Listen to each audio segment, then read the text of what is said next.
Preface. When writing East and West a few years ago, we thought we had said all that was required, at least for the time being, concerning the questions dealt with in that book. Since then, however, events have succeeded one another at an ever-increasing speed, and while this has not made it necessary to alter a single word of what we wrote at that time, it provides an opportunity for certain additional explanations and for the development of lines of thought that we did not feel called upon to stress in the first instance. These explanations have become all the more necessary because we have recently seen a distinctly aggressive reaffirmation of some of those very confusions we had already tried to dispel. For this reason, while carefully staying aloof from all controversy, it has seemed to us advisable to present matters once more in their true perspective. In this connection, there are certain considerations, often of a quite elementary nature, which appear so alien to the vast majority of our contemporaries that in order to make them generally understood it is necessary to return to them again and again, presenting them in their various aspects and explaining more fully, as circumstances permit, any points likely to give rise to difficulties that could not always be foreseen from the outset. The very title of the present volume calls for some initial explanation, if what it means is to be clearly understood and all misrepresentation prevented. Many no longer doubt the possibility of a world crisis, taking the latter word in its most usual acceptation, and this in itself marks a very noticeable change of outlook. By sheer force of circumstance, certain illusions are beginning to vanish, and we cannot but rejoice that this is so, for it is at any rate a favorable symptom and a sign that a readjustment of the contemporary mentality is still possible, a glimmer of light, as it were, in the midst of the present chaos. For example, the belief in a never-ending progress, which until recently was held as a sort of inviolable and indisputable dogma, is no longer so widespread. There are those who perceive, though in a vague and confused manner, that the civilization of the West may not always go on developing in the same direction, but may someday reach a point where it will stop, or even be plunged in its entirety into some cataclysm. Such persons may not see clearly where the danger lies, the fantastic or puerile fears they sometimes express being proof enough that their minds still harbor many errors. But it is already something that they realize there is a danger, even if it is felt rather than understood.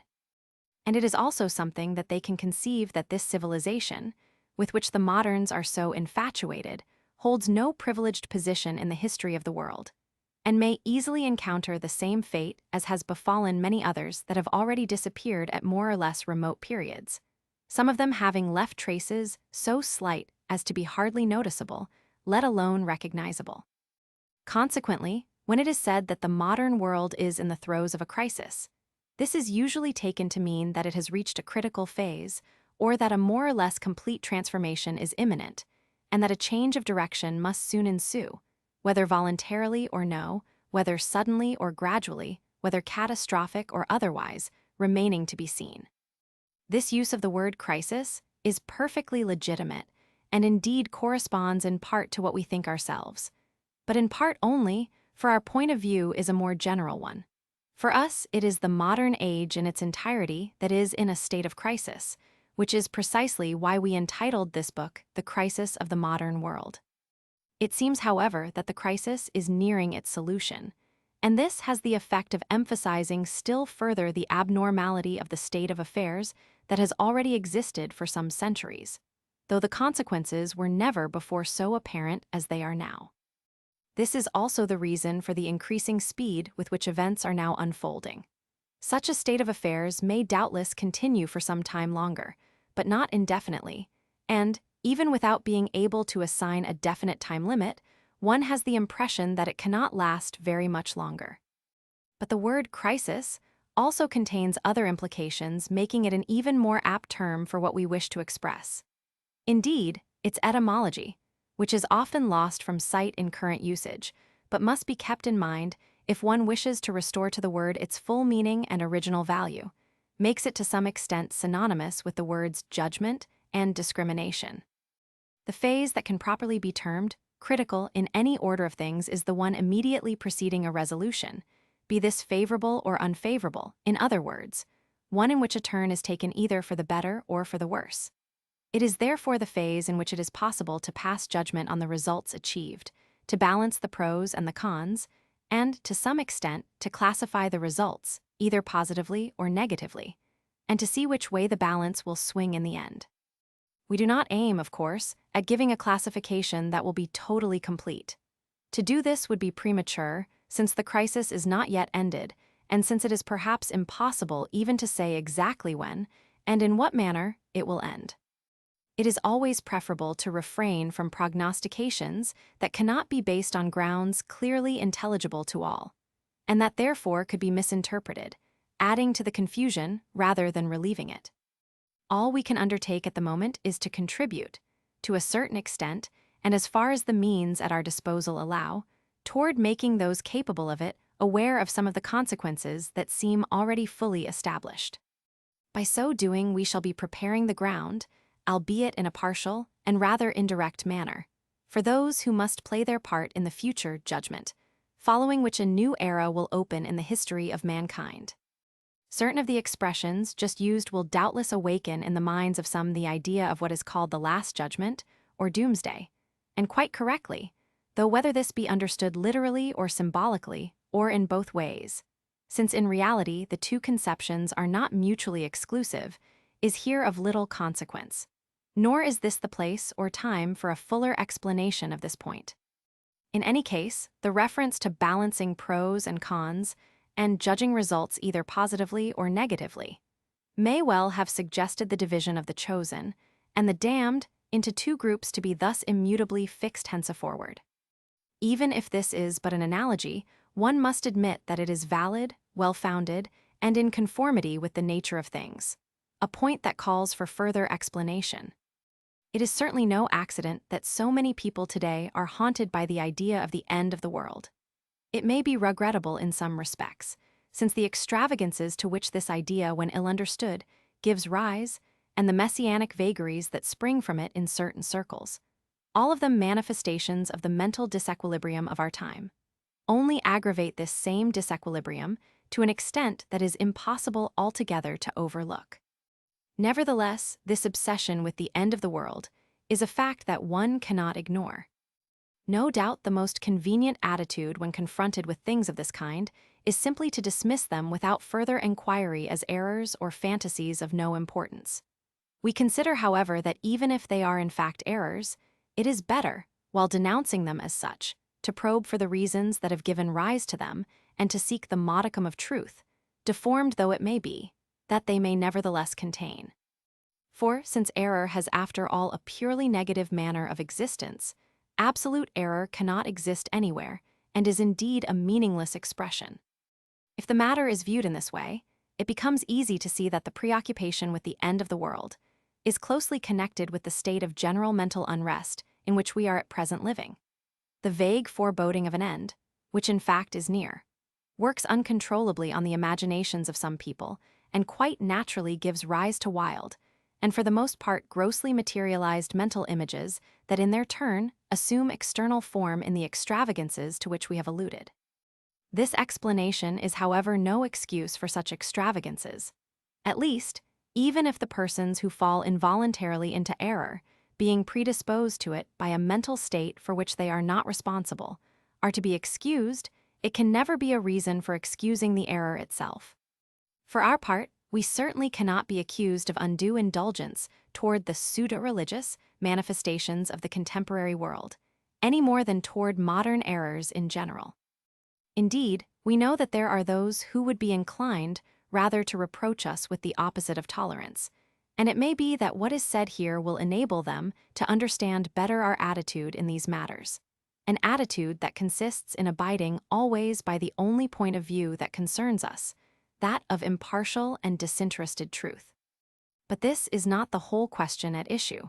A purely psychological explanation of this idea of the end of the world, and of its current manifestations, accurate though it may be in its own order, could never be fully adequate.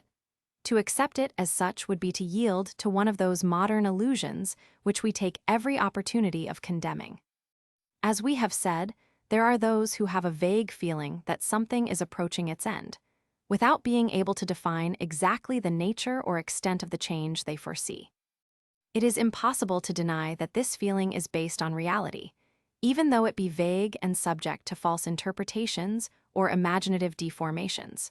For, whatever may be the nature of the end that is approaching, the crisis that must necessarily lead up to it is apparent enough, and there is no lack of unequivocal and easily perceptible signs, all pointing with one accord to the same conclusion. This end is doubtless not the end of the world, in the complete sense in which some persons seek to interpret it, but it is at least the end of a world.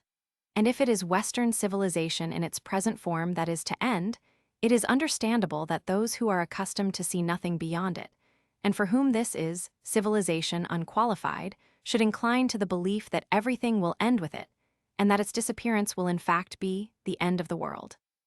It may then be said, in order to reduce the question to its true proportions, that we really do seem to be approaching the end of a world, in other words, the end of an epoch or a historical cycle, which may also correspond to the end of a cosmic cycle, in accordance with the teaching of all traditional doctrines on the subject.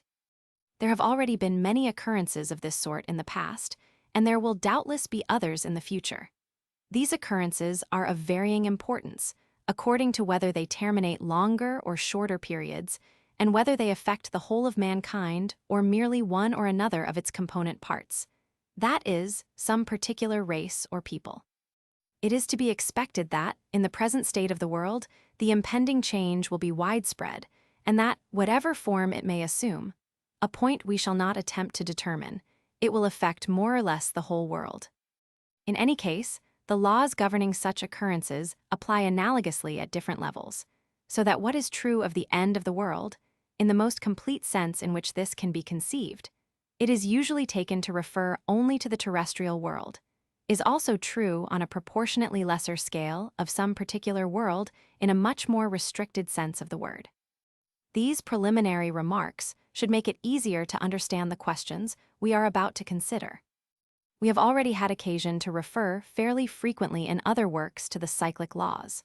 It would be difficult, perhaps, to give a complete exposition of them in a form easily comprehensible to Western minds, but one must at least have a certain amount of data on the subject to appreciate the true nature of the present age and to see its exact place in world history.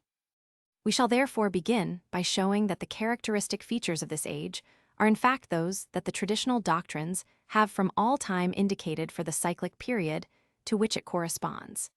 And in so doing, we shall make it clear that what is anomaly and disorder from one point of view is nevertheless a necessary element of a vaster order, and an inevitable consequence of the laws governing the development of all manifestation.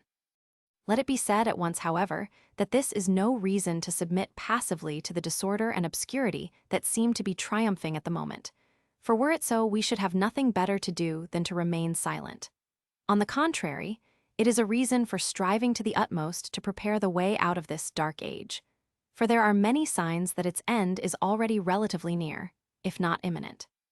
This also is a part of the appointed order of things, for equilibrium is the result of the simultaneous action of two contrary tendencies. If the one or the other could cease to act entirely, equilibrium would never be restored, and the world itself would disappear. But this supposition has no possibility of realization, for the two terms of an opposition have no meaning apart from each other, and whatever the appearances may be, one may be sure that all partial and transitory disequilibriums contribute in the end toward realizing the total equilibrium. 1. The Dark Age. The Hindu doctrine teaches that a human cycle, to which it gives the name Manvantara, is divided into 4 periods marking so many stages during which the primordial spirituality becomes gradually more and more obscured. These are the same periods that the ancient traditions of the West called the Golden, Silver, Bronze, and Iron Ages. We are now in the 4th age, the Kali Yuga or Dark Age, and have been so already, it is said, for more than 6,000 years, that is to say since a time far earlier than any known to classical history. Since that time, the truths which were formerly within reach of all have become more and more hidden and inaccessible. Those who possess them grow fewer and fewer, and although the treasure of non-human, that is, superhuman, wisdom that was prior to all the ages can never be lost, it nevertheless becomes enveloped in more and more impenetrable veils, which hide it from men's sight and make it extremely difficult to discover. This is why we find everywhere, under various symbols, the same theme of something that has been lost, at least to all appearances and as far as the outer world is concerned, and that those who aspire to true knowledge must rediscover. But it is also said that what is thus hidden will become visible again at the end of the cycle, which, because of the continuity binding all things together, will coincide with the beginning of a new cycle. It will doubtless be asked why cyclic development must proceed in this manner, in a downward direction, from higher to lower, a course that will at once be perceived to be a complete antithesis to the idea of progress as the moderns understand it. The reason is that the development of any manifestation necessarily implies a gradually increasing distance from the principle from which it proceeds. Starting from the highest point, it tends necessarily downward, and, as with heavy bodies, the speed of its motion increases continuously until finally it reaches a point at which it is stopped. This fall could be described as a progressive materialization, for the expression of the principle is pure spirituality. We say the expression and not the principle itself, for the latter, being beyond all oppositions, cannot be described by any term appearing to suggest an opposite. Moreover, words such as spirit and matter, which we borrow here from Western terminology for the sake of convenience, have for us little more than a symbolical value. In any case, they can be made to fit the question in hand only on condition that we exclude the special interpretations given them by modern philosophy, whose spiritualism and materialism are, in our eyes, only two complementary forms that imply each other and are both negligible for anyone who wishes to go beyond these contingent points of view. However, since it is not of pure metaphysics that we propose to treat here, if all due precautions are taken to avoid ambiguity, and if the essential principles are never lost from sight, we may accept the use of terms that, although inadequate, nevertheless serve to make things more easily understandable, so long, of course, as this can be done without distorting what is to be understood. What has been said of the development of manifestation gives a picture that is accurate when viewed as a whole, but is nonetheless too simplified and rigid in that it may give the idea of development along a straight line, in one direction only and without oscillations of any sort, whereas the truth is actually far more complex. In point of fact, as we have already said, two contrary tendencies are to be traced in everything, the one descending and the other ascending, or, in other words, one centrifugal and the other centripetal. And from the predominance of one or the other tendency result two complementary phases of manifestation, the one a departure from the principle and the other a return to it, two phases often symbolically compared to the beating of the heart or the process of breathing. Although these two phases are usually described as successive, the two tendencies to which they correspond must in reality be conceived as always acting simultaneously, although in different proportions. And it sometimes happens, at moments when the downward tendency seems on the point of prevailing definitively in the course of the world's development, that some special action intervenes to strengthen the contrary tendency, and to restore a certain equilibrium, at least relative, such as the conditions of the moment allow. And this causes a partial readjustment through which the fall may seem to be checked or temporarily neutralized one.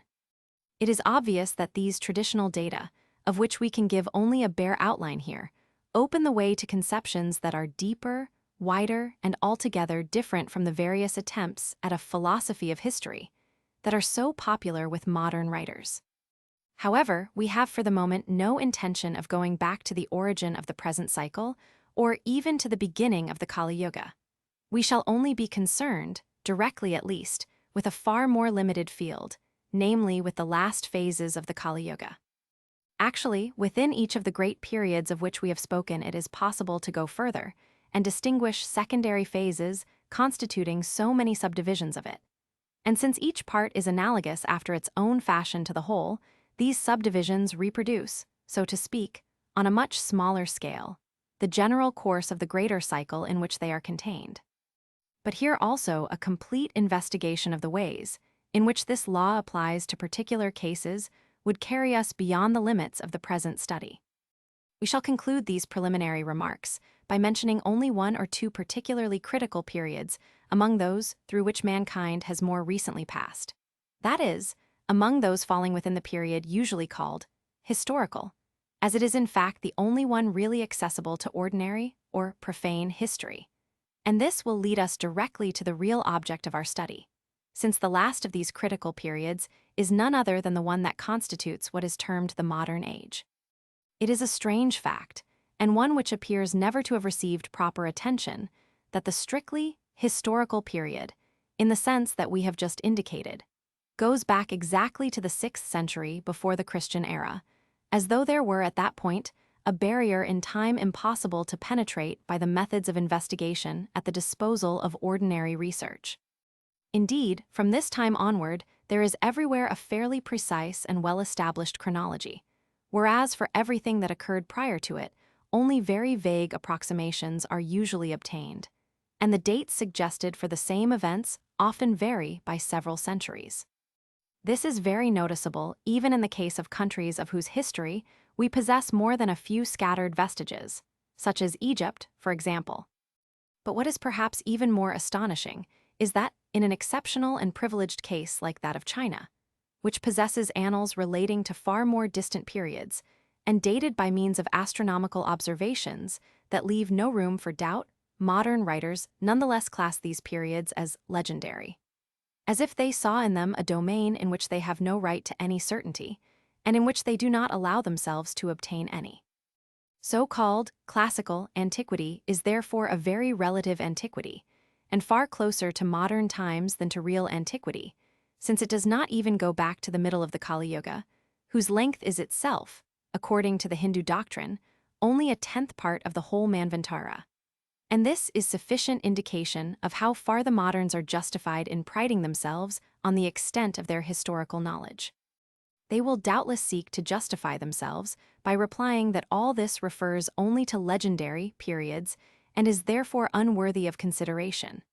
But this reply in itself is an admission of ignorance and of a lack of comprehension that can be explained only by their contempt for tradition.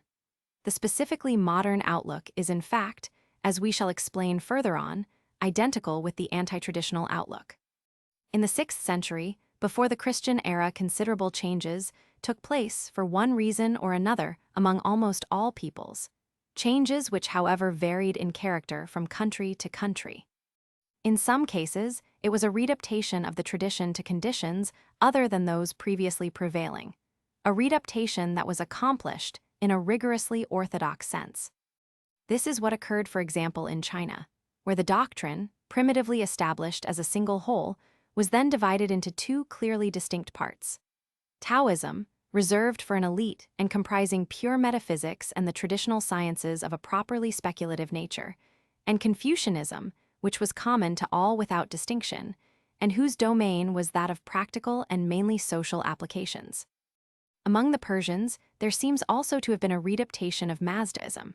For this was the time of the last Zoroaster too. In India, on the other hand, this period saw the rise of Buddhism III, that is to say, of a revolt against the traditional spirit, amounting to a denial of all authority and resulting in a veritable anarchy, in the etymological sense, of absence of principle, both in the intellectual and social realms. It is a curious fact that there are no monuments in India dating from before this period, the Orientalists having tried to make this fact tell in favor of their tendency to find the origins of everything in Buddhism, the importance of which they strangely exaggerate. The explanation of the fact is nevertheless quite simple. It is that all earlier constructions were of wood and have therefore left no. Such a change in the mode of construction must have corresponded, however, to a profound modification of the general conditions governing the existence of the people concerned. Moving westward, we see that for the Jews this was the time of the Babylonian captivity, and perhaps one of the most astonishing of all these happenings is the fact that a short period of 70 years should have sufficed for the Jews to forget even their alphabet, so that afterward the sacred books had to be reconstructed in quite different characters from those in use up to that time. It would be possible to cite many other events belonging more or less to the same date. We will only mention that for Rome it was the beginning of the historical period, which followed on the legendary period of the kings, and it is also known, though somewhat vaguely, that there were important movements among the Celtic peoples at this time. But without elaborating these points, we must pass on to consider what happened in Greece. There too, the 6th century was the starting point of the so-called classical civilization, which alone is entitled, according to the moderns, to be considered historical. Everything previous to it being so little known as to be treated as legendary, even though recent archaeological discoveries no longer leave room for doubt that there was a very real civilization.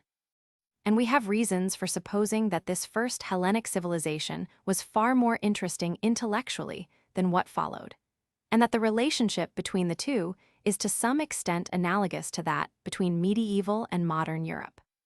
It should be noted, however, that the breach was not so complete as in the latter case, for at least a partial readaptation was carried out in the traditional order, principally in the domain of the mysteries.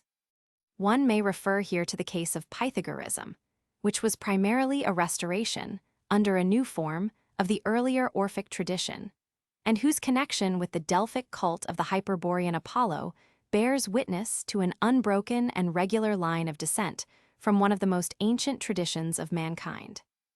But on the other hand, there very soon appeared something of which there had been no previous example, and which, in the future, was to have an injurious effect on the whole Western world. We refer to that special form of thought that acquired and retained the name of philosophy, and this point is important enough to warrant our dwelling on it at somewhat greater length. It is true that the word philosophy can, in itself, be understood in quite a legitimate sense, and one which without doubt originally belonged to it, especially if it be true that Pythagoras himself was the first to use it. Etymologically, it denotes nothing other than love of wisdom. In the first place, therefore, it implies the initial disposition required for the attainment of wisdom, and, by a quite natural extension of this meaning, the quest that is born from this same disposition, and that must lead to knowledge. It denotes, therefore, a preliminary and preparatory stage, a step as it were in the direction of wisdom, or a degree corresponding to a lower level of wisdom. 5. The perversion that ensued consisted in taking this transitional stage for an end in itself, and in seeking to substitute philosophy for wisdom, a process which implied forgetting or ignoring the true nature of the latter. It was in this way that there arose what may be described as profane philosophy, in other words, a pretended wisdom that was purely human and therefore entirely of the rational order, and that took the place of the true, traditional, superrational, and non-human wisdom. However, there still remained something of this true wisdom throughout the whole of antiquity, as is proven primarily by the persistence of the mysteries, whose essentially initiatic character is beyond dispute. And it is also true that the teachings of the philosophers themselves usually had both an exoteric and an esoteric side, the latter leaving open the possibility of connection with a higher point of view, which in fact made itself clearly, though perhaps in some respects incompletely, apparent some centuries later among the Alexandrians. For profane philosophy to be definitively constituted as such, it was necessary for exoterism alone to remain and for all esoterism simply to be denied. And it is precisely this that the movement inaugurated by the Greeks was to lead to in the modern world. The tendencies that found expression among the Greeks had to be pushed to the extreme, the undue importance given to rational thought had to grow even greater, before men could arrive at rationalism, a specifically modern attitude that consists in not merely ignoring, but expressly denying, everything of a suprarational order. But let us not anticipate further, for we shall have to return to these consequences and to trace their development in a later part of this book. In what has been said above, there is one thing that has particular bearing on the point of view with which we are concerned. It is that some of the origins of the modern world may be sought in classical antiquity. The modern world is therefore not altogether wrong in claiming to base itself on the Greco-Latin civilization and to be a continuation of it. At the same time, it must be remarked that the continuation is rather remote from, and unfaithful to, the original, for classical antiquity still possessed many things pertaining to the intellectual and spiritual order, to which no equivalent is to be found in the modern world. In any case, the two civilizations mark two quite different degrees in the progressive obscuration of true knowledge. One could indeed conceive of the decadence of the civilization of antiquity leading gradually, and without any breach of continuity, to a state more or less similar to that which we see today. But in fact, this did not occur, and in the meanwhile, there intervened another critical period for the West, a period that was at the same time one of those readjustments to which we have already referred. This was the epoch that witnessed the rise and spread of Christianity, which coincided on the one hand with the dispersion of the Jews and on the other with the last phase of Greco-Latin civilization. We can pass over these events more rapidly, despite their importance, because they are more generally known than those we have previously spoken of, and also because their coincidence has received more attention, even by historians with the most superficial views. Attention has also frequently been drawn to certain features common to the decadence of the classical world and to the present time. And, without wishing to push the parallel too far, it must be recognized that there are in reality striking resemblances. Purely profane, philosophy had gained ground. The appearance of skepticism on the one hand, and of Stoic and Epicurean moralism on the other, are sufficient to show to what point intellectuality had declined. At the same time, the ancient sacred doctrines, scarcely understood any longer by anyone, had degenerated through this lack of understanding into paganism in the true sense of the word. That is to say, they had become no more than superstitions. Things which, having lost their profound meaning, survived for their own sake as merely outward manifestations. There were attempts to react against this decadence. Hellenism itself strove to acquire new vigor by the help of elements borrowed from those Eastern doctrines with which it was able to come in touch. But such means were no longer adequate. The Greco-Latin civilization had to end, and the readjustment had to come from outside and be realized in a totally different form. It was Christianity that accomplished this transformation. And it may be noted in this connection that the comparison that can be established in certain respects between that time and our own is, perhaps, one of the factors responsible for the disordered messianism to be met with today. After the troubled period of the barbarian invasions, necessary to complete the destruction of the old order of things, a normal order was re-established for a period of some centuries. This period was that of the Middle Ages, of which the moderns, unable to understand its intellectuality, have so false an idea that it certainly appears to them far more alien and distant than classical antiquity. For us, the real Middle Ages extend from the reign of Charlemagne to the opening of the 14th century, at which date a new decadence set in that has continued, through various phases and with gathering impetus, up to the present time. This date is the real starting point of the modern crisis. It is the beginning of the disruption of Christendom, with which the Western civilization of the Middle Ages was essentially identified. At the same time, it marks the origin of the formation of nations and the end of the feudal system, which was very closely linked with the existence of Christendom. The origin of the modern period must therefore be placed almost 2 centuries further back than is usual with historians. The Renaissance and Reformation were primarily results, made possible only by the preceding decadence. But far from being a readjustment, they marked an even deeper falling off, consummating, as they did, the definitive rupture with the traditional spirit, the former in the domain of the arts and sciences, and the latter in that of religion itself, although this was the domain in which it might have seemed the most difficult to conceive of such a rupture. As we have said on previous occasions, what is called the Renaissance was in reality not a rebirth, but the death of many things. On the pretext of being a return to the Greco-Latin civilization, it merely took over the most outward part of it, since this was the only part that could be expressed clearly in written texts. And in any case, this incomplete restoration was bound to have a very artificial character, as it meant a re-establishment of forms whose real life had gone out of them centuries before. As for the traditional sciences of the Middle Ages, after a few final manifestations around this time, they disappeared as completely as those of distant civilizations long since destroyed by some cataclysm. And this time, nothing was to arise in their place. Henceforth, there was only profane philosophy and profane science, in other words, the negation of true intellectuality, the limitation of knowledge to its lowest order.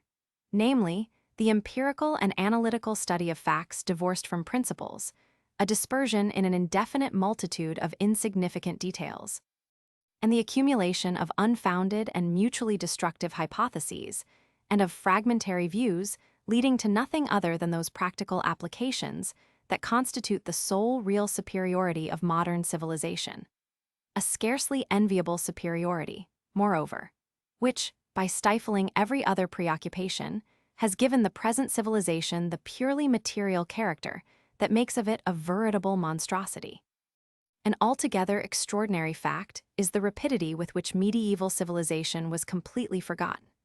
Already in the 17th century, men had lost all idea of what it had been, and its surviving monuments no longer had any meaning for them, either intellectually or even aesthetically. All this is proof enough of how far the general mentality had changed. We shall not here investigate the factors, and they are certainly complex, that contributed to bringing about a change so radical that it seems difficult to admit that it can have occurred spontaneously, without the intervention of some directing will whose exact nature must remain rather enigmatic. In this connection, one may note some very strange circumstances, such as the popularization at a certain moment, under the form of new discoveries, of things that had in reality been known for a very long time, but not generally disclosed, since the disadvantages of so doing ran the risk of outweighing the advantages. 6. It is also improbable that the legend alleging that the Middle Ages were a time of gloom, ignorance, and barbarism could have arisen and become accepted, or that the veritable falsification of history in which the moderns have indulged could have been accomplished in the absence of some preconceived idea. But we shall pursue this question no further, for, in whatever manner these processes may have taken place, our main concern for the moment is to make clear their results. A word that rose to honor at the time of the Renaissance, and that summarized in advance the whole program of modern civilization, is humanism. Men were indeed concerned to reduce everything to purely human proportions, to eliminate every principle of a higher order, and, one might say, symbolically to turn away from the heavens under pretext of conquering the earth. The Greeks, whose example they claimed to follow, had never gone as far in this direction, even at the time of their greatest intellectual decadence, and with them utilitarian considerations had at least never claimed the first place, as they were very soon to do with the moderns. Humanism was the first form of what has subsequently become contemporary secularism, and, owing to its desire to reduce everything to the measure of man as an end in himself, modern civilization has sunk stage by stage, until it has reached the level of the lowest elements in man and aims at little more than satisfying the needs inherent in the material side of his nature. An aim that is in any case quite illusory, since it constantly creates more artificial needs than it can satisfy. Will the modern world follow this fatal course right to the end, or will a new readjustment intervene once more, as it did in the case of the Greco-Latin decadence, before it reaches the bottom of the abyss into which it is being drawn? It would seem that a halt midway is no longer possible since, according to all the indications furnished by the traditional doctrines, we have in fact entered upon the last phase of the Kali Yuga, the darkest period of this dark age, the state of dissolution from which it is impossible to emerge otherwise than by a cataclysm, since it is not a mere readjustment that is necessary at such a stage, but a complete renovation. Disorder and confusion prevail in every domain and have been carried to a point far surpassing all that has been known previously, so that, issuing from the West, they now threaten to invade the whole world. We know full well that their triumph can never be other than apparent and transitory, but such are the proportions which it has reached, that it would appear to be the sign of the gravest of all the crises through which mankind has passed in the course of its present cycle. Have we not arrived at that terrible age, announced in the sacred books of India, when the castes shall be mingled, when even the family shall no longer exist? It is only necessary to look around in order to be convinced that this state is truly that of the world of today, and to see on all sides that profound degeneracy which the gospel terms the abomination of desolation. The gravity of the situation cannot be minimized. It should be envisaged such as it is, without optimism, but also without pessimism, for as we have already said, the end of the old world will be also the beginning of a new one. This gives rise to the question, what is the reason for a period, such as the one in which we now live? Indeed, however abnormal present conditions may be when considered in themselves, they must nevertheless enter into the general order of things, that order which, according to a Far Eastern formula, is made up of the sum of all disorders. The present age, however painful and troubled it may be, must also, like all the others, have its allotted place in the complete course of human development, and indeed the very fact of its being predicted by the traditional doctrines is indication enough that this is so.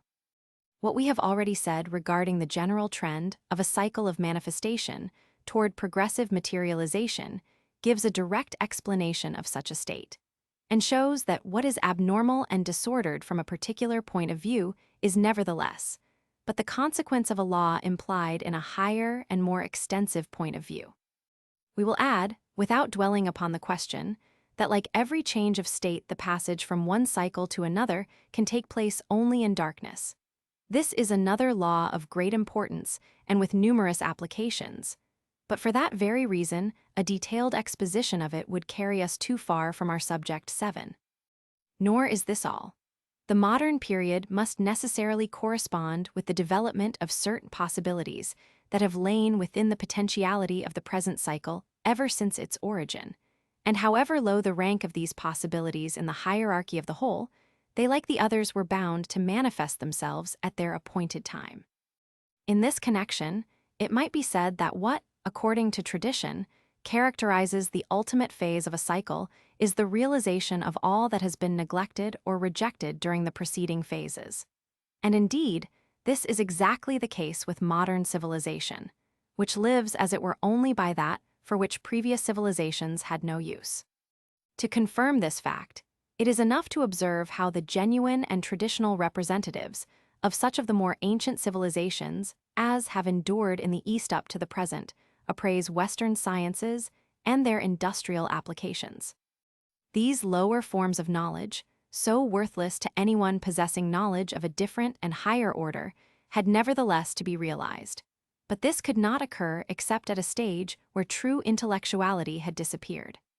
Such research, exclusively practical in the narrowest sense of the word, was inevitable, but it could only be carried out in an age at the opposite pole to primordial spirituality, and by men so embedded in material things as to be incapable of conceiving anything beyond them. The more they have sought to exploit matter, the more they have become its slaves, thus dooming themselves to ever-increasing agitation without rule or objective, to a dispersion in pure multiplicity leading to final dissolution. Such, in broad outline and taking note only of essentials, is the true explanation of the modern world. But let it be stated quite clearly that this explanation can in no way be taken as a justification. An inevitable ill is nonetheless an ill, and even if good is to come out of evil, this does not change the evil character of the evil itself. We use the words good and evil here only to make ourselves clear and without any specifically moral intention.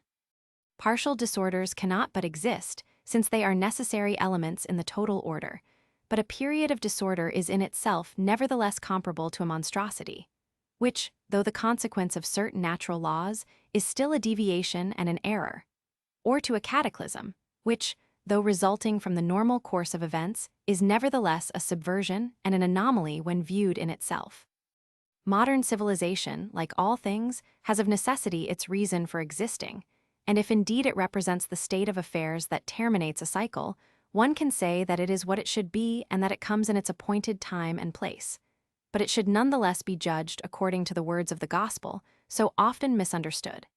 Offense must needs come, but woe unto him through whom offense cometh. 1. This is connected with the function of divine preservation, which is represented in the Hindu tradition by Vishnu, and more particularly by the doctrine of avatars or descents of the divine principle into the manifested world, a doctrine that we cannot undertake to develop here. 2. It should be noted that the name Zoroaster does not really designate any particular person, but a function that is both prophetic and legislative. There were several Zoroasters who lived at very different periods. It is probable that it was a function of a collective nature, as was that of Vyasa in India. Likewise, in ancient Egypt, What was attributed to Thoth or Hermes represented the work of the whole sacerdotal caste. 3. The question of Buddhism is by no means so simple as this brief account of it might suggest. And it is interesting to note that if, as far as their own tradition is concerned, the Hindus have always condemned the Buddhists, this is not the case with the Buddha himself, for whom many of them have a great reverence, some going so far as to see in him the ninth avatara. As for Buddhism such as it is known today, one should be careful, in dealing with it, to distinguish between its Mahayana and its Hinayana forms, that is, between the greater and the lesser vehicles.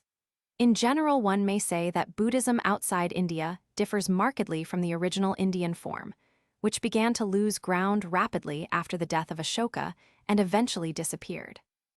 4. This is a state of affairs not peculiar to India, but met within the West as well. It is for the same reason that no traces remain of the cities of the Gauls, the existence of which is however undeniable, being testified to by contemporary witnesses. And here also modern historians have profited by the lack of monuments to depict the Gauls as savages living in forests. 5. The relation is almost the same as that which exists in the Taoist doctrine between the gifted man and the transcendent man or true man. 6. We will quote only 2 examples, which were to have consequences of the most serious kind. The pretended invention of printing, which had been known by the Chinese before the Christian era, and the official discovery of America, with which continent far more extensive relations than is supposed had existed throughout the Middle Ages. 7. This law was represented in the Eleusinian mysteries by the symbolism of the grain of wheat. The alchemists represented it by putrefaction and the color black, which marks the beginning of the great work. What the Christian mystics call the dark night of the soul is the application of this law to the spiritual development of the being in its ascent to superior states, and it would be easy to indicate many other concordant applications. 2. The opposition between East and West. One of the most noticeable features of the modern world is the unmistakable gulf between East and West. Although we have dealt with this question more fully elsewhere, we must come back to it here in order to clarify certain of its aspects and to remove some misunderstandings. It is true that there have always been many and varied civilizations, each of which has developed in a manner natural to it and in conformity with the aptitudes of this or that people or race. But distinction does not mean opposition, and there can be equivalents of a sort between civilizations with very different forms, so long as they are all based on the same fundamental principles, of which they only represent applications varying in accordance with varied circumstances. This is the case with all civilizations that can be called normal or traditional, which comes to the same thing. There is no essential opposition between them, and such divergences as may exist are merely outward and superficial.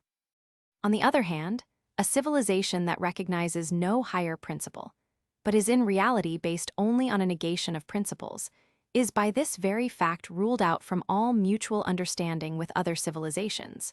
For if such understanding is to be profound and effective, it can only come from above, that is to say, from the very factor that this abnormal and perverted civilization lacks. In the present state of the world, then we have on the one hand all the civilizations that have remained faithful to the traditional standpoint, namely the civilizations of the East, and on the other a veritably anti-traditional civilization, namely that of the modern West.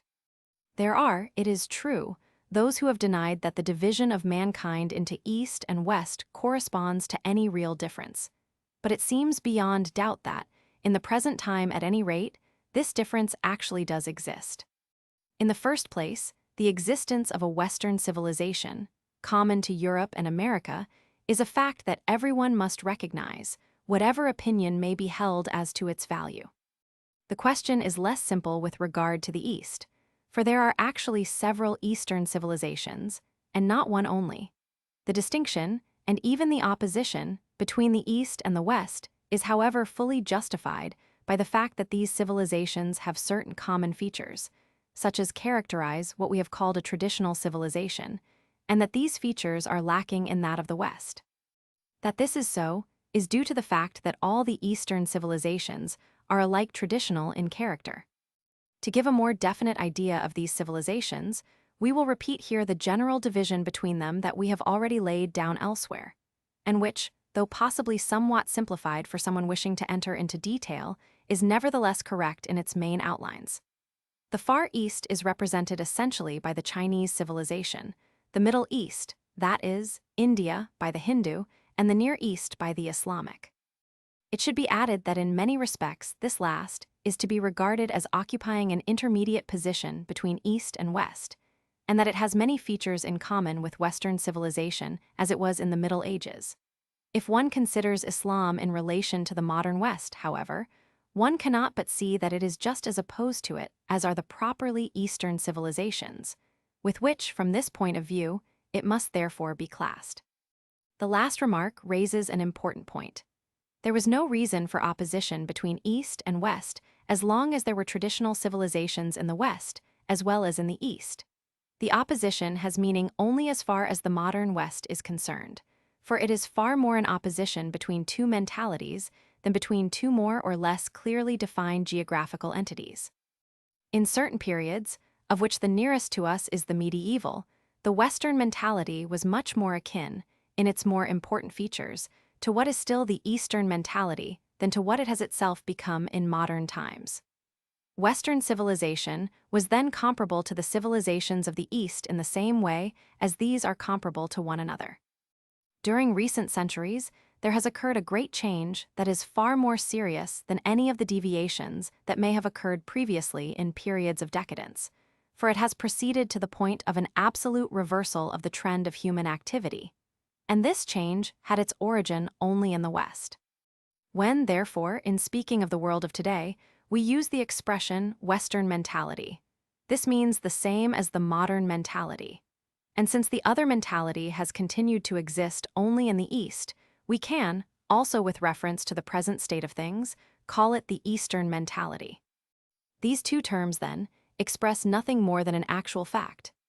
And, whereas one of the two mentalities has come into being during recent history and is in fact quite clearly Western, we do not wish to imply anything as to the source of the other, which was formerly common to East and West. For its origin must, if truth be told, merge with that of mankind itself, being the mentality that can be described as normal, if only for the reason that it has inspired more or less completely all the civilizations we know, with the exception of one only, that is to say, once again, the modern Western civilization. Some people, who have doubtless not taken the trouble to read our books, have felt it incumbent on them to reproach us for having said that all traditional doctrines had their origin in the East, and that Western antiquity itself has, at all periods, always received its traditions from the East. We have never said any such thing, or even anything else that might suggest such an opinion, for the simple reason that we know quite well that it is untrue. Indeed, the traditional data themselves distinctly contradict such a statement. The explicit assertion is to be found everywhere that the primordial tradition of the present cycle comes from the Hyperborean region. At a later time, there were several secondary currents corresponding to different periods, and one of the most important of these, at least among those whose traces are still discernible, undoubtedly flowed from west to east. All this, however, refers to very far-off times, such as are commonly called prehistoric, with which we are not concerned here. What we do say is this. In the first place, the home of the primordial tradition has for a very long time now been in the East, and it is there that the doctrinal forms that have issued most directly from it are to be found. Secondly, in the present state of things, the true traditional spirit, with all that it implies, no longer has any authentic representatives except in the East. This explanation would be incomplete without a reference, however brief, to certain proposals that have seen the light in various contemporary circles for restoring a Western tradition. The only real interest afforded by these ideas is to show that there are people whose minds have ceased to be content with modern negation, and who, feeling the need for something that our own period cannot offer, see the possibility of an escape from the present crisis only in one way, through a return to tradition in one form or another. Unfortunately, such traditionalism is not the same as the real traditional outlook, for it may be no more than a tendency, a more or less vague aspiration presupposing no real knowledge.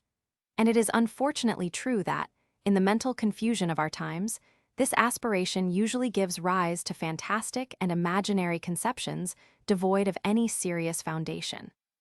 Finding no authentic tradition on which to ground themselves, those affected by this aspiration go so far as to imagine pseudo-traditions that have never existed, and that are as lacking in principles as that for which they are to be substituted. The whole modern confusion is reflected in these attempts, and whatever may be the intentions of their authors, their only result is to add still more to the general disequilibrium. From among conceptions of this kind, we will allude only to the so-called Western tradition, fabricated by certain occultists out of the most incongruous elements, and intended primarily to compete with a no less imaginary Eastern tradition, that of the Theosophists.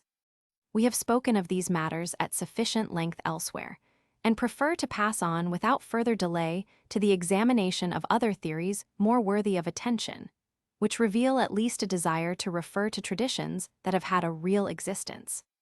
We alluded above to the current of tradition that came from the West. Accounts of Atlantis from ancient sources indicate its place of origin. After the disappearance of that continent in the last of the great cataclysms that have occurred in the past, there seems little doubt that the remnants of its tradition were carried into various regions, where they mingled with other already existing traditions, for the most part branches of the great Hyperborean tradition.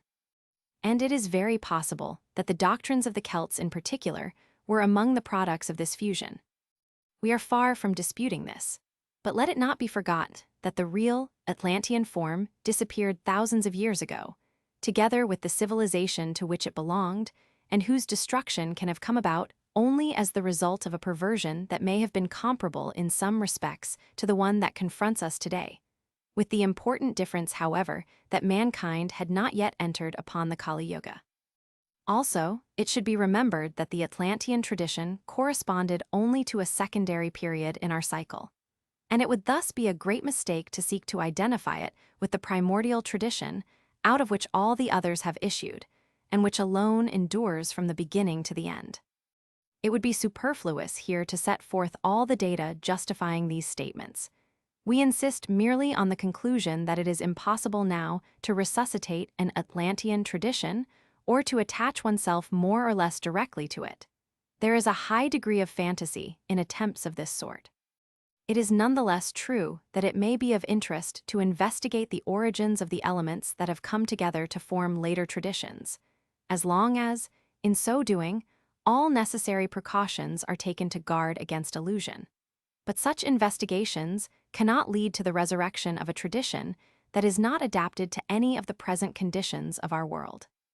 There are others who wish to attach themselves to Celtism, and, since the model they take is less remote from our time, their purpose may seem less impracticable.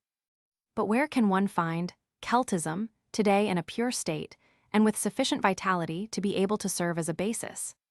We are not speaking of archaeological or merely literary reconstructions, several of which have appeared. We have in mind something very different. It is true that clearly recognizable and still usable elements of Celtism have come down to us through various intermediaries, but these elements are very far from constituting a complete tradition. Moreover, strange to say, even in the countries where it formerly existed, this tradition is now more completely forgotten than those of many other civilizations that never had a home there. Is there not here matter for reflection, at any rate for such as are not completely under the sway of a preconceived idea? We will go further. In all cases of this kind, when it is a question of vestiges left by vanished civilizations, it is impossible really to understand these vestiges except by comparison with similar elements in still extant traditional civilizations. And the same applies even to the Middle Ages, in which there are so many things that have lost their meaning for the modern West. It is only by establishing contact with still living traditions that what is capable of being revived can be made to live again. And this, as we have so often pointed out, is one of the greatest services that the East can render the West. We do not deny that a certain Celtic spirit has survived and can still manifest itself under various forms, as it has done at different times in the past. But when anyone tells us that there still exist spiritual centers where the Druid tradition is preserved in its entirety, we require them to show proof. and until they do so, we consider it very doubtful, if not altogether incredible. The truth is that the surviving Celtic elements were for the most part assimilated by Christianity in the Middle Ages. The legend of the Holy Grail, with all that it implies, is a particularly apt and significant example of this. Moreover, we think that if a Western tradition could be rebuilt, it would be bound to take on a religious form in the strictest sense of this word, and that this form could only be Christian. For on the one hand, the other possible forms have been too long foreign to the Western mentality, and on the other, it is only in Christianity, and we can say still more definitely in Catholicism, that such remnants of a traditional spirit as still exist in the West are to be found. Every traditionalist venture that ignores this fact is without foundation and therefore inevitably doomed to failure. It is self-evident that one can build only upon something that has a real existence, and that where there is lack of continuity, any reconstruction must be artificial and cannot endure. If it be objected that Christianity itself, in our time, is no longer understood in its profound meaning, we should reply that it has at least kept in its very form all that is needed to provide the foundation of which we have been speaking. The least fantastic venture, in fact, the only one that does not come up against immediate impossibilities, would therefore be an attempt to restore something comparable to what existed in the Middle Ages, with the differences demanded by modifications in the circumstances. And for all that has been completely lost in the West, it would be necessary to draw upon the traditions that have been preserved in their entirety, as we stated above, and, having done so, to undertake the task of adaptation, which could be the work only of a powerfully established intellectual elite.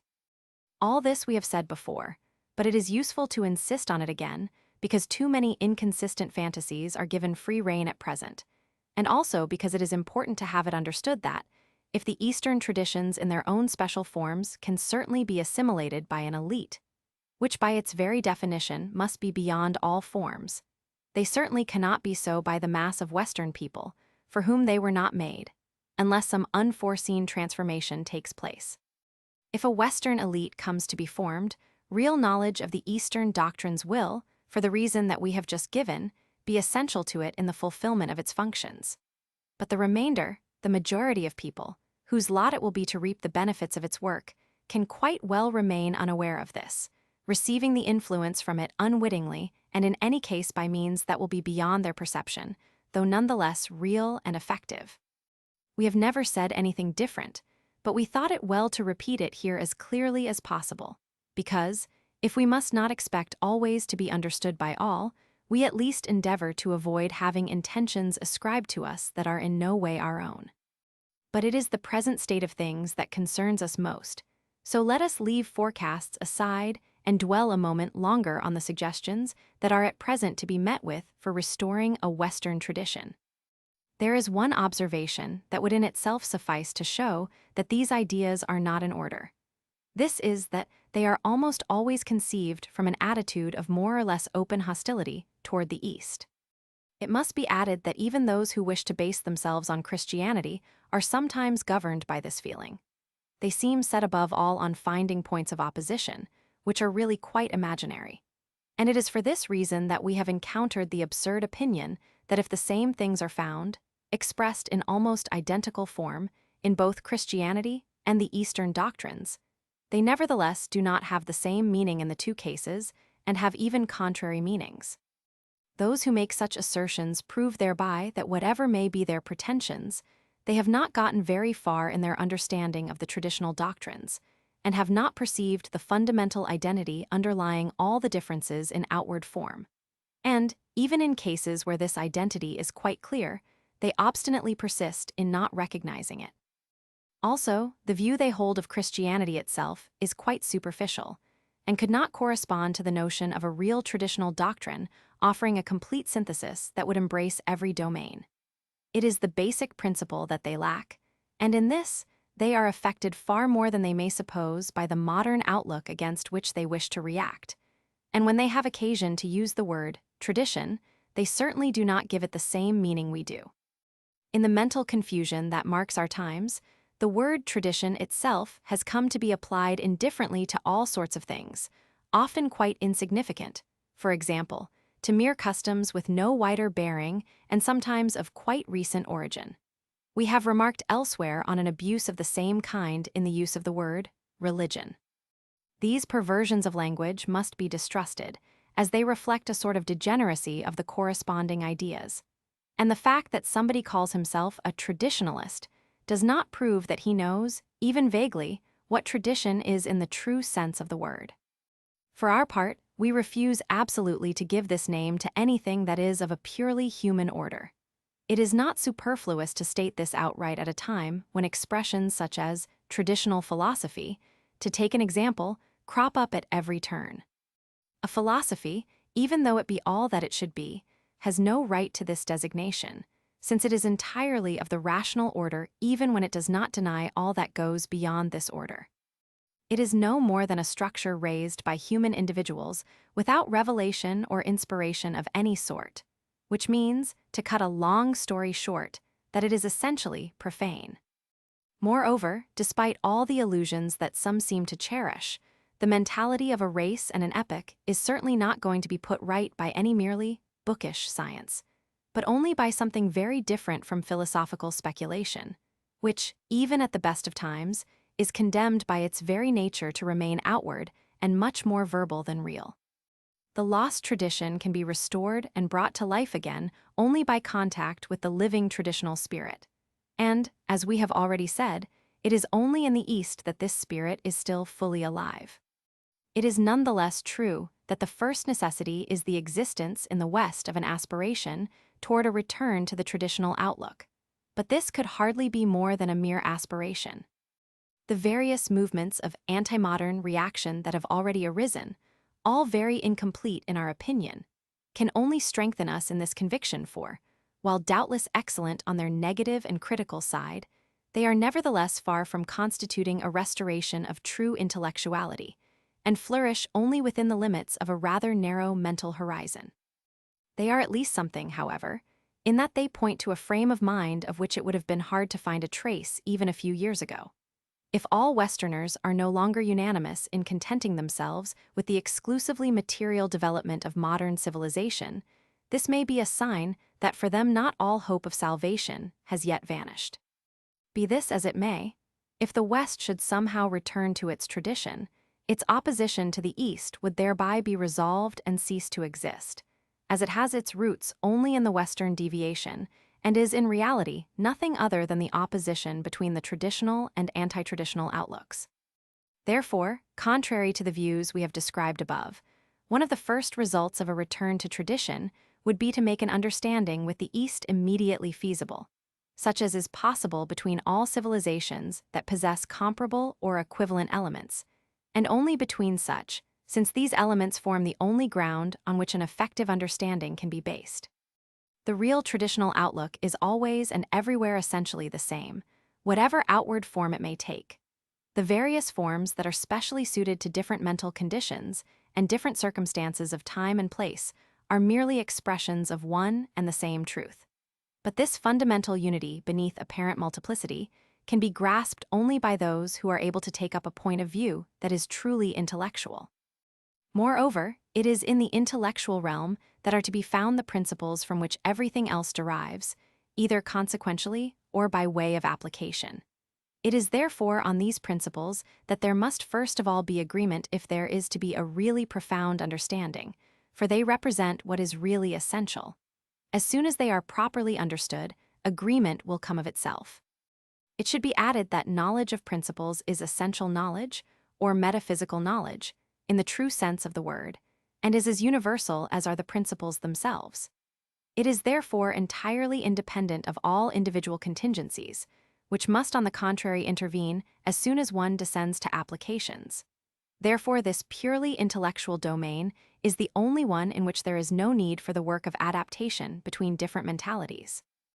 Moreover, when the work has been done in this order, it remains only to develop its consequences, and agreement will also be reached in all other fields, since, as we have just said, it is on this that everything else, directly or indirectly, depends. On the other hand, agreement reached in any particular domain, outside the realm of principles, will always be unstable and precarious and much more like a diplomatic arrangement than a true understanding.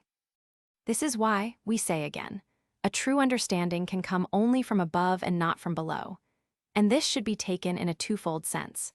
The work must begin from what is highest, that is, from principles, and descend gradually to the various orders of application, always keeping rigorously to the hierarchical dependence that exists between them. And it must also of necessity be the work of an elite in the truest and most complete meaning of this word. By this we mean exclusively an intellectual elite, and in reality, there can be no other. These few considerations should explain how much is lacking in modern Western civilization, not only with regard to the possibility of an effective understanding with the Eastern civilizations, but also in itself, for it to be a normal and complete civilization. Indeed, these two questions are so closely connected that they really form only one, and we have just given the reasons why this is the case. We have now to show more fully in what the anti-traditional outlook, which is really the modern outlook, consists, and what are the consequences that it bears within itself and that we see unfolding with a pitiless logic in present events. But before we pass on to this, one further remark is necessary. To be resolutely anti-modern is not to be in any way anti-Western. On the contrary, it only means making an effort to save the West from its own confusion. In any case, no Easterner who is faithful to his own tradition would view matters differently, and it is certain that there are far fewer opponents of the West as such, an attitude that makes no sense, than of the West insofar as it has become identified with modern civilization. There are those today who speak of a defense of the West, which is odd, to say the least, considering that it is the West, as we shall see later on, that is threatening to submerge the whole of mankind in the whirlpool of its own confused activity. Odd, we say, and completely unjustified if they mean, as they seem to despite certain reservations, that this defense is to be against the East, for the true East has no thought of attacking or dominating anybody, and asks no more than to be left in independence and tranquility, surely a not unreasonable demand. Actually, the truth is that the West really is in great need of defense, but only against itself and its own tendencies, which, if they are pushed to their conclusion, will lead inevitably to its ruin and destruction. It is therefore reform of the West that is called for, and if this reform were what it should be, that is to say, a restoration of tradition, it would entail as a natural consequence an understanding with the East.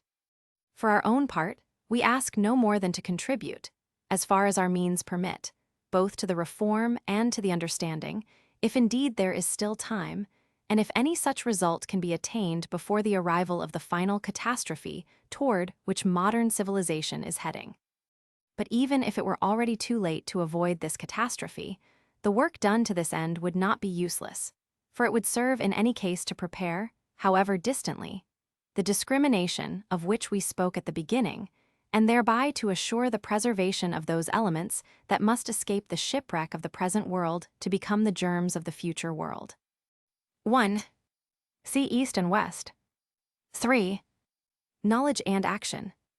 We will now examine in greater detail one of the main aspects of the opposition that at present exists between the Eastern and the Western mentalities, and which, more generally speaking, coincides with the opposition between the traditional and the anti-traditional outlooks, as we have already explained. From one point of view, the one that is most important, this conflict reveals itself in the form of an opposition between contemplation and action, or, more strictly speaking, in a difference of opinion as to their relative importance. There are several different ways in which the relation between them can be regarded. Are they really contraries, as seems to be the most general opinion, or are they not rather complementary to one another? Or is not their relationship really one of hierarchical subordination rather than of coordination? Such are the various aspects of the question, and these aspects correspond to so many points of view, which, though far from being of equal importance, can all be justified in some respects, since each one of them corresponds to a certain order of reality. We will begin with the shallowest and most outward point of view, that which consists in treating contemplation and action as being purely and simply opposed to one another, as contraries in the true sense of the word. It is beyond dispute that such an opposition does to all appearances exist. And yet, If this opposition were absolutely irreconcilable, there would be complete incompatibility between contemplation and action, and they could never be found together. But in fact, this is not so. There is not, at least in normal cases, a people, nor possibly an individual, that can be exclusively contemplative or exclusively active.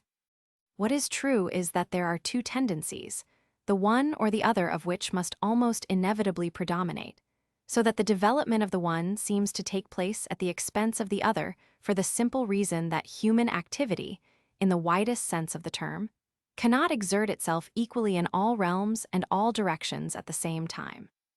It is this that gives the appearance of opposition, but a reconciliation must be possible between these contraries, or so-called contraries. As a matter of fact, one could say the same for all contraries, which cease to be such as soon as they are viewed from a higher level than the one where their opposition has its reality. Opposition or contrast means disharmony or disequilibrium. That is to say something which, as we have already made clear, can exist only from a relative, particular, and limited point of view. To regard contemplation and action as complementary is therefore to adopt a point of view that is deeper and truer than the foregoing, since the opposition is reconciled and resolved, and the two terms to a certain extent balance one another. It would therefore seem to be a question of two equally necessary elements, which complete and support one another and constitute the twofold activity, inward and outward, of one and the same being, whether this be each man taken in himself or mankind viewed as a whole. This conception is certainly more harmonious and satisfying than the previous one. However, if one held to it exclusively, one would be tempted, in virtue of the correlation so established, to place contemplation and action on the same level, so that the only thing to do would be to strive to hold the balance between them as evenly as possible, without there ever being any question of the superiority of one over the other. But it is clear that this point of view is still inadequate, given that the question of superiority is, and always has been raised, no matter in which way men may have tried to answer it. The important point in this connection is not, however, mere predominance in practice, which is after all a matter of temperament or of race, but what might be called the right to predominance. These two things are linked together only to a certain extent. Doubtless, recognition of superiority in one of the two tendencies will lead to its maximum development in preference to the other. But in practice, it is nonetheless true that the particular capacity of each person has to be taken into account, and the places held by contemplation and action in the life of a man or a people will therefore always be to a great extent determined by his or their nature. It is obvious that the aptitude for contemplation is more widespread and more generally developed in the East, and probably nowhere more than in India, which can therefore be taken as representing most typically what we have called the Eastern mentality. On the other hand, it is beyond dispute that the aptitude for action, or rather the tendency resulting from this aptitude, is predominant among the peoples of the West, at least as far as the great majority of individuals is concerned. Even if this tendency were not exaggerated and perverted as it is at present, it would nevertheless continue to exist, so that in the West contemplation would always be bound to be the province of a much more restricted elite.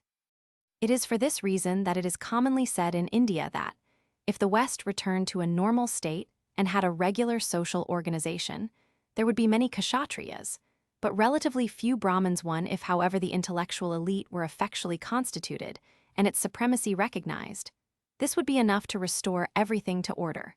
For spiritual power is in no way based on numbers, whose law is that of matter. Besides, and this is a point of great importance, in ancient times, and especially in the Middle Ages, the natural bent of Westerners for action did not prevent them from recognizing the superiority of contemplation, or, in other words, of pure intelligence. Why is it otherwise in modern times? Is it because Westerners have come to lose their intellectuality by overdeveloping their capacity for action that they console themselves by inventing theories that set action above everything else, and even, as in the case of pragmatism, go so far as to deny that there exists anything of value beyond action?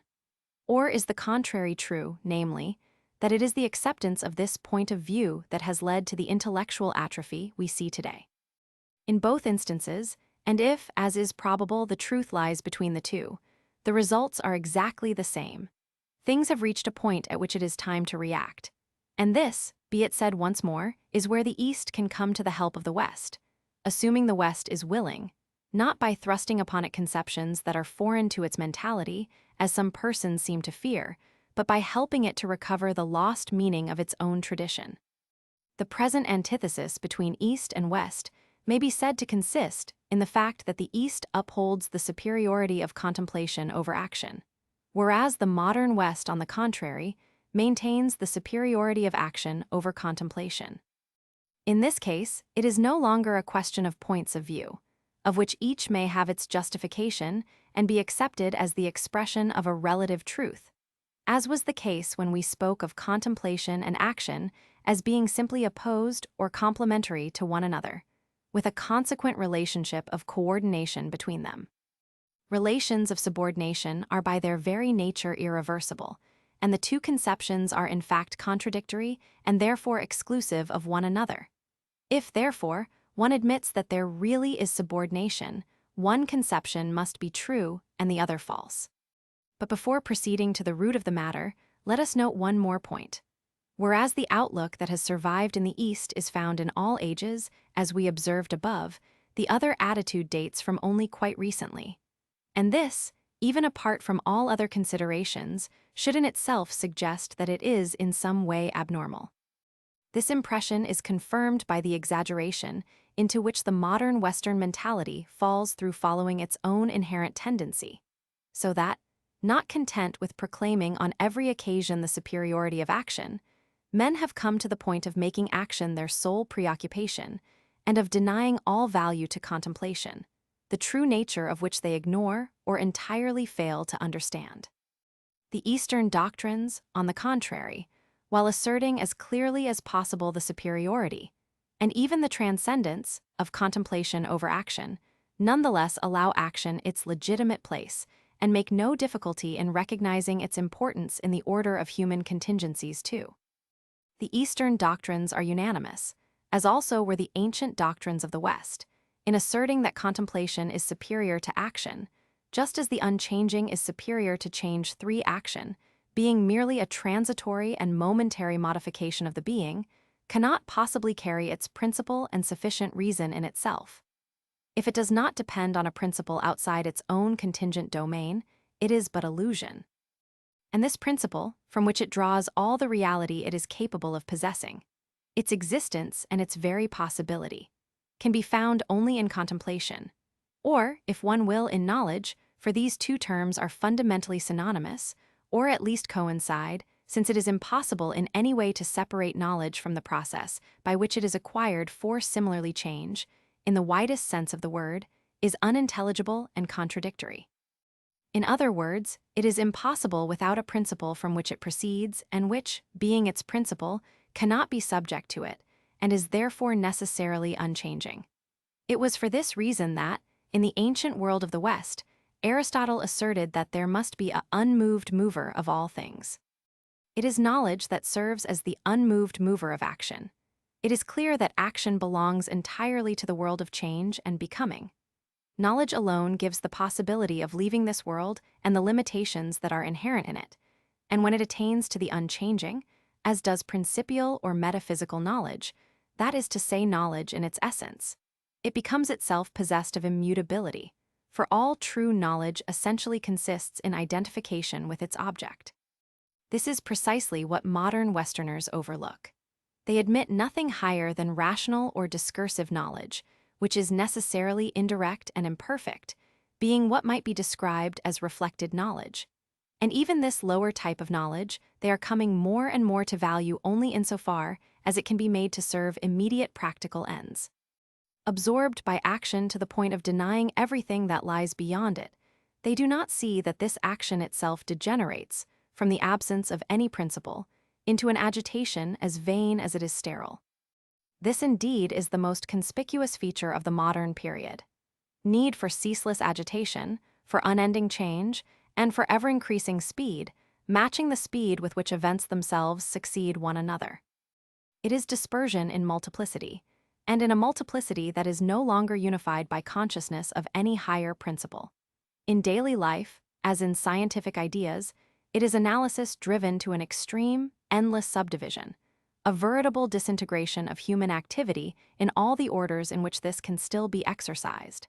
Hence the inaptitude for synthesis and the incapacity for any sort of concentration that is so striking in the eyes of Easterners.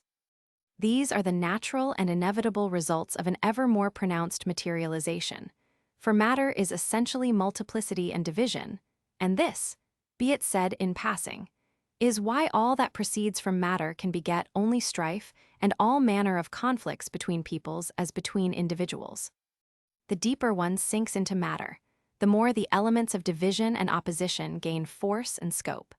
And, contrariwise, the more one rises toward pure spirituality, the nearer one approaches that unity which can only be fully realized by consciousness of universal principles.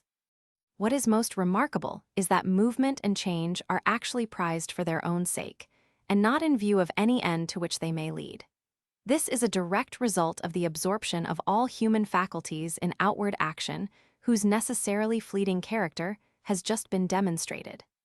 Here again we have dispersion, viewed from a different angle and at a more advanced stage. It could be described as a tendency toward instantaneity, having for its limit a state of pure disequilibrium, which, were it possible, would coincide with the final dissolution of this world. And this, too, is one of the clearest signs that the final phase of the Kali Yuga is at hand. The same trend is noticeable in the scientific realm. Research here is for its own sake far more than for the partial and fragmentary results it achieves. Here we see an ever more rapid succession of unfounded theories and hypotheses, no sooner set up than crumbling to give way to others that will have an even shorter life. A veritable chaos amid which one would search in vain for anything definitive, unless it be a monstrous accumulation of facts and details incapable of proving or signifying anything. We refer here, of course, to speculative science, insofar as this still exists. In applied science, there are on the contrary undeniable results, and this is easily understandable since these results bear directly on the domain of matter, the only domain in which modern man can boast any real superiority. It is therefore to be expected that discoveries, or rather mechanical and industrial inventions, will go on developing and multiplying more and more rapidly until the end of the present age. And who knows if, given the dangers of destruction they bear in themselves, they will not be one of the chief agents in the ultimate catastrophe, if things reach a point at which this cannot be averted. Be that as it may, one has the general impression that, in the present state of things, there is no longer any stability. But while there are some who sense the danger and try to react to it, most of our contemporaries are quite at ease amid this confusion, in which they see a kind of exteriorized image of their own mentality. Indeed, there is an exact correspondence between a world where everything seems to be in a state of mere becoming, leaving no place for the changeless and the permanent, and the state of mind of men who find all reality in this becoming, thus implicitly denying true knowledge as well as the object of that knowledge, namely transcendent and universal principles. One can go even further and say that it amounts to the negation of all real knowledge whatsoever, even of a relative order, since, as we have shown above, the relative is unintelligible and impossible without the absolute, the contingent without the necessary, change without the unchanging, and multiplicity without unity. Relativism is self-contradictory, for, in seeking to reduce everything to change, one logically arrives at a denial of the very existence of change. This was fundamentally the meaning of the famous arguments of Zeno of Elea.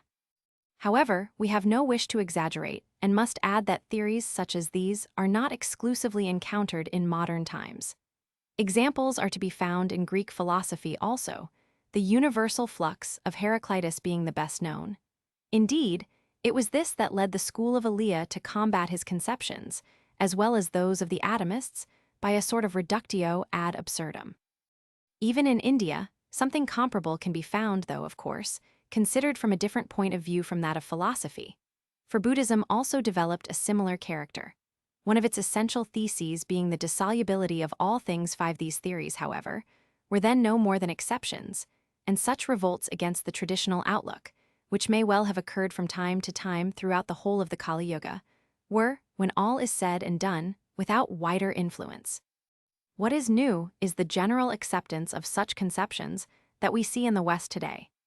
It should be noted, too, that under the influence of the very recent idea of progress, philosophies of becoming have, in modern times, taken on a special form that theories of the same type never had among the ancients. This form, although it may have multiple varieties, can be covered in general by the name evolutionism. We need not repeat here what we have already said elsewhere on this subject. We will merely recall the point that any conception allowing for nothing other than becoming is thereby necessarily a naturalistic conception, and, as such, implies a formal denial of whatever lies beyond nature, in other words the realm of metaphysics, which is the realm of immutable and eternal principles. We may point out also, in speaking of these anti-metaphysical theories, that the Bergsonian idea of pure duration corresponds exactly with that dispersion in instantaneity to which we alluded above.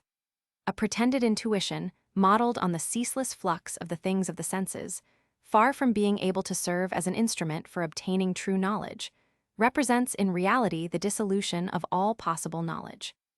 This leads us to repeat an essential point on which not the slightest ambiguity must be allowed to persist. Intellectual intuition, by which alone metaphysical knowledge is to be obtained, has absolutely nothing in common with this other, intuition of which certain contemporary philosophers speak. The latter pertains to the sensible realm and in fact is subrational, whereas the former, which is pure intelligence, is on the contrary superrational. But the moderns, knowing nothing higher than reason in the order of intelligence, do not even conceive of the possibility of intellectual intuition, whereas the doctrines of the ancient world and of the Middle Ages, even when they were no more than philosophical in character, and therefore incapable of effectively calling this intuition into play, nevertheless explicitly recognized its existence and its supremacy over all the other faculties. This is why there was no rationalism before Descartes, for rationalism is a specifically modern phenomenon, one that is closely connected with individualism, being nothing other than the negation of any faculty of a supra-individual order. As long as Westerners persist in ignoring or denying intellectual intuition, they can have no tradition in the true sense of the word, nor can they reach any understanding with the authentic representatives of the Eastern civilizations, in which everything, so to speak, derives from this intuition, which is immutable and infallible in itself, and the only starting point for any development in conformity with traditional norms. 1.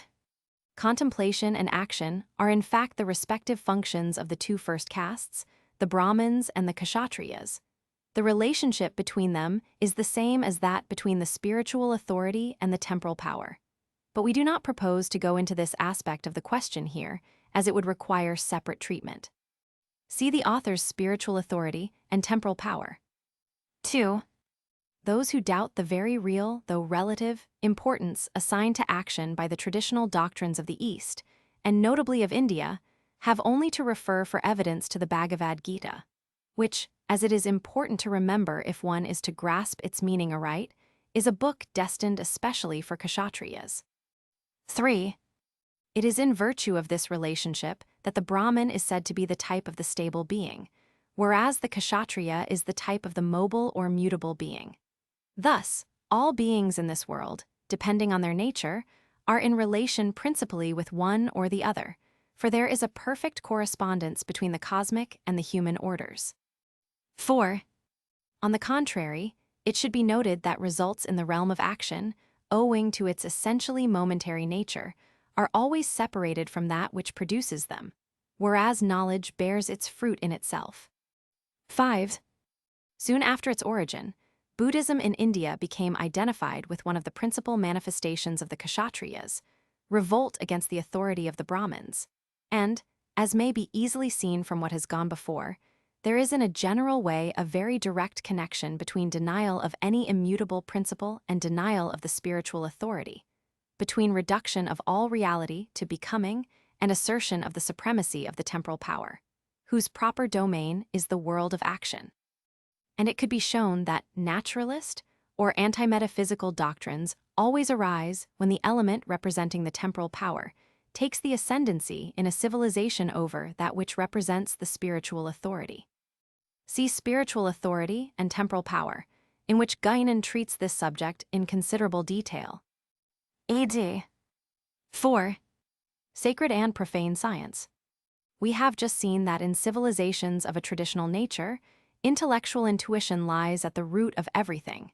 In other words, it is the pure metaphysical doctrine that constitutes the essential, everything else being linked to it, either in the form of consequences or applications to the various orders of contingent reality. Not only is this true of social institutions, but also of the sciences, that is, branches of knowledge bearing on the domain of the relative, which in such civilizations are only regarded as dependencies, prolongations, or reflections of absolute or principial knowledge.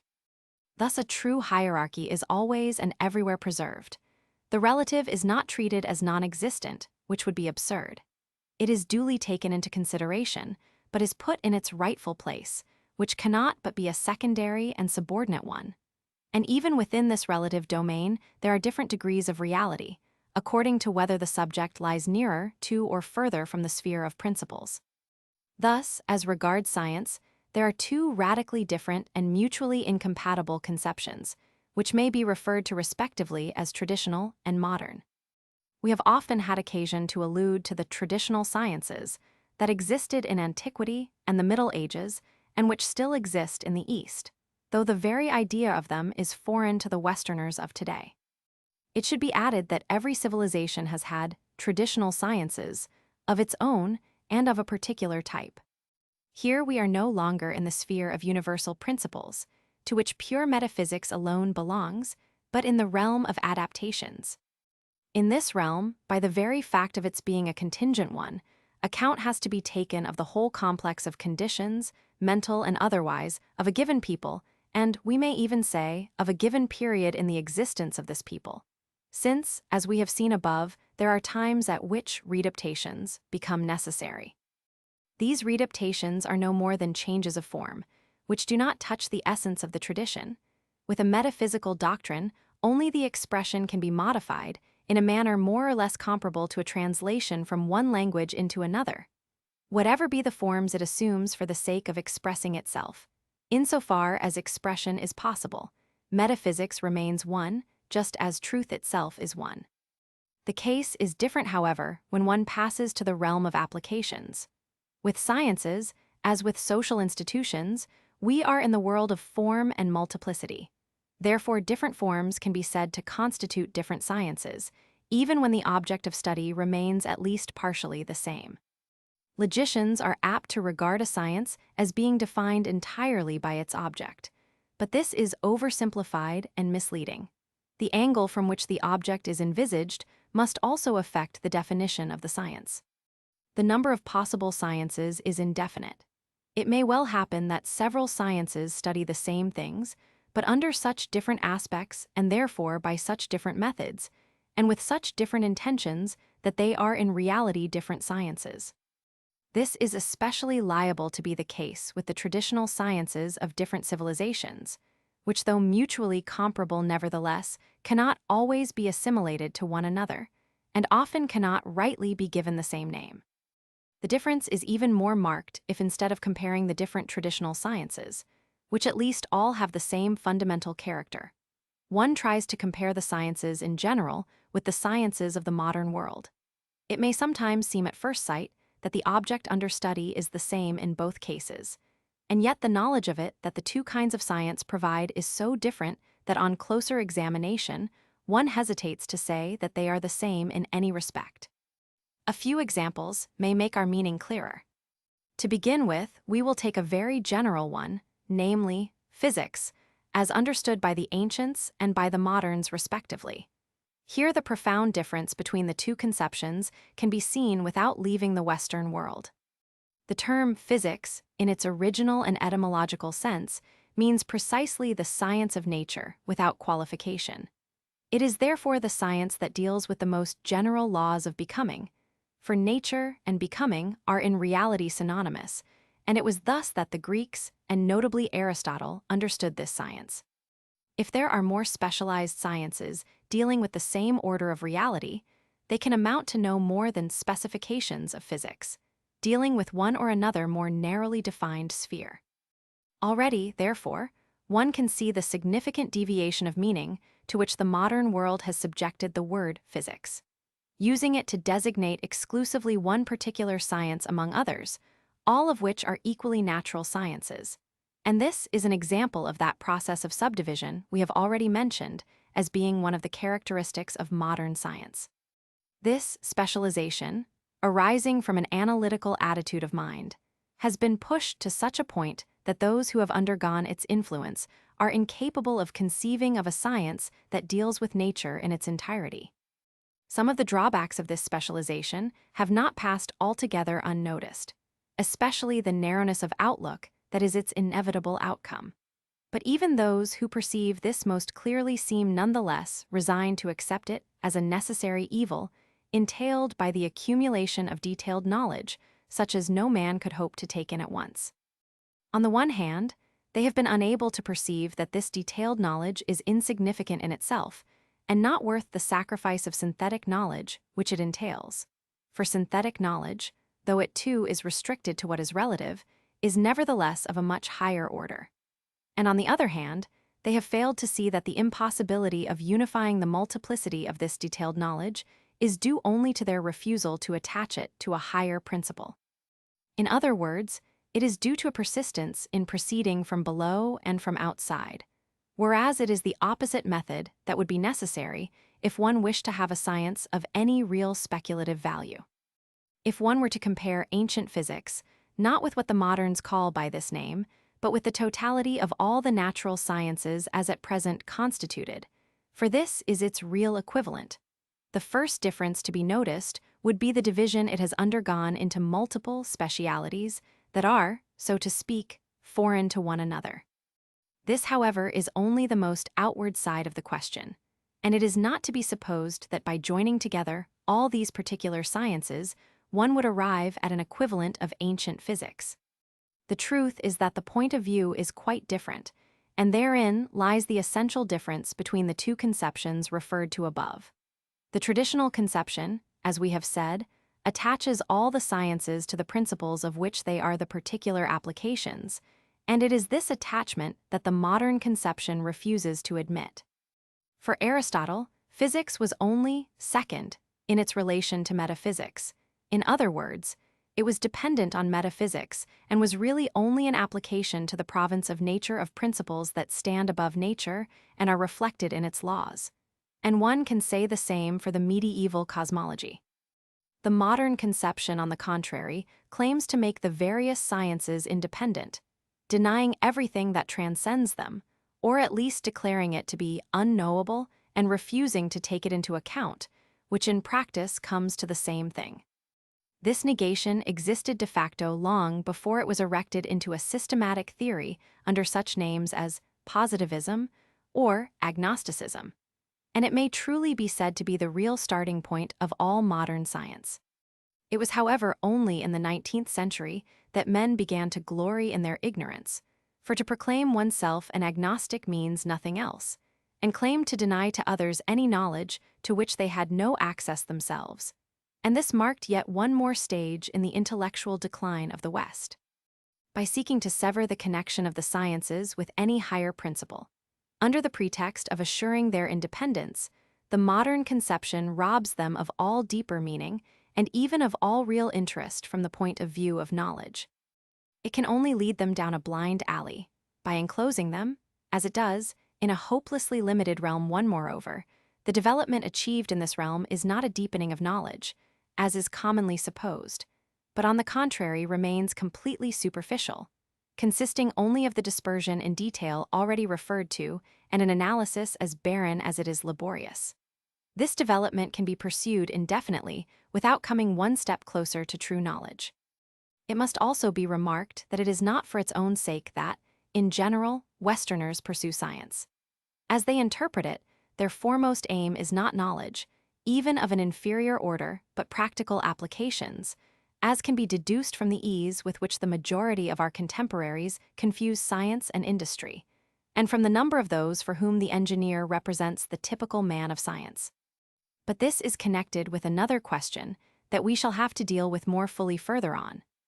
In assuming its modern form, science has lost not only in depth, but also, one might say, in stability, for its attachment to principles enabled it to share in their immutability to the extent that its subject matter allowed, whereas being now completely confined to the world of change, it can find nothing in it that is stable, and no fixed point on which to base itself. No longer starting from any absolute certainty, it is reduced to probabilities and approximations, or to purely hypothetical constructions that are the product of mere individual fantasy. Moreover, even if modern science should happen by chance to reach, by a roundabout route, certain conclusions that seem to be in agreement with some of the teachings of the ancient traditional sciences, it would be quite wrong to see in this a confirmation, of which these teachings stand in no need. It would be a waste of time to try to reconcile such utterly different points of view, or to establish a concordance with hypothetical theories that may be completely discredited before many years are out too as far as modern science is concerned. The conclusions in question can only belong to the realm of hypothesis, whereas the teachings of the traditional sciences had a very different character, coming as the indubitable consequences of truths known intuitively, and therefore infallibly. In the metaphysical order, modern experimentalism also involves the curious illusion that a theory can be proven by facts, whereas in reality the same facts can always be equally well explained by several different theories.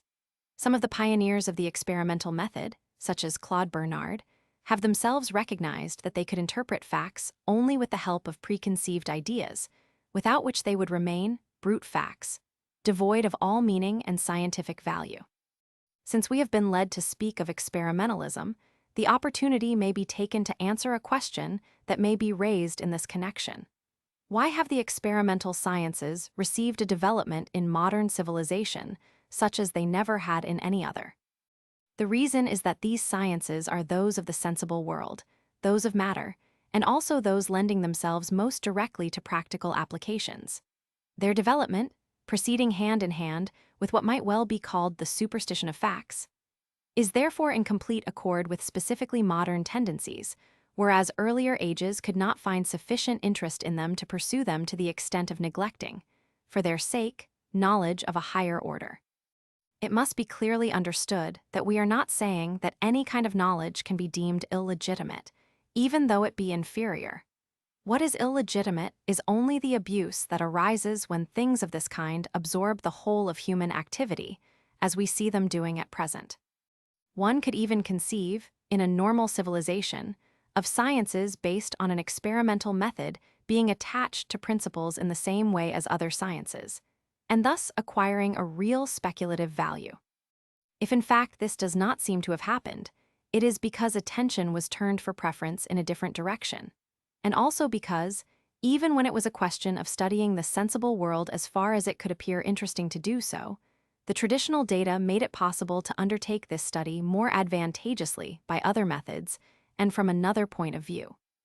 We said above that one of the characteristics of the present age is the exploitation of everything that had hitherto been neglected, as being of insufficient importance for men to devote their time and energy to, but which nevertheless had to be developed before the end of the cycle, since the things concerned had their place among the possibilities destined to be manifested within it. Such in particular is the case of the experimental sciences that have come into existence in recent centuries. There are even some modern sciences that represent, quite literally, residues of ancient sciences that are no longer understood. In a period of decadence, the lowest part of these sciences became isolated from all the rest, and this part, grossly materialized, served as the starting point for a completely different development, in a direction conforming to modern tendencies. This resulted in the formation of sciences that have ceased to have anything in common with those that preceded them. Thus, for example, it is wrong to maintain, as is generally done, that astrology and alchemy have respectively become modern astronomy and modern chemistry, even though this may contain an element of truth from a historical point of view. It contains, in fact, the very element of truth to which we have just alluded. For, if the latter sciences do in a certain sense come from the former, it is not by evolution or progress, as is claimed, but on the contrary by degeneration. This seems to call for further explanation. In the first place, it should be noted that the attribution of different meanings to the terms astrology and astronomy is relatively recent. The two words were used synonymously by the Greeks to denote the whole ground now covered by both. It would seem at first sight, then, that we have here another instance of one of those divisions caused by specialization between what originally were simply parts of a single science. But there is a certain difference in this case, for whereas one of the parts, namely that representing the more material side of the science in question, has taken on an independent development, the other has, on the contrary, entirely disappeared. A measure of the truth of this lies in the fact that it is no longer known today what ancient astrology may have been, and that even those who have tried to reconstruct it have managed to create nothing more than parodies of it. Some have tried to assimilate it to a modern experimental science by using statistics and the calculation of probabilities, a method arising from a point of view which could not in any way be that of the ancient or medieval world. Others, again, confine their efforts to the restoration of an art of divination, which existed formerly, but which was merely a perversion of astrology in its decline, and could at best be regarded as only a very inferior application unworthy of serious consideration, as may still be seen in the civilizations of the East. The case of chemistry is perhaps even more clear and characteristic, and modern ignorance concerning alchemy is certainly no less than in the case of astrology. True alchemy was essentially a science of the cosmological order, and it was also applicable at the same time to the human order, by virtue of the analogy between the macrocosm and the microcosm. Apart from this, it was constructed expressly so as to permit a transposition into the purely spiritual domain, and this gave a symbolical value and a higher significance to its teaching, making it one of the most typical and complete of the traditional sciences. It is not from this alchemy, with which as a matter of fact it has nothing in common, that modern chemistry has sprung. The latter is only a corruption, and, in the strictest sense of the word, a deviation from that science, arising, perhaps as early as the Middle Ages, from the incomprehension of persons who were incapable of penetrating the true meaning of the symbols and took everything literally. Believing that no more than material operations were in question, they launched out upon a more or less confused experimentation. It is these men, ironically referred to by the alchemists as puffers and charcoal burners, who are the real forerunners of the present-day chemists. And thus it is that modern science is constructed from the ruins of ancient sciences with the materials that had been rejected and left to the ignorant and the profane. It should be added that the so-called restorers of alchemy, of whom there are a certain number among our contemporaries, are merely continuing this same deviation, and that their research is as far from traditional alchemy as that of the astrologers to whom we have just referred is from ancient astrology. And that is why we have a right to say that the traditional sciences of the West are really lost for the moderns.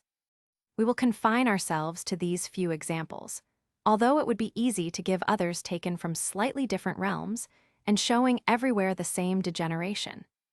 One could show, for instance, that psychology as it is understood today, that is, the study of mental phenomena as such, is a natural product of Anglo-Saxon empiricism and of the 18th century mentality, and that the point of view to which it corresponds was so negligible for the ancient world that, even if it was sometimes taken incidentally into consideration, no one would have dreamed of making a special science of it, since anything of value that it might contain was transformed and assimilated in higher points of view.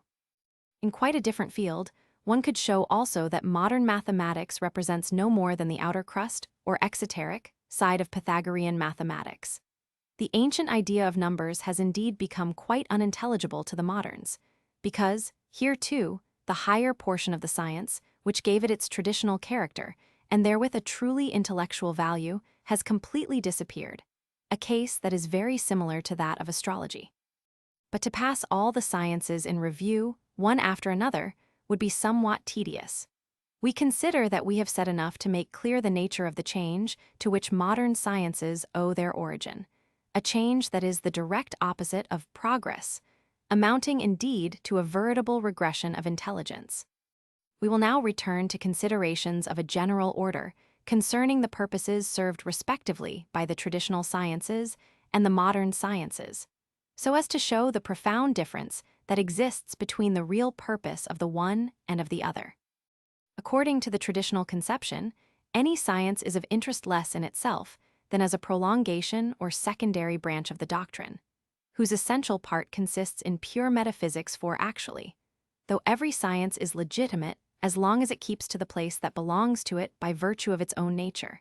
It is nevertheless easy to understand that knowledge of a lower order, for anyone who possesses knowledge of a higher order, is bound to lose much of its interest. It remains of interest only, so to speak, as a function of principial knowledge, that is, insofar as it is capable, on the one hand, of reflecting this knowledge in a contingent domain, and on the other, of leading to this knowledge itself, which, in the case that we have in mind, must never be lost sight of or sacrificed to more or less accidental considerations. These are the two complementary functions proper to the traditional sciences. On the one hand, as applications of the doctrine, they make it possible to link the different orders of reality and to integrate them into the unity of a single synthesis. And on the other, they constitute, at least for some, and in accordance with their individual aptitudes, a preparation for a higher knowledge and a way of approach to it, forming by virtue of their hierarchical positioning, according to the levels of existence to which they refer.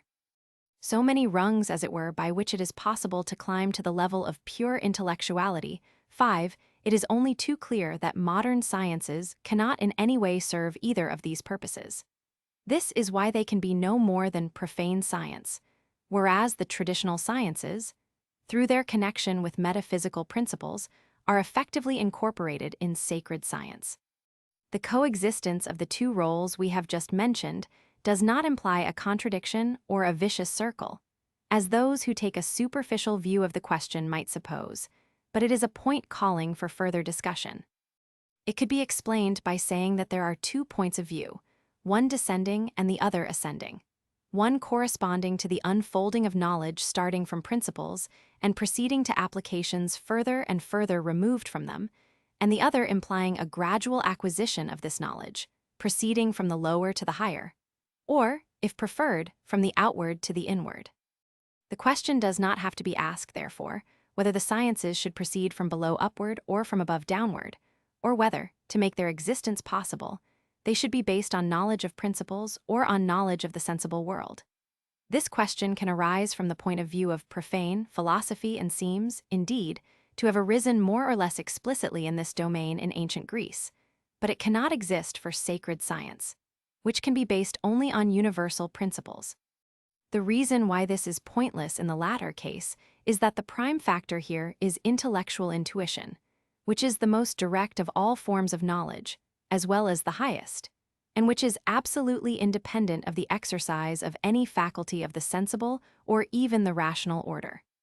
Sciences can only be validly constituted as sacred sciences by those who, before all else, are in full possession of principial knowledge and are thereby qualified to carry out, in conformity with the strictest traditional orthodoxy, all the adaptations required by circumstances of time and place. However, when these sciences have been so established, their teaching may follow an inverse order. They then serve, as it were, as illustrations of pure doctrine, which they render more easily accessible to certain minds, and the fact that they are concerned with the world of multiplicity gives them an almost indefinite variety of points of view, adapted to the no less great variety of the individual aptitudes of those whose minds are still limited to that same world of multiplicity. The ways leading to knowledge may be extremely different at the lowest degree, but they draw closer and closer together as higher levels are reached. This is not to say that any of these preparatory degrees are absolutely necessary, since they are mere contingent methods having nothing in common with the end to be attained. It is even possible for some persons, in whom the tendency to contemplation is predominant, to attain directly to true intellectual intuition without the aid of such means. 6. But this is a more or less exceptional case, and in general it is accepted as being necessary to proceed upward gradually. the whole question may also be illustrated by means of the traditional image of the cosmic wheel. The circumference in reality exists only in virtue of the center, but the beings that stand upon the circumference must necessarily start from there, or, more precisely, from the point thereon at which they actually find themselves, and follow the radius that leads to the center. Moreover, because of the correspondence that exists between all the orders of reality, the truths of a lower order can be taken as symbols of those of higher orders, and can therefore serve as supports by which one may arrive at an understanding of these. And this fact makes it possible for any science to become a sacred science, giving it a higher or anagogical meaning deeper than that which it possesses in itself. 7. Every science, we say, can assume this character, whatever may be its subject matter, on the sole condition of being constructed and regarded from the traditional standpoint. It is only necessary to keep in mind the degrees of importance of the various sciences according to the hierarchical rank of the diverse realities studied by them. But whatever degree they may occupy, their character and functions are essentially similar in the traditional conception. What is true of the sciences is equally true of the arts, since every art can have a truly symbolic value that enables it to serve as a support for meditation, and because its rules, like the laws studied by the sciences, are reflections and applications of fundamental principles. There are then in every normal civilization traditional arts, but these are no less unknown to the modern West than are the traditional sciences. 8. The truth is that there is really no profane realm that could in any way be opposed to a sacred realm. There is only a profane point of view, which is really none other than the point of view of ignorance. 9. This is why profane science, the science of the moderns, can, as we have remarked elsewhere, be justly styled ignorant knowledge.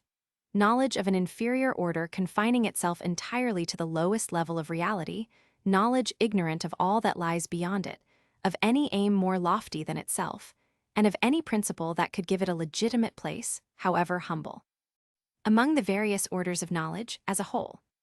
Irremediably enclosed in the relative and narrow realm in which it has striven to proclaim itself independent, thereby voluntarily breaking all connection with transcendent truth and supreme wisdom, it is only a vain and illusory knowledge, which indeed comes from nothing and leads to nothing. This survey will suffice to show how great is the deficiency of the modern world in the realm of science, and how that very science of which it is so proud represents no more than a deviation, and, as it were, a downfall from true science, which for us is absolutely identical with what we have called sacred or traditional science. Modern science, arising from an arbitrary limitation of knowledge to a particular order, the lowest of all orders, that of material or sensible reality, has lost, through this limitation and the consequences it immediately entails, all intellectual value. As long, that is, as one gives to the word intellectuality the fullness of its real meaning, and refuses to share the rationalist error of assimilating pure intelligence to reason, or, what amount to the same thing, of completely denying intellectual intuition.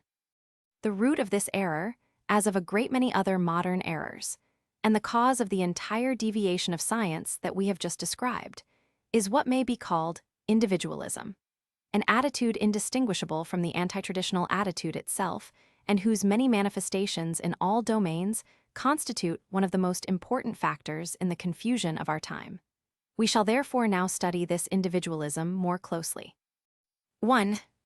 It should be noted that an analogous rupture has occurred in the social order, where the moderns claim to have separated the temporal from the spiritual.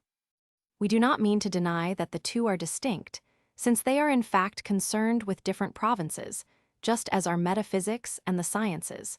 But due to an error inherent in the analytical mentality, it has been forgotten that distinction does not mean separation. Because of this separation, the temporal power has lost its legitimacy, which is precisely what can be said in the intellectual order of the sciences. 2.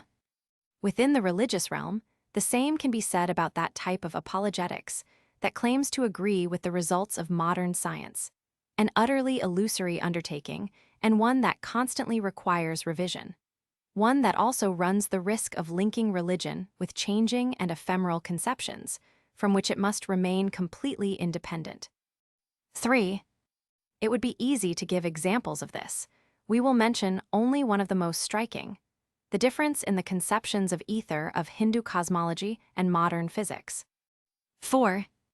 This is expressed, for example, in such a designation as Upavda, used in India for certain traditional sciences, and showing their subordination to the Veda, that is, sacred knowledge. 5. In our study, The Esoterism of Dante, we spoke of the symbolism of the latter, the rungs of which correspond, in several traditions, to certain sciences, and, at the same time, to states of being. This necessarily implies that these sciences were not regarded in a merely profane manner, as in the modern world, but allowed of a transposition bestowing on them a real initiatic significance. 6. This is why, according to Hindu doctrine, Brahmins should keep their minds constantly turned toward supreme knowledge, whereas Kshatriyas should rather apply themselves to a study of the successive stages by which this is gradually to be reached. 7. This is the purpose, for example, of the astronomical symbolism so commonly used in the various traditional doctrines, and what we say here can help to indicate the true nature of ancient astrology. 8. The art of the medieval builders can be cited as a particularly remarkable example of these traditional arts, whose practice, moreover, implied a real knowledge of the corresponding sciences. 9. To see the truth of this, it is sufficient to note facts such as the following. Cosmogony, one of the most sacred of the sciences, and one that has its place in all the inspired books, including the Hebrew Bible, has become for the modern world a subject for completely profane hypotheses. The domain of the science is indeed the same in both cases, but the point of view is utterly different. 5. Individualism. By individualism, we mean the negation of any principle higher than individuality, and the consequent reduction of civilization, in all its branches, to purely human elements.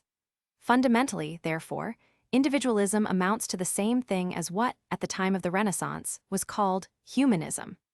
It is also the characteristic feature of the profane point of view, as we have described it above. Indeed, these are but different names for the same thing. And we have also shown that this profane outlook coincides with the anti-traditional outlook that lies at the root of all specifically modern tendencies. That is not to say, of course, that this outlook is entirely new.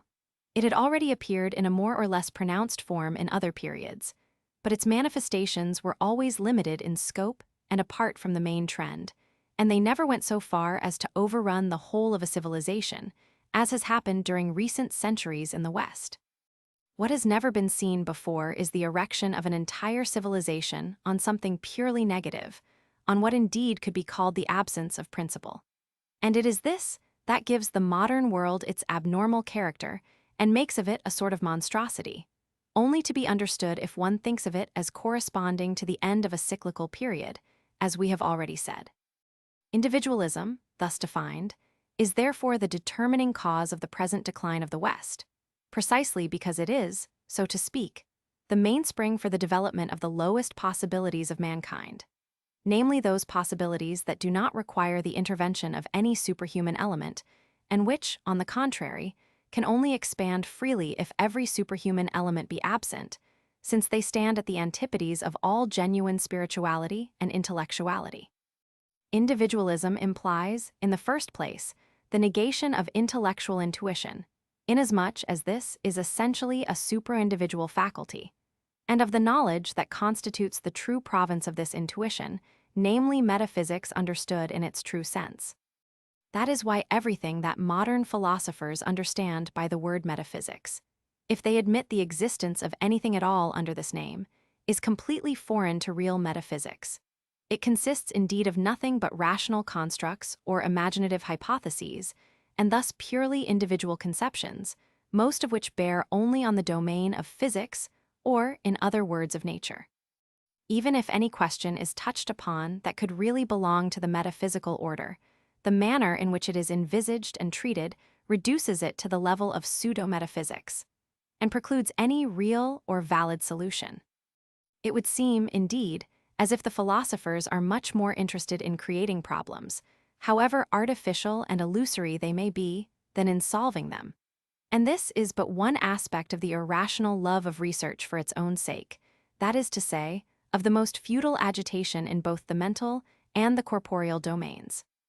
It is also an important consideration for these philosophers to be able to put their name to a system, that is, to a strictly limited and circumscribed set of theories, which shall belong to them and be exclusively their creation. Hence the desire to be original at all costs, even if truth should have to be sacrificed to this originality. A philosopher's renown is increased more by inventing a new error than by repeating a truth that has already been expressed by others.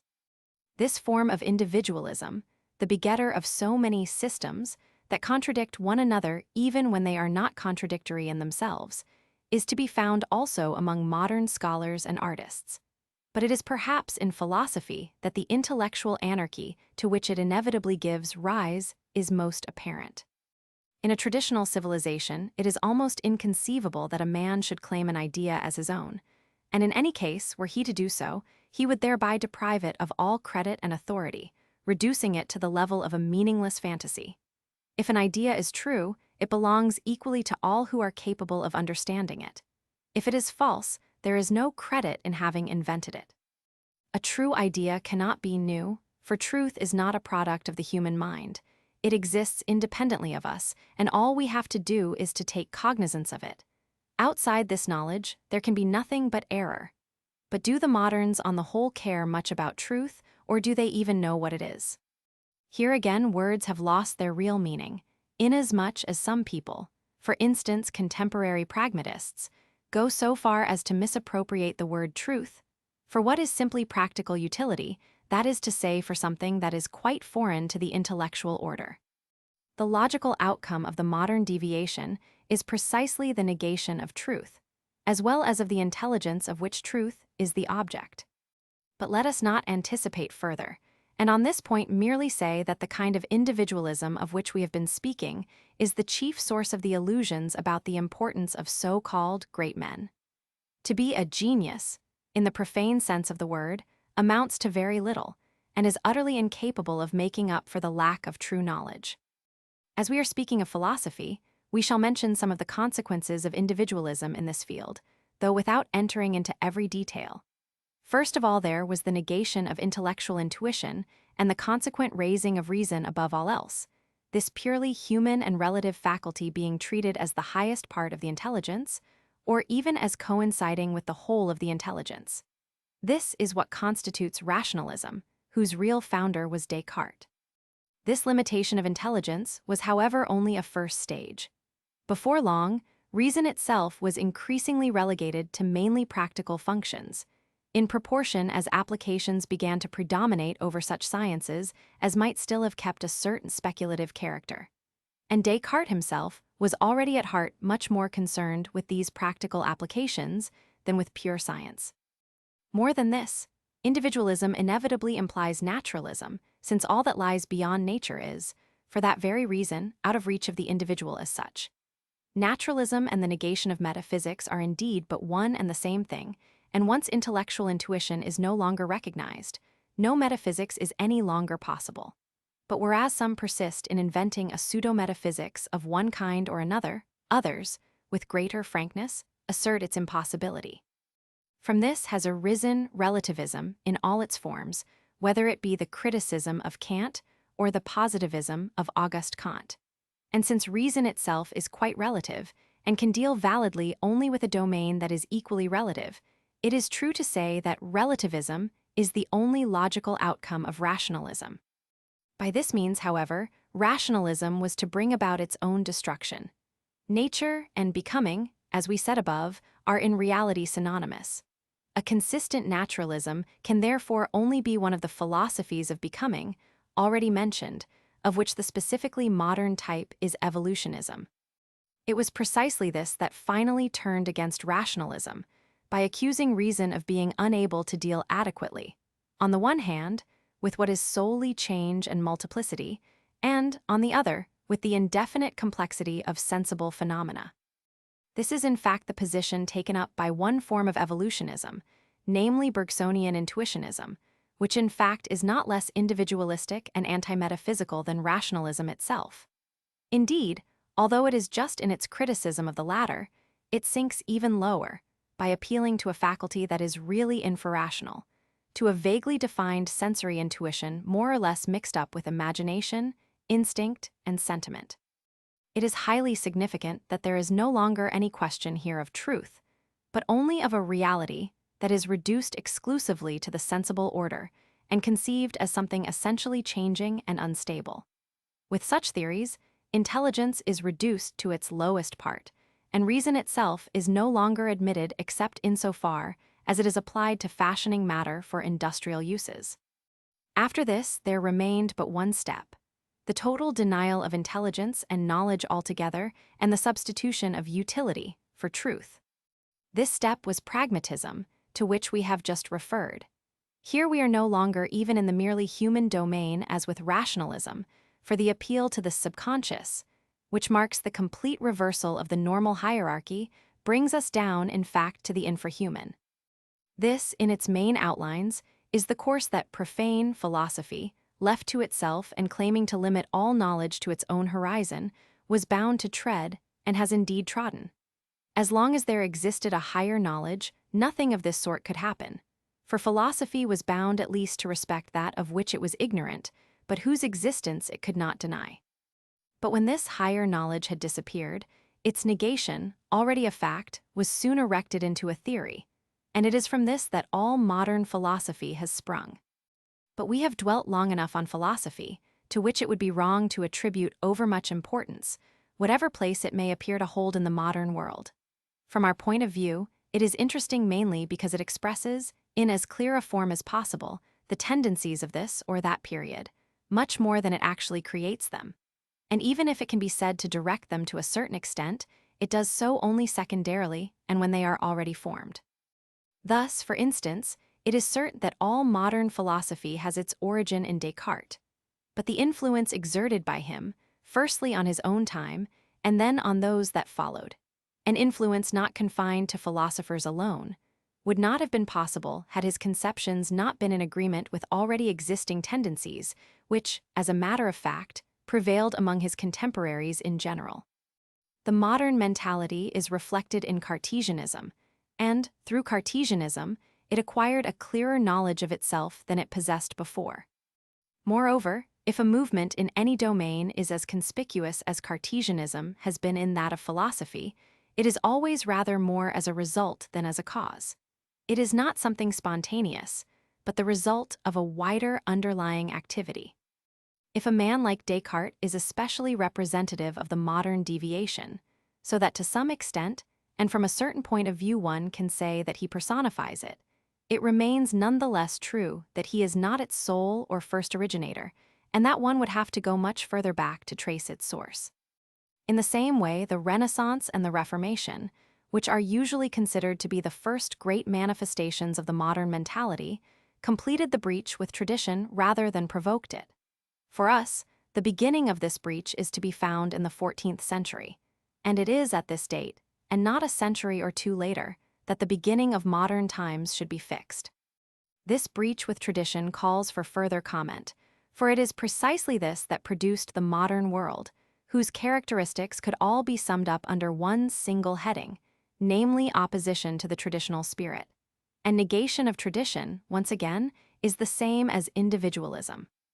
This, indeed, is in perfect accord with what has already been said, since it is intellectual intuition and pure metaphysical doctrine that constitute the very principle of every traditional civilization. Once the principle is denied, all its consequences must be denied also, at least implicitly, and thereby everything that really merits the name of tradition is destroyed at one blow.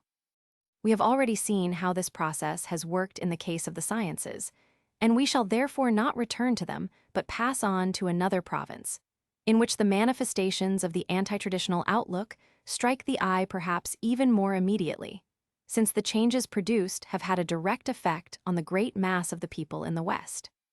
Actually, the traditional sciences of the Middle Ages were confined to a not very numerous elite, and some of them were even a monopoly of strictly closed schools, and therefore constituted an esoterism in the true sense of the word. But there was also a part of the tradition that belonged to all without distinction, and it is of this outward part that we now wish to speak. At that time, the tradition of the West bore outwardly a specifically religious form, being in fact represented by Catholicism. It is therefore in the realm of religion that we shall have to consider the revolt against the traditional outlook, a revolt which, when it had acquired a definite form, became known as Protestantism. It is not difficult to see that this is a manifestation of individualism. Indeed, one could call it individualism as applied to religion. Protestantism, like the modern world, is built upon mere negation, the same negation of principles that is the essence of individualism. And one can see in it one more example, and a most striking one, of the state of anarchy and dissolution that has arisen from this negation. Individualism necessarily implies the refusal to accept any authority higher than the individual, as well as any means of knowledge higher than individual reason. These two attitudes are inseparable. Consequently, the modern outlook was bound to reject all spiritual authority in the true sense of the word, namely authority that is based on the superhuman order, as well as any traditional organization, that is, any organization based essentially on this authority, whatever be its form, for the form will naturally vary with each civilization. This is what in fact did happen. Protestantism denied the authority of the organization qualified to interpret legitimately the religious tradition of the West, and in its place claimed to set up free criticism. That is to say, any interpretations resulting from private judgment, even that of the ignorant and incompetent, and based exclusively on the exercise of human reason. What happened in the realm of religion was therefore analogous to the part to be played by rationalism in philosophy. The door was left open to all manner of discussions, divergencies, and deviations, and the result could not but be dispersion in an ever-growing multitude of sects, each of which represents no more than the private opinion of certain individuals. As it was impossible under such conditions to come to an agreement on doctrine, this was soon thrust into the background, and the secondary aspect of religion, namely morality, came to the fore. Hence the degeneration into moralism so patent in present-day Protestantism. There thus arose a phenomenon, parallel to that to which we have referred in the case of philosophy, as an inevitable consequence of the dissolution of doctrine and the disappearance from religion of its intellectual elements. From rationalism, religion was bound to sink into sentimentalism, and it is in the Anglo-Saxon countries that the most striking examples of this are to be found. What remains is therefore no longer even a dwindling and deformed religion, but simply religiosity, that is to say vague and sentimental aspirations unjustified by any real knowledge. To this final stage correspond theories such as that of the religious experience of William James, which goes to the point of finding in the subconscious man's means of entering into communication with the divine. At this stage, the final products of religious and of philosophical decline mingle together, and religious experience becomes merged in pragmatism, in the name of which a limited God is stipulated as being more advantageous than an infinite God, insofar as one can feel for him sentiments comparable to those one would feel for a higher man. At the same time, the appeal to the subconscious joins hands with modern spiritualism and all those pseudo-religions characteristic of our age. In another direction, Protestant moralism, having gradually eliminated all doctrinal basis, has ended by degenerating into what is called lay morality, which counts among its adherents the representatives of all the varieties of liberal Protestantism, as well as the open enemies of every religious idea. Fundamentally, both groups are guided by the same tendencies, and the only difference is that not all go equally far in the logical development of everything that these tendencies imply. Actually, religion being essentially a form of tradition, the anti-traditional outlook cannot help being anti-religious. It begins by denaturing religion, and when it can, ends by suppressing it entirely. Protestantism is illogical. While doing all it can to humanize religion, it nevertheless, in theory at least, retains revelation, which is a superhuman element. It does not dare carry its negation to the logical conclusion, but, by subjecting revelation to all the discussions resulting from purely human interpretations, it does in fact reduce it to next to nothing. And seeing, as one does, people who persist in calling themselves Christian even though they deny the very divinity of Christ. One cannot avoid the supposition that they are much nearer to complete negation than to real Christianity, although they may not realize the fact. Such contradictions, however, should not occasion too much surprise, for they are in every field one of the symptoms of the disorder and confusion of our times. Just as the incessant subdivision of Protestantism is one of the many manifestations of that dispersion in multiplicity, which, as we have shown, is to be found everywhere in modern life and science. Moreover, it is natural that Protestantism, owing to the spirit of negation by which it is animated, should have given birth to that destructive criticism, which, in the hands of the so-called historians of religion, has been turned into a weapon against all religion, so that, while claiming to recognize no other authority than that of the sacred books, the Protestant movement has in this way contributed very largely toward the destruction of this very authority. That is to say of the minimum of tradition that it still retained. Once started, the revolt against the traditional outlook could not be stopped halfway. An objection might here be raised. Although it broke away from the Catholic organization, might not Protestantism, in that it continued to admit the validity of the sacred books, have preserved the traditional doctrine contained therein? But the introduction of free criticism completely refutes such a hypothesis, since it opens the door to all manner of individual fantasies. Moreover, the preservation of the doctrine presupposes an organized traditional teaching to keep alive the orthodox interpretation, and in actual fact, this teaching has, in the Western world, been identified with Catholicism. No doubt other civilizations may possess organizations of very different form to fulfill the corresponding function, but it is the civilization of the West, with all the conditions peculiar to it, that concerns us here. It would be to no purpose, therefore, to plead that there is no institution comparable to the papacy in India. The case is quite different there, in the first place because its tradition does not take the form of a religion in the Western sense of the word, so that the means by which it is preserved and transmitted cannot be the same, and secondly because, the Hindu mentality being quite different from the European, the Hindu tradition possesses within itself an inherent power such as the European tradition could not enjoy without the support of an organization much more rigidly defined in its outward constitution. We have already said that the Western tradition has necessarily borne a religious form since the introduction of Christianity. It would take too long to explain here all the reasons for this, reasons that could moreover not be fully understood without entering into rather complex considerations. But it is an actual fact with which one cannot refuse to reckon. And once admitted, one must also admit all the consequences it entails with regard to an organization suited to this kind of traditional form. It is moreover quite certain, as we showed above, that it is in Catholicism alone that all that may still remain of the traditional spirit in the West has been preserved. But does this mean that in Catholicism at least one can speak of an integral conservation of tradition completely untainted by the modern spirit? Unfortunately, this does not appear to be the case.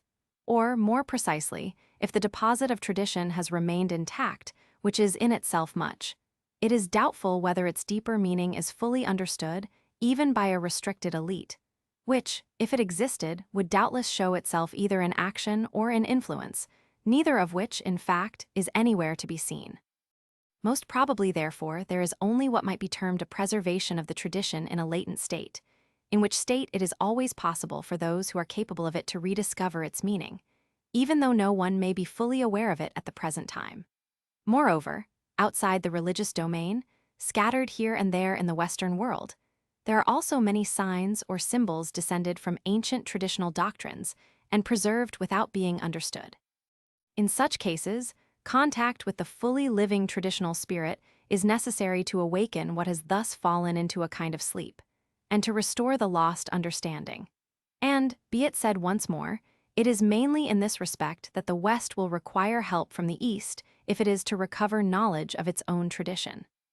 What we have just said refers to the possibilities which Catholicism, through its principle, faithfully and unalterably contains.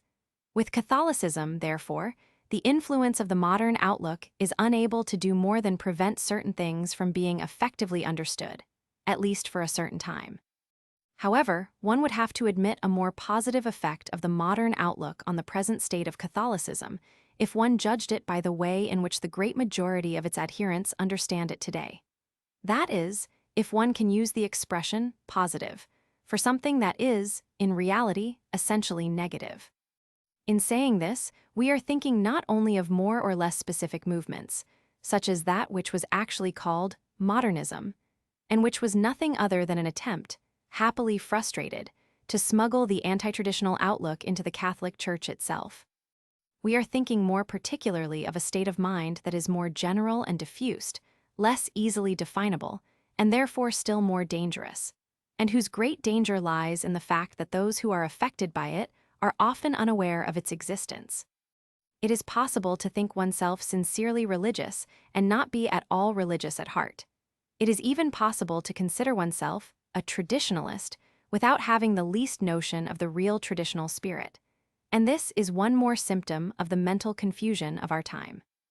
The state of mind we are referring to is primarily one that consists, so to speak, in minimizing religion, in treating it as something to be kept on one side and relegated to as limited and narrow a field as possible, so that it remains completely fenced off, with no real influence on the rest of existence. Are there many Catholics today whose way of thinking and acting in everyday life differs noticeably from that of the most non-religious of their contemporaries? We allude also to the almost complete ignorance of doctrine, and even indifference to everything connected with it. Religion, for many, is simply a matter of performance and custom, not to say of routine, and there is a deliberate refusal to attempt to understand anything about it. A refusal that even reaches the point of thinking that it is impossible to understand it, or perhaps that there is nothing there to be understood. Moreover, if one really understood religion, could one accord it such a mediocre place among one's preoccupations? Thus, doctrine is in fact forgotten or reduced to almost nothing, which gets close to the Protestant conception, since it is an effect of the same modern tendencies, which are opposed to all intellectuality. And, what is even more deplorable, the teaching commonly given, instead of reacting against this state of mind, favors it by adapting to it only too well. There is constant talk of morality, while very little is said about doctrine, on the pretext that this would not be understood. Religion has now become mere moralism, or at least it seems as if nobody cares any longer to see what it really is, and this is something different. And even if doctrine still sometimes comes under discussion, it is too often only diminished by discussing it with its adversaries on their own, profane ground, which inevitably leads to making completely unjustifiable concessions. A striking instance is the necessity that people feel to take into consideration, to a greater or less extent, the results claimed by modern criticism, whereas, if they were to adopt a different standpoint, nothing would be easier than to show how foolish this is. Under such conditions, how can anything remain of the true traditional spirit? The digression into which we have been led by our review of the manifestations of individualism in the religious field does not seem unjustified, for it shows that the evil, in this domain, is even more serious and widespread than might at first sight be supposed. Moreover, it is not really foreign to the question we are considering, upon which our last remark directly bears, for it is individualism that everywhere sponsors the spirit of debate. It is very difficult to make our contemporaries see that there are things which by their very nature cannot be discussed. Modern man, instead of attempting to raise himself to truth, seeks to drag truth down to his own level, which is doubtless the reason why there are so many who imagine, when one speaks to them of traditional sciences, or even of pure metaphysics, that one is speaking only of profane science and of philosophy. It is always possible to hold discussions within the realm of individual opinion, as this does not go beyond the rational order, and it is easy to find more or less valid arguments on both sides of a question when there is no appeal to any higher principle. Indeed, in many cases, discussion can be carried on indefinitely without arriving at any solution, which is the reason why almost all modern philosophy is built up on quibbles and badly framed questions. Far from clearing up these questions, as it is commonly supposed to do, discussion usually only entangles or obscures them still further, and its commonest result is for each participant, in trying to convert his opponent to become more firmly wedded to his own opinion, and to enclose himself in it more exclusively than ever. The real motive is not the wish to attain to knowledge of the truth, but to prove oneself right in spite of opposition, or at least, if one cannot convince others, to convince oneself of one's own rightness. Though failure to convince others nevertheless causes regret, in view of the craving for proselytism, that is one of the characteristic features of the modern Western mentality. Sometimes individualism, in the lowest and most vulgar sense of the word, is manifested in a still more obvious way, as in the desire that is frequently shown to judge a man's work by what is known of his private life, as though there could be any sort of connection between the two. The same tendency, combined with a mania for detail, is also responsible for the interest shown in the smallest peculiarities in the lives of great men, and for the illusion that all that they have done can be explained by a sort of psychophysiological analysis. All this is very significant for anyone who wishes to understand the real nature of the contemporary mentality. To return for a moment to the habit of introducing discussion into realms in which it has no rightful place, it must be stated clearly that an apologetic attitude is in itself extremely weak, because it is merely defensive in the juridical sense of the word. It is not without reason that it is expressed by a word derived from apology, the real meaning of which is the plea of an advocate, and which, in English, has even taken on in current usage the meaning of excuse. The excessive importance attached to apologetics is therefore an undeniable proof of the decline of the religious spirit. This weakness becomes still greater when apologetics degenerate, as we remarked above, into discussions, as completely profane in their method as in their point of view, in which religion is put on the same plane as the most contingent and hypothetical of philosophically, scientific, or pseudoscientific theories, and in which, in order to appear conciliatory, the apologists go to the length of admitting, to some extent, conceptions invented for the sole purpose of ruining all religion. Such apologists themselves furnish the proof of their complete ignorance of the real character of the doctrine, whose more or less authorized representatives they believe themselves to be. Those who are qualified to speak in the name of a traditional doctrine do not need to discuss with the profane or to engage in polemics. They have only to expound the doctrine as it is, for such as can understand it, and, at the same time, to denounce error wherever it arises, and expose it by casting upon it the light of true knowledge. Their function is not to compromise doctrine by taking part in strife, but to pronounce the judgment which they have the right to pronounce, if they effectively possess the principles that should infallibly inspire them. The domain of strife is the domain of action, that is to say, the individual and temporal domain. The unmoved mover produces and directs movement without being involved in it. Knowledge enlightens action without partaking of its vicissitudes. The spiritual guides the temporal without mingling with it, and thus everything remains in its proper order, in the rank that is its own in the universal hierarchy. But where is the notion of a real hierarchy still to be found in the modern world? Nothing and nobody is any longer in the right place. Men no longer recognize any effective authority in the spiritual order or any legitimate power in the temporal. The profane presume to discuss what is sacred and to contest its character and even its existence. The inferior judges the superior, ignorance sets bounds to wisdom, error prevails over truth, the human is substituted for the divine, earth has priority over heaven. The individual sets the measure for all things and claims to dictate to the universe laws drawn entirely from his own relative and fallible reason. Woe unto you, ye blind guides, the Gospel says, and indeed everywhere today one sees nothing but blind leaders of the blind, who, unless restrained by some timely check, will inevitably lead them into the abyss, there to perish with them. 1. Moreover, according to the Gospel, this state is to continue until the last day, that is to say, until the end of the present cycle. 6. The social chaos. In the present work, we do not intend to give any particular emphasis to the social point of view, for it interests us only indirectly, representing as it does a comparatively remote application of fundamental principles. It therefore cannot in any circumstances be the domain in which any reconstitution of the modern world could begin. Indeed, if a reconstitution were to be attempted at this level, that is to say, working backward and starting from consequences rather than from principles, it would be bound to lack any real foundation and would be completely illusory. Nothing stable could ever come of it, and the whole work would have to be begun anew because the prime necessity of coming to an agreement on essential truths would have been overlooked.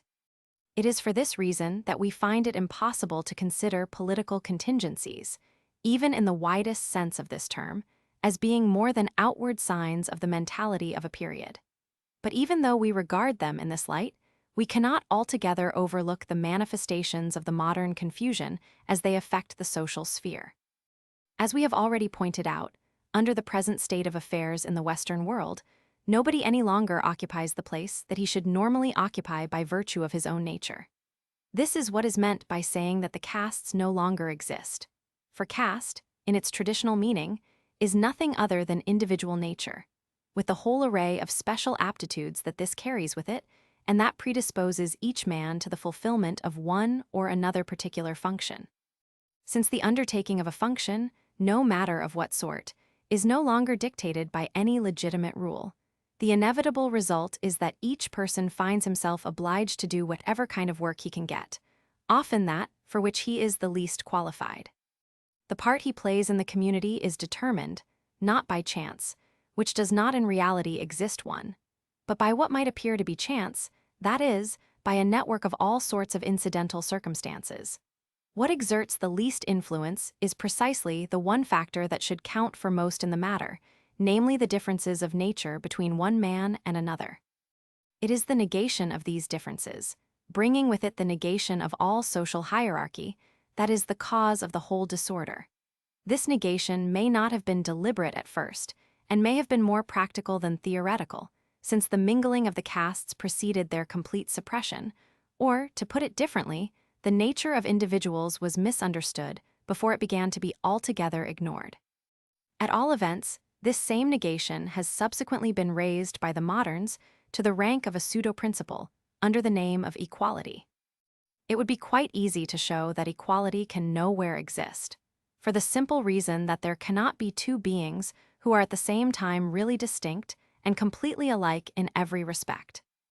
And it would be no less easy to bring out all the ridiculous consequences arising out of this fantastical idea, in the name of which men claim to impose a complete uniformity on everyone, in such ways, for example, as by meting out identical teaching to all, as though all were equally capable of understanding the same things, and as though the same methods for making them understand these things were suitable for all indiscriminately.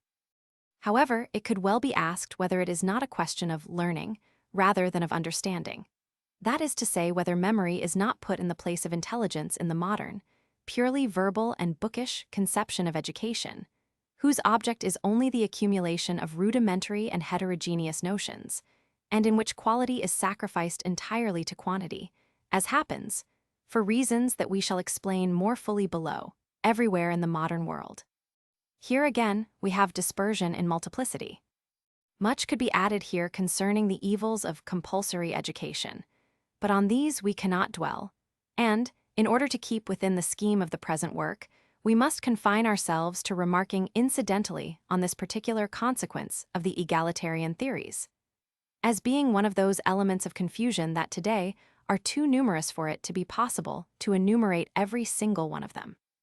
Naturally, when we encounter ideas such as equality or progress, or any other of the lay dogmas that almost all of our contemporaries blindly accept, most of which were first formulated during the 18th century, it is impossible for us to admit that they arose spontaneously.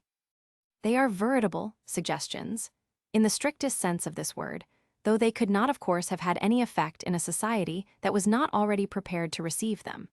Such ideas in themselves have not actually created the mental outlook that is characteristic of modern times, but they have contributed largely to maintaining it and to bringing it to a stage that would doubtless not have been reached without them. If these suggestions were to disappear, the general mentality would come very near to changing direction. And this is why they are so assiduously fostered by all those who have some interest in maintaining the confusion, if not in making it worse, and also why, At a time when it is claimed that everything is open to discussion, they are the only things that may never be discussed. Moreover, it is not easy to judge the degree of sincerity of those who become the propagators of such ideas, or to know to what extent they fall prey to their own lies and deceive themselves as they deceive others. In fact, in propaganda of this sort, those who play the part of dupes are often the best instruments, as they bring to the work a conviction that others would have difficulty in simulating, and which is readily contagious. But behind all this, at least at the outset, a much more deliberate kind of action is necessary, and the direction can be set only by men fully cognizant of the real nature of the ideas they are spreading. We say ideas, but it is only very inexactly that this word can be made to apply in the present case, for it is clear that they are by no means pure ideas, having absolutely nothing in common with the intellectual order. They are rather false ideas, though it would be still better to call them pseudo-ideas, intended primarily to evoke sentimental reactions, since this is in fact the easiest and most effective way of working on the masses. Indeed, for this purpose, the word used is more important than the notion it is supposed to represent, and most of the modern idols are really mere words, for a remarkable phenomenon has arisen known as verbalism, by which sonorous words succeed in creating the illusion of thought. The influence that orators have over the crowd is particularly characteristic in this connection, and it does not require much reflection to see that it is a process of suggestion altogether comparable to that used by hypnotists. However, without dwelling any longer on these points, let us return to the consequences involved by the negation of all true hierarchy. It must be noticed that not merely does a man, in the present state of affairs, fulfill his proper function only in exceptional cases and as though by accident, his not doing so being the exception, but it also happens that the same man is called upon to fulfill successively completely different functions, as though he could change his aptitudes at will. This may seem paradoxical in an age of extreme specialization, and yet it is in fact the case, especially in the realm of politics. If the competence of specialists is often quite illusory, and in any case limited to a very narrow field, the belief in this competence is nevertheless a fact, and it may well be asked why it is that this belief is not made to apply to the careers of politicians, and why, with them, the most complete incompetence is seldom an obstacle. A little reflection, however, will show that there is nothing surprising in this, and that it is in fact a very natural outcome of the democratic conception, according to which power comes from below and is based essentially on the majority. For a necessary corollary of this conception is the exclusion of all real competence, which is always at least a relative superiority and therefore belongs necessarily to a minority. Some explanation may be useful here to bring out, on the one hand, the sophistries underlying the democratic idea, and, on the other, to show the connection between this idea and the modern mental outlook as a whole. It need hardly be added, considering the point of view at which we place ourselves, that these observations will remain entirely aloof from all party questions and all political quarrels, with which we will have nothing whatsoever to do. We regard these matters in an absolutely disinterested way, just as we would any other subject of study, and wish only to bring out as clearly as possible what lies behind them. To do this is indeed necessary, in fact the one thing necessary, if all the illusions that our contemporaries harbor on this subject are to be dispelled. Here, too, it is really a question of suggestion, as it was with the somewhat different but nevertheless kindred ideas of which we have just spoken. And as soon as something is recognized as a suggestion, and its way of working perceived, it can exert no further influence on people's minds. In dealing with things of this sort, a closer and purely objective scrutiny is much more effective than all the sentimental declamations and party controversies that prove nothing, and are no more than an expression of individual preferences. The most decisive argument against democracy can be summed up in a few words. The higher cannot proceed from the lower, because the greater cannot proceed from the lesser. This is an absolute mathematical certainty that nothing can gainsay. And it should be remarked that this same argument, applied to a different order of things, can also be invoked against materialism. There is nothing fortuitous in this, for these two attitudes are much more closely linked than might at first sight appear. it is abundantly clear that the people cannot confer a power that they do not themselves possess. True power can only come from above, and this is why, be it said in passing, it can be legitimized only by the sanction of something standing above the social order, that is to say, by a spiritual authority, for otherwise it is a mere counterfeit of power, unjustifiable through lack of any principle, and in which there can be nothing but disorder and confusion. This reversal of the true hierarchical order begins when the temporal power seeks to make itself independent of the spiritual authority, and then even to subordinate the latter by claiming to make it serve political ends. This is an initial usurpation that opens up the way to all the others. Thus it could be shown, for example, that the French monarchy was itself working unconsciously, from the 14th century onward, to prepare the revolution that was to overthrow it. It may be that we shall have the opportunity someday to expound this point of view adequately, but for the moment we can only refer briefly to it in passing too. If the word democracy is defined as the government of the people by themselves, it expresses an absolute impossibility and cannot even have a mere de facto existence, in our time or in any other. One must guard against being misled by words. It is contradictory to say that the same persons can be at the same time rulers and ruled because, to use Aristotelian terminology, the same being cannot be in act and in potency at the same time and in the same relationship. The relationship of ruler and ruled necessitates the presence of two terms. There can be no ruled if there are not also rulers, even though these be illegitimate and have no other title to power than their own pretensions. But the great ability of those who are in control in the modern world lies in making the people believe that they are governing themselves. And the people are the more inclined to believe this as they are flattered by it, and as, in any case, they are incapable of sufficient reflection to see its impossibility. It was to create this illusion that universal suffrage was invented. The law is supposed to be made by the opinion of the majority, but what is overlooked is that this opinion is something that can very easily be guided and modified. It is always possible, by means of suitable suggestions, to arouse, as may be desired, currents moving in this or that direction. We cannot recall who it was who first spoke of manufacturing opinion, but this expression is very apt, although it must be added that it is not always those who are in apparent control who really have the necessary means at their disposal. This last remark should make it clear why it is that the incompetence of most prominent politicians seems to have only a very relative importance. But since we are not undertaking here to unmask the working of what might be called the machine of government, we will do no more than point out that this incompetence itself serves the purpose of keeping up the illusion of which we have been speaking. Indeed, it is a necessary condition if the politicians in question are to appear to issue from the majority, for it makes them in its likeness, inasmuch as the majority, on whatever question it may be called on to give its opinion, is always composed of the incompetent, whose number is vastly greater than that of the men who can give an opinion based on full knowledge. This now leads us to elucidate more precisely the error of the idea that the majority should make the law, because, even though this idea must remain theoretical, since it does not correspond to an effective reality, it is necessary to explain how it has taken root in the modern outlook, to which of its tendencies it corresponds, and which of them, at least in appearance, it satisfies. Its most obvious flaw is the one we have just mentioned. The opinion of the majority cannot be anything but an expression of incompetence, whether this be due to lack of intelligence or to ignorance pure and simple. Certain observations of mass psychology might be quoted here.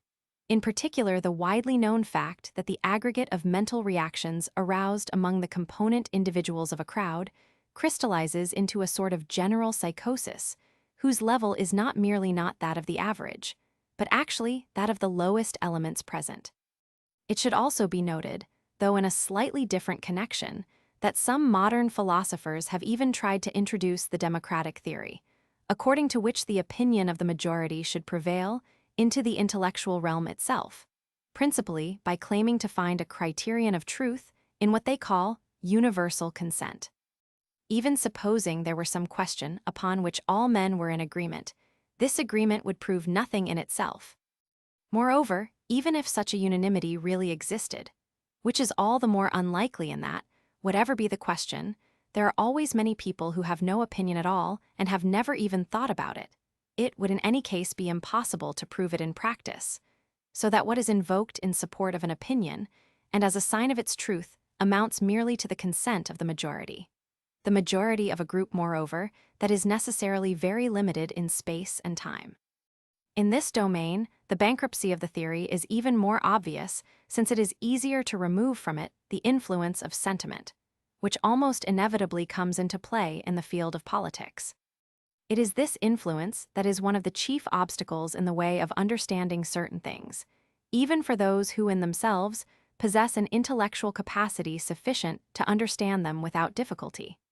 Emotional impulses hinder reflection, and making use of this incompatibility is one of the dishonest tricks practiced in politics. But let us probe still more deeply into the question. What is this law of the greatest number which modern governments invoke and in which they claim to find their sole justification? It is simply the law of matter and brute force, the same law by which a mass, carried down by its weight, crushes everything that lies in its track. It is precisely here that we find the point of junction of the democratic conception and materialism, and here also is to be found the reason why this conception is so firmly rooted in the present-day mentality. By this means, the normal order of things is completely reversed, and the supremacy of multiplicity as such is upheld. A supremacy that actually exists only in the material world, 3 in the spiritual world on the other hand, and more clearly still in the universal order. It is unity that is at the summit of the hierarchy. Since unity is the principle out of which all multiplicity arises, for once, let the principle be denied or lost from sight, and nothing remains but multiplicity pure and simple, which is the same thing as matter. Furthermore, the allusion to weight that we have just made has more significance than that of a mere comparison, for in the field of physical forces, in the commonest meaning of the word, weight effectively represents the downward and compressive tendency, which involves an ever-increasing limitation of the being, and at the same time makes for multiplicity, represented here by ever greater density. 5. This tendency has been shaping the development of human activity since the beginning of modern times. It should also be noted that matter, owing to its power of both dividing and limiting, is what scholastic philosophy calls the principle of individuation. This establishes a connection between the questions we are dealing with now and our earlier remarks about individualism.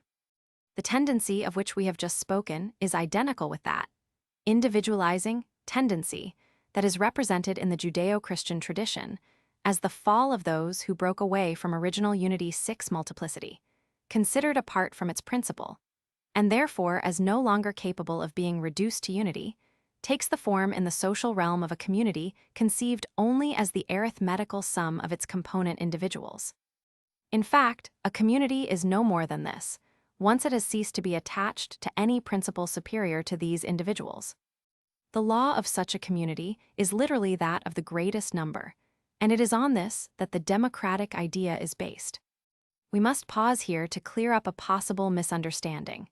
In speaking of modern individualism, we have considered almost exclusively its manifestations in the intellectual order, and it might be supposed that, in the case of the social order, matters might be quite different.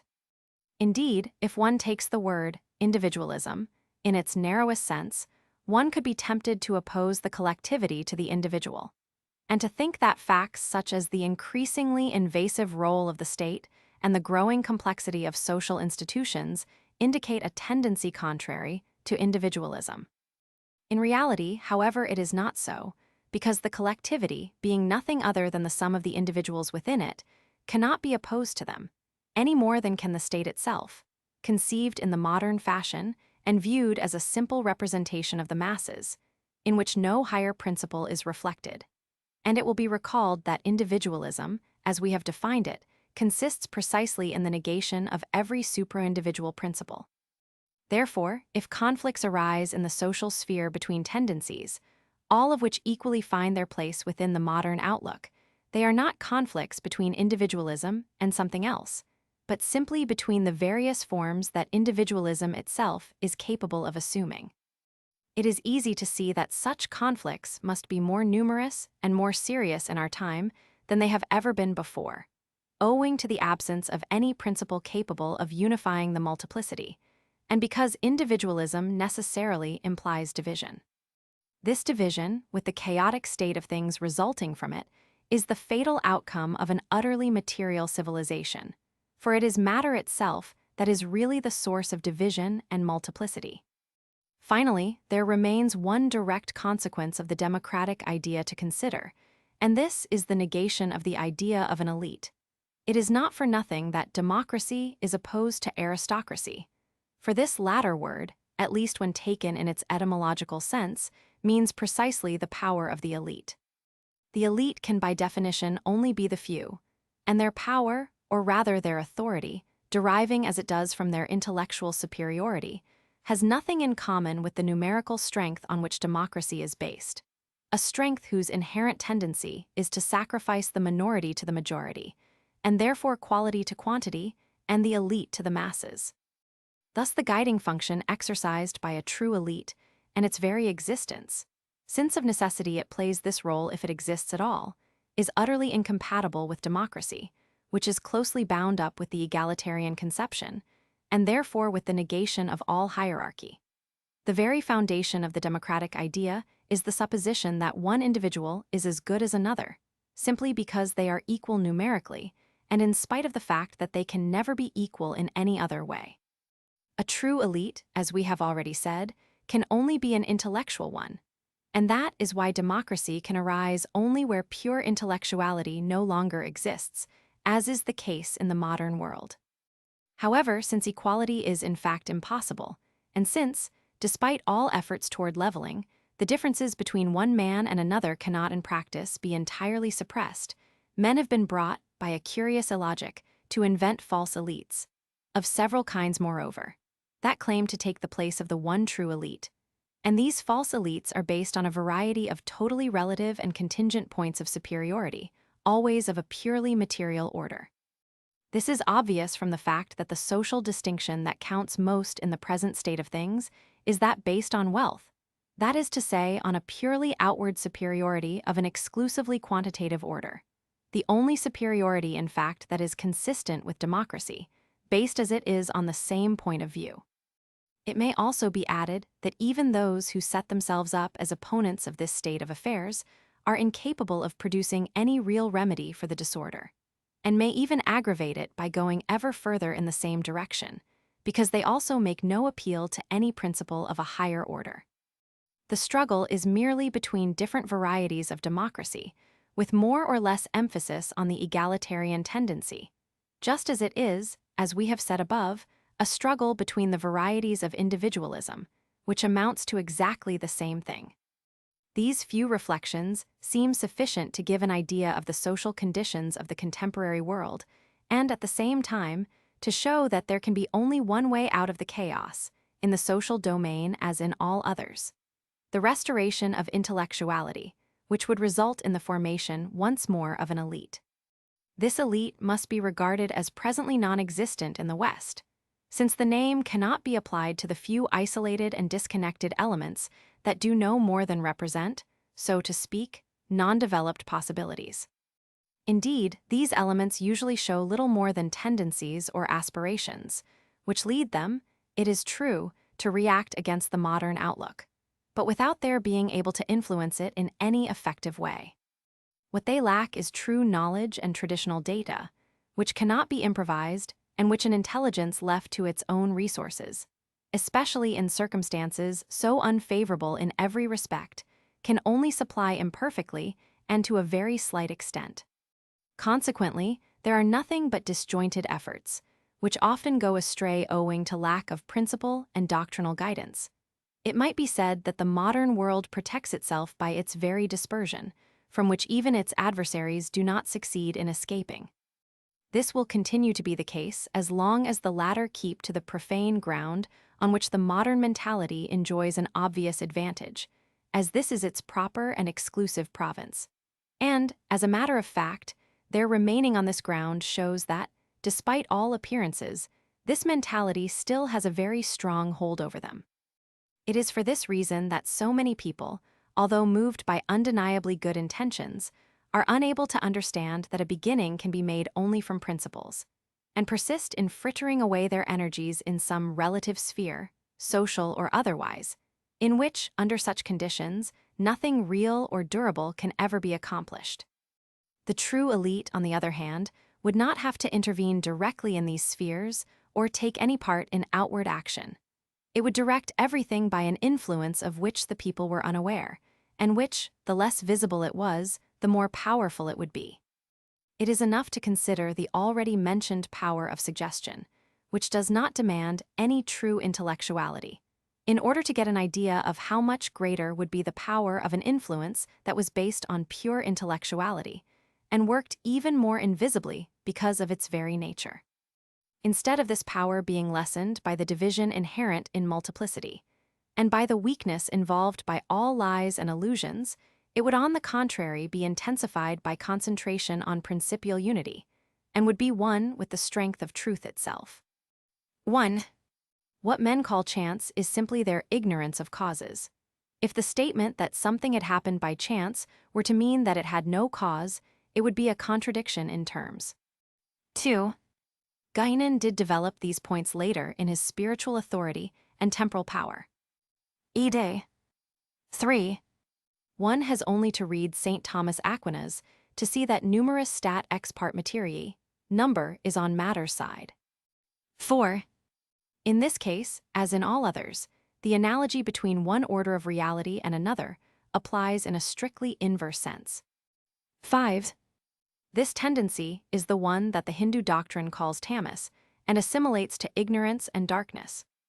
From what we have just said about the inverse application of all analogy, it will be seen that the compression or condensation in question is directly opposed to concentration of the spiritual or intellectual order, so much so that it is in reality correlative with division and dispersion in multiplicity, however strange this may appear at first sight.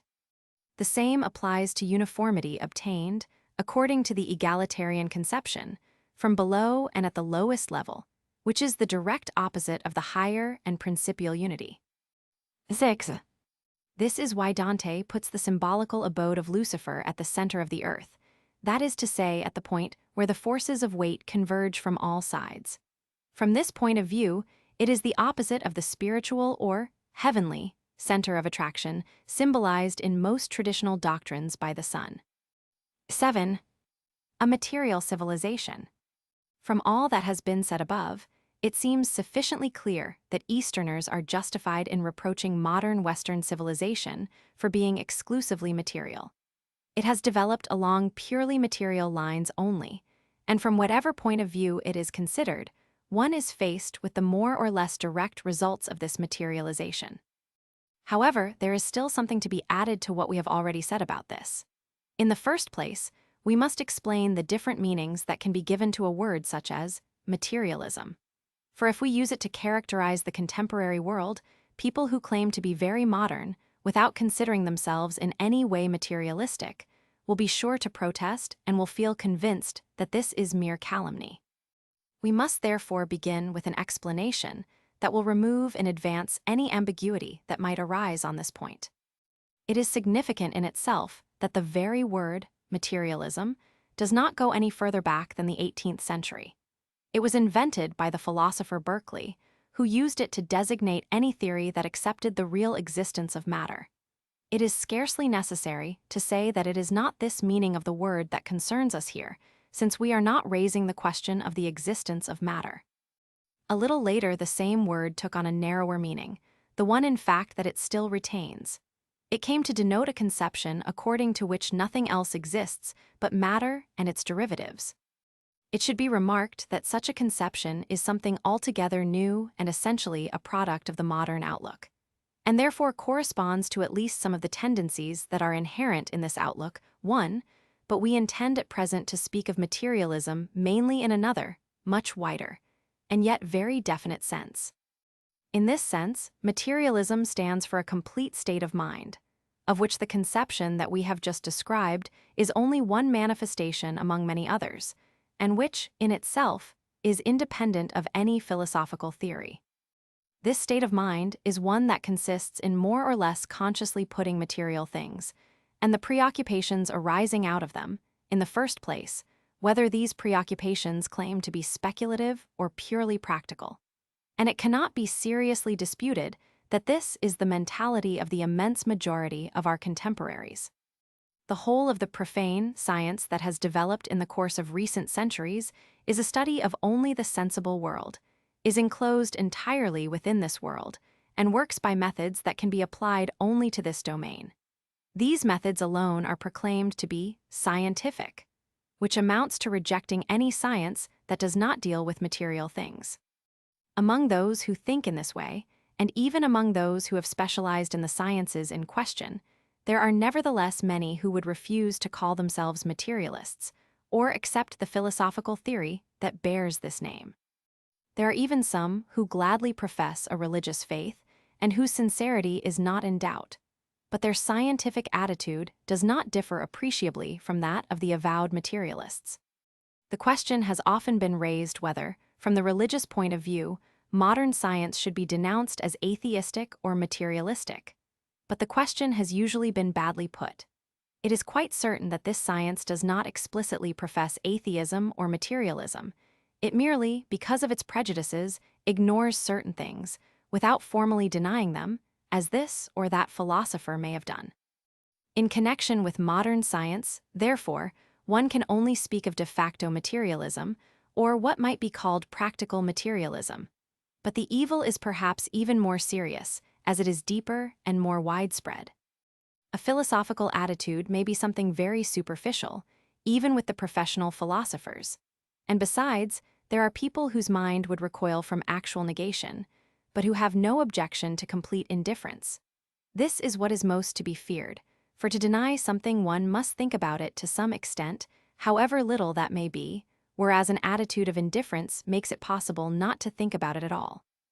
When an exclusively material science claims to be the only science possible, and when men are accustomed to accept, as an unquestionable truth, that there can be no valid knowledge outside this science, and when all the education they receive tends to instill into them the superstition of this science, or scientism, as it should really be called, how could these men not in fact be materialists, or, in other words, how could they fail to have all their preoccupations turned in the direction of matter? It seems that nothing exists for modern men beyond what can be seen and touched. Or at least, even if they admit theoretically that something more may exist, they immediately declare it not merely unknown but unknowable, which absolves them from having to think about it. There are, it is true, people who try to create for themselves some idea of an other world, but, relying as they do on nothing but their imagination, they represent it in the likeness of the terrestrial world, and endow it with all the conditions of existence that belong to this world, including space and time, and even a sort of corporeality. We have shown elsewhere, in speaking of spiritist two conceptions, some particularly striking examples of this kind of grossly materialized representation. But if these conceptions represent an extreme case, in which this trait is exaggerated to the point of caricature, it would be wrong to suppose that this sort of thing is confined to spiritism, and to the sects that are more or less akin to it. Indeed, in a more general manner, the intrusion of the imagination into realms in which it can be of no service, and which should normally be close to it, shows very clearly the inability of modern Westerners to rise above the sensible domain. There are many who can see no difference between conceiving and imagining, and some philosophers, such as Kant, have gone so far as to declare inconceivable or unthinkable everything that is not susceptible of representation. Likewise, what is called spiritualism or idealism is usually only a sort of transposed materialism, and this is true not only of what we have termed neo-spiritualism, but also of philosophical spiritualism itself, even though this holds itself to be the opposite of materialism. Indeed, spiritualism and materialism, in the philosophical sense of these words, cannot be understood apart from each other, being merely the two halves of the Cartesian dualism, whose radical separation has been transformed into a sort of antagonism. Since that time, the whole of philosophy has oscillated between these two terms without being able to get beyond them. Despite its name, spiritualism has nothing in common with spirituality. Its war with materialism cannot be of the slightest interest to those who adopt a higher point of view, and who see that these two alleged opposites are basically close to being simple equivalents, and that on many points their pretended opposition ultimately amounts to no more than a mere verbal dispute. Modern persons in general cannot conceive of any other science than that of things that can be measured, counted, and weighed, in other words, material things, since it is to these alone that the quantitative point of view can be applied. The claim to reduce quality to quantity is very typical of modern science.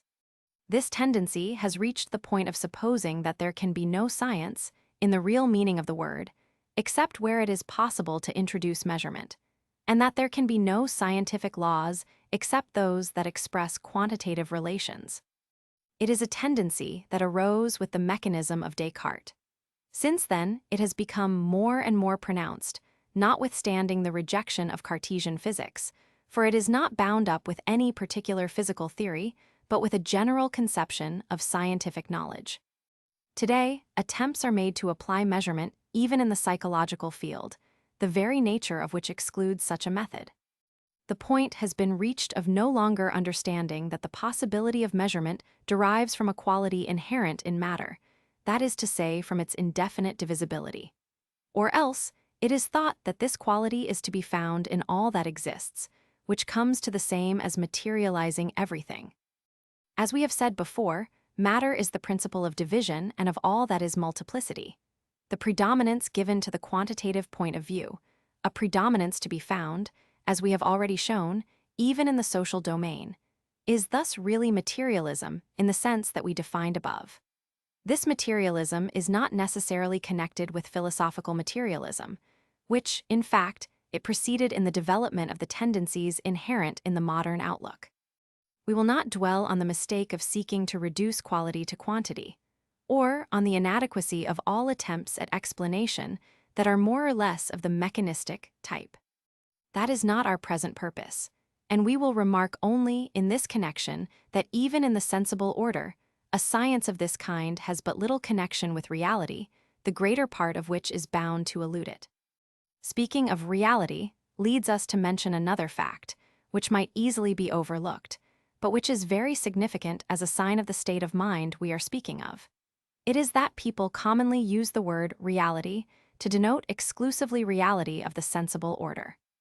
As language expresses the mentality of a people or a period, one must conclude that, for such people, everything that cannot be grasped by the senses is unreal. That is to say, illusory or even non-existent.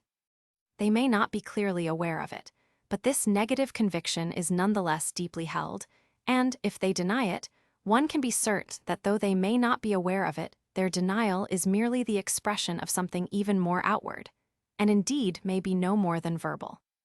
If anyone should be tempted to think that we are exaggerating, he has only to consider, for example, what the so-called religious convictions of many people amount to, namely a few notions learnt by heart, in a purely mechanical and schoolboy way, which they have never assimilated, to which they have never devoted serious thought, but which they store in their memory and repeat on occasion as part of a certain convention or formal attitude, which is all they understand by the name of religion. We have already spoken of this minimization of religion, of which the verbalism in question represents one of the final stages, and it is this that explains why so-called believers in no wise fall short of unbelievers as regards practical materialism. We shall return to this point later, but first we must complete our description of the materialistic character of modern science, for this is a subject that requires to be treated from various angles. We must recall once more a point that has already been mentioned. Modern sciences do not possess the character of disinterested knowledge, nor is their speculative value, even for those who believe in it, much more than a mask beneath which purely practical considerations are hidden. But this mask makes it possible to retain the illusion of a false intellectuality. Descartes himself, in working out his physics, was primarily interested in extracting from it a system of mechanics, medicine, and morality.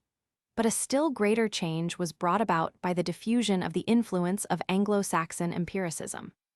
It is almost exclusively the practical results that science makes possible that gives it so much prestige in the eyes of the general public.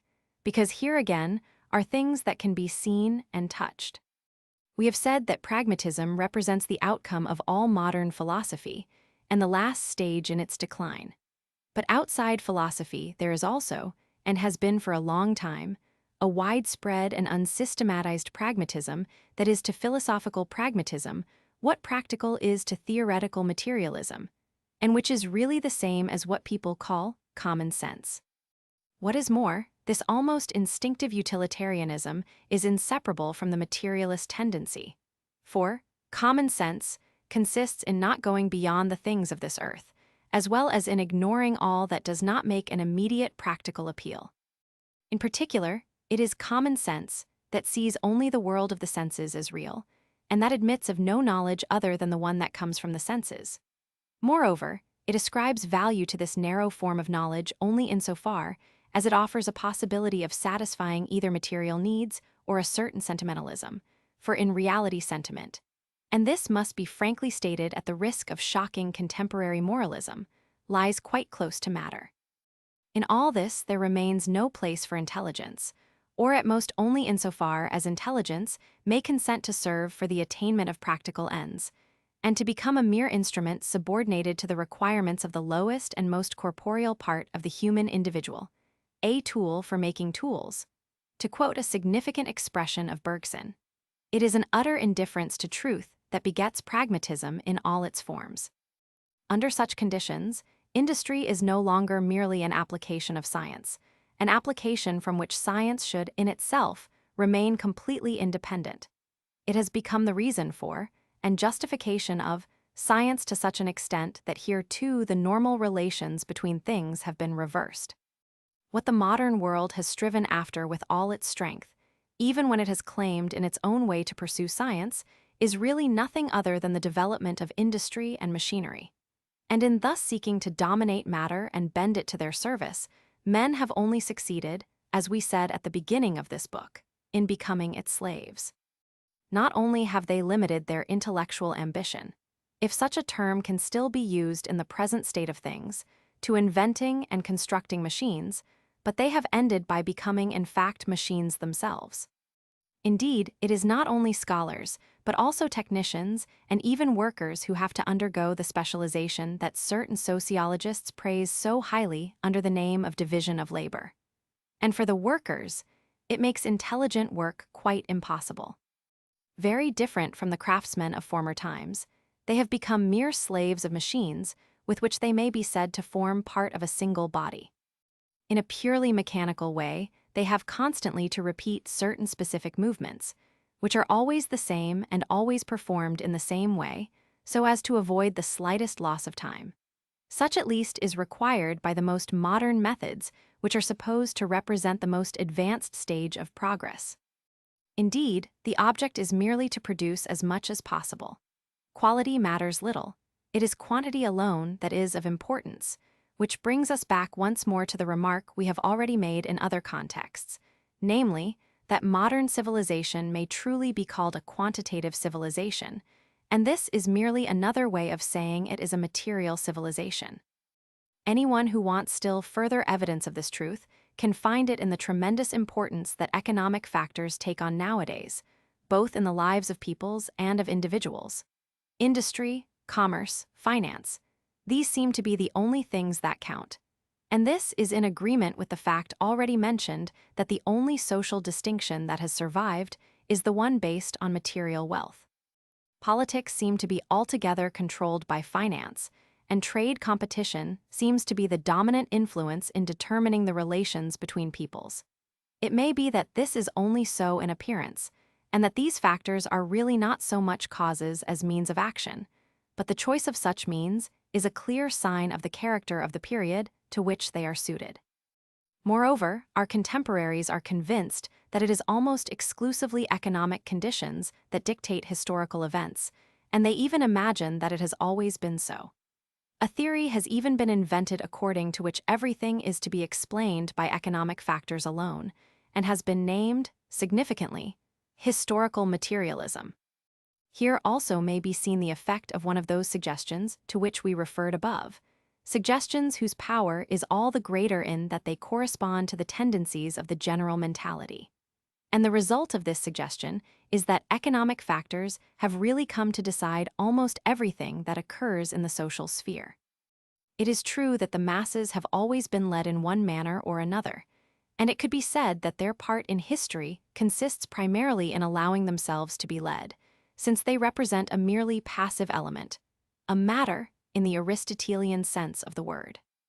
But in order to lead them today, it is sufficient to dispose of purely material means, this time in the ordinary sense of the word, and this shows clearly to what depths our age has sunk. At the same time, the masses are made to believe that they are not being led, but that they are acting spontaneously and governing themselves, and the fact that they believe this is a sign from which the extent of their stupidity may be inferred. As we are speaking of economic factors, we will take the opportunity to mention a widespread illusion on this subject, namely that of supposing that relations established in the field of commerce can serve to draw peoples closer together and bring about an understanding between them, whereas in reality they have exactly the opposite effect. Matter, as we have often pointed out, is essentially multiplicity and division, and therefore the source of struggles and conflicts. Also, whether with peoples or individuals, the economic field is and can only be that of rival interests. In particular, the West cannot count on industry, any more than on the modern science that is inseparable from it, to serve as a basis for an understanding with the East. If Easterners bring themselves to accept this industry as an unpleasant and transitory necessity, it will only be as a weapon to enable them to resist the invasion of the West and to safeguard their own existence. It should be clearly understood that this is bound to be so. Easterners who bring themselves to consider economic competition with the West, despite the repugnance they feel for this kind of activity, can do so only with one purpose, namely to rid themselves of a foreign domination that is based on mere brute force, and on the material power that industry itself supplies. Violence breeds violence, but it should be recognized that it is certainly not the Easterners who have sought war in this field.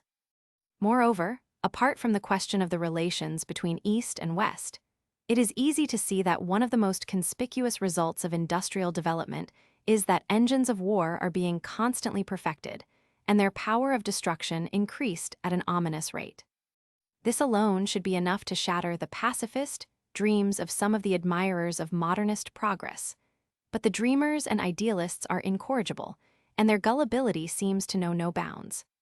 The humanitarianism that is so much in fashion is certainly not worth taking seriously. But it is strange that people should talk so much about ending all war at a time when the ravages it causes are greater than they have ever been.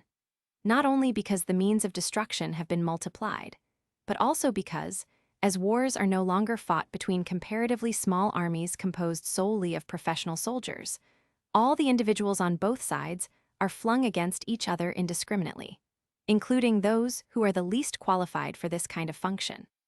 Here again is a striking example of modern confusion, and it is truly portentous, for those who care to reflect upon it, that a mass uprising or a general mobilization should have come to be considered quite natural, and that with very few exceptions the minds of all should have accepted the idea of an armed nation. In this also can be seen an outcome of the belief in the power of numbers alone. It is in keeping with the quantitative character of modern civilization to set in motion enormous masses of combatants. And at the same time, egalitarianism also finds its expression here, as well as in systems such as compulsory education and universal suffrage. Let it be added that these generalized wars have only been made possible by another specifically modern phenomenon. That is, by the formation of nations, a consequence on the one hand of the destruction of the feudal system, and on the other of the disruption of the higher unity of medieval Christendom. And without pausing over considerations that would carry us too far afield, let us point out that matters have been made still worse by the non-recognition of any spiritual authority, which, under normal conditions, could be an effective arbiter, standing as it does by its very nature above all conflicts of the political order. Denial of the spiritual authority is the same thing as practical materialism, And even those who in theory claim to recognize such an authority refuse in practice to allow it any real influence or power of intervention in the social domain, in exactly the same way as they fence off religion from the concerns of their everyday existence.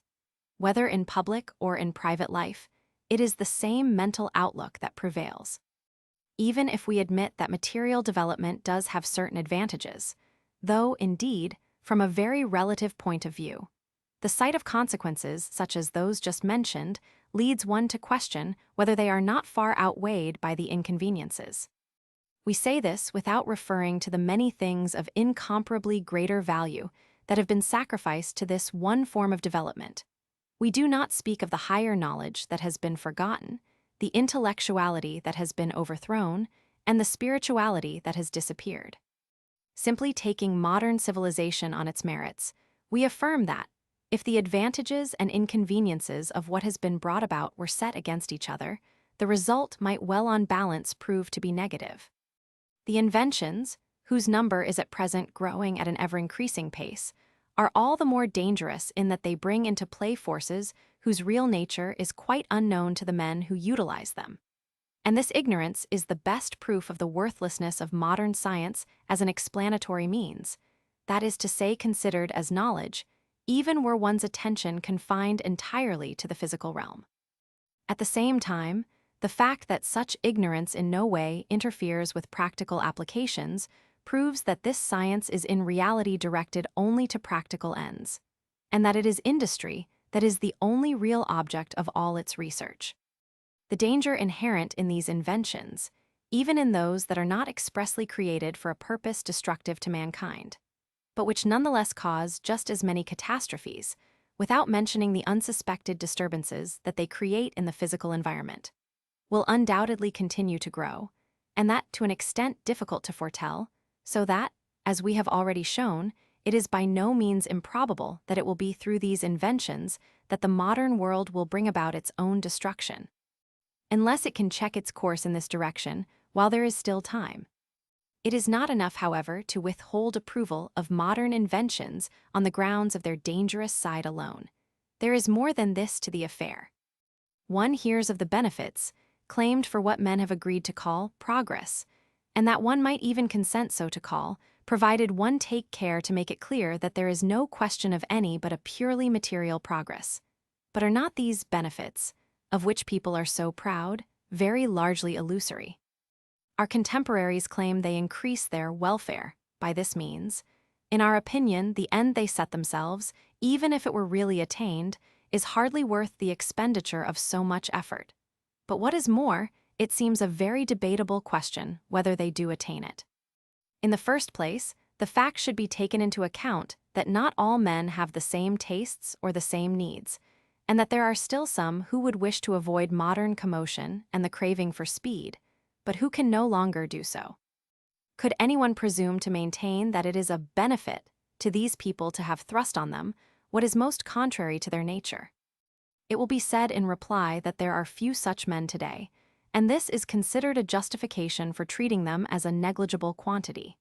In this, as in the field of politics, the majority arrogates to itself the right to crush minorities, which, in its eyes, evidently have no right to exist, since their very existence defies the egalitarian mania for uniformity. But if the whole of mankind be taken into consideration, instead of merely the Western world, the question bears a different aspect. The majority we have just spoken of then becomes a minority. A different argument is therefore used in this case, and by a strange contradiction it is in the name of their superiority that these egalitarians seek to impose their civilization on the rest of the world, and that they bring trouble to people who have never asked them for anything. And, since this superiority exists only from the material point of view, it is quite natural that the most brutal means are used to assert it. Let there be no confusion on this point. If the general public accepts the pretext of civilization in all good faith, there are those for whom it is no more than mere moralistic hypocrisy, serving as a mask for designs of conquest or economic ambitions. It is really an extraordinary epoch in which so many men can be made to believe that a people is being given happiness by being reduced to subjection, by being robbed of all that is most precious to it, that is to say of its own civilization, by being forced to adopt manners and institutions that were made for a different race, and by being constrained to the most distasteful kinds of work, in order to make it acquire things for which it has not the slightest use. For that is what is taking place. The modern West cannot tolerate that men should prefer to work less and be content to live on little. As it is only quantity that counts, and as everything that escapes the senses is held to be non-existent, it is taken for granted that anyone who is not in a state of agitation and who does not produce much in a material way must be lazy. In evidence of this, and without speaking of the opinions commonly expressed about Eastern peoples, it is enough to note how the contemplative orders are viewed, even in circles that consider themselves religious. In such a world, there is no longer any place for intelligence or anything else that is purely inward, for these are things that can neither be seen nor touched, that can neither be counted nor weighed. There is a place only for outward action in all its forms, even those that are the most completely meaningless. For this reason, it should not be a matter for surprise that the Anglo-Saxon mania for sport gains ground day by day. The ideal of the modern world is the human animal who has developed his muscular strength to the highest pitch. Its heroes are athletes, even though they be mere brutes. It is they who awaken popular enthusiasm, and it is their exploits that command the passionate interest of the crowd. A world in which such things are seen has indeed sunk low and seems near its end. However, let us consider things for a moment from the standpoint of those whose ideal is material welfare, and who therefore rejoice at all the improvements to life furnished by modern progress. Are they quite sure they are not being duped? Is it true that, because they dispose of swifter means of communication and other things of the kind, and because of their more agitated and complicated manner of life, men are happier today than they were formerly? The very opposite seems to us to be true. Disequilibrium cannot be a condition of real happiness. Moreover, the more needs a man has, the greater the likelihood that he will lack something, and thereby be unhappy. Modern civilization aims at creating more and more artificial needs, and as we have already said, it will always create more needs than it can satisfy. For once one has started on this path, it is very hard to stop, and indeed, there is no reason for stopping at any particular point. It was no hardship for men to do without things that did not exist and of which they had never dreamed. Now, on the contrary, they are bound to suffer if they lack these things, since they have become accustomed to consider them as necessities, with the result that they have, in fact, really become necessary to them. Therefore, men struggle in every possible way to obtain the means of procuring material satisfactions, the only ones that they are capable of appreciating. They are interested only in making money, because it is money that enables them to obtain these things. The more of which they have, the more they wish to have, as they go on discovering fresh needs. And this passion becomes for them the sole end in life. Hence the savage competition certain evolutionists have raised to the dignity of a scientific law under the name of the struggle for existence, whose logical consequence is that only the strongest, in the narrowly material sense of the word, have a right to exist. Hence also the envy and even hatred felt toward those who possess wealth by those who do not. How could men to whom egalitarian theories have been preached fail to revolt when they see all around them inequality in the most material order of things, the order to which they are bound to be the most sensitive? If modern civilization should someday be destroyed by the disordered appetites that it has awakened in the masses, one would have to be very blind not to see in this the just punishment of its basic vice, or, without resorting to the language of morality, the repercussion of its own action in the same domain in which this action has taken place. The Gospel says, "All they that take the sword shall perish by the sword." Those who unchain the brute forces of matter will perish, crushed by these same forces, of which they will no longer be masters. Having once imprudently set them in motion, they cannot hope to hold back indefinitely their fatal course. It is of little consequence whether it be the forces of nature or the forces of the human mob, or both together. In any case, it is the laws of matter that are called into play, and that will inexorably destroy him who has aspired to dominate them without raising himself above matter. The Gospel also says, "If a house be divided against itself, that house cannot stand." This saying also applies fully to the modern world with its material civilization, which cannot fail, by its very nature, to cause strife and division everywhere. The conclusion is obvious, and, even without appealing to other considerations, it is possible to predict with all certainty that this world will come to a tragic end, unless a change as radical as to amount to a complete reversal of direction should intervene, and that very soon. In speaking as we have done of the materialism of modern civilization, we are aware that some will reproach us for having overlooked certain elements that seem at least to alleviate this materialism. And indeed, if there were none such, one could truly say that this civilization would most probably have already perished miserably. We do not, therefore, in the least dispute that there are such elements, but on the other hand, there should be no illusions on this subject. In the first place, the various philosophical movements that assume labels such as spiritualism and idealism are not to be counted among them, any more than are the contemporary tendencies that take the form of moralism and sentimentalism. We have already explained the reasons for this, and wish merely to recall that, for us, these points of view are no less profane than theoretical or practical materialism, and far less remote from it in reality than in appearance. In the second place, if there are still remnants of real spirituality, it is in spite of the modern outlook and in opposition to it that they have persisted. Such remnants of spirituality, insofar as they are really Western, are to be found only in religion. But we have already remarked how shrunken religion is today, what a narrow and mediocre conception of it even believers hold, and to what point it has been deprived of intellectuality, which is one with true spirituality.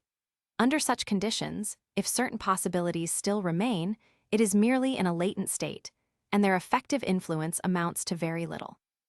It is nonetheless remarkable to see the vitality of a religious tradition that, even though sunk thus into a sort of virtual state, still endures despite all the attempts made in the course of several centuries to crush and destroy it.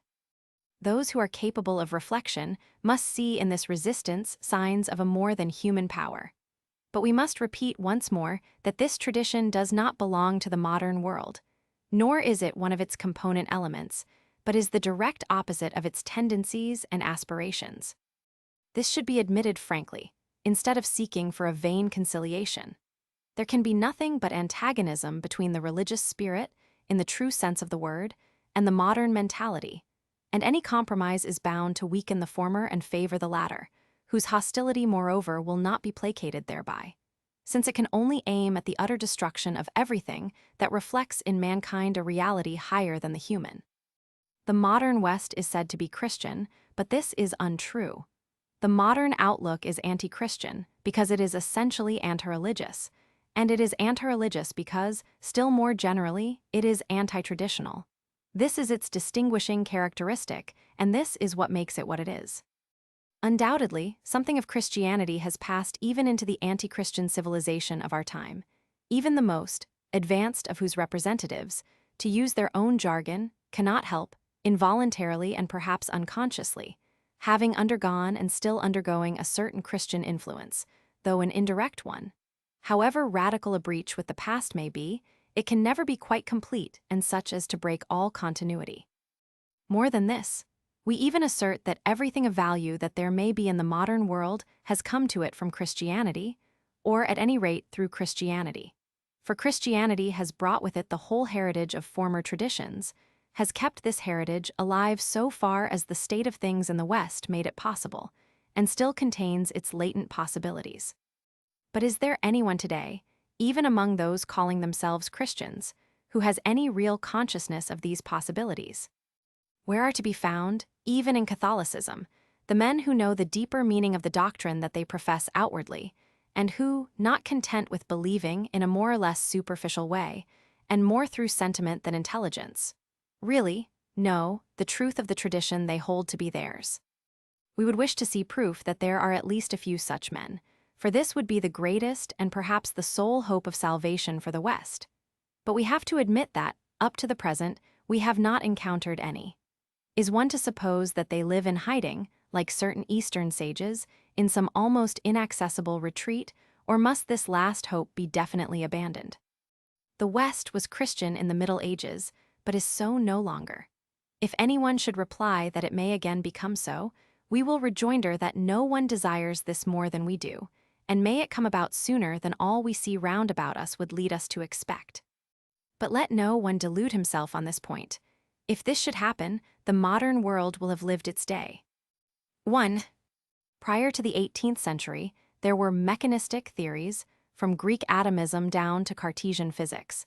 But mechanism should not be confused with materialism, despite certain affinities that may have subsequently brought about a kind of fellowship between them. 2.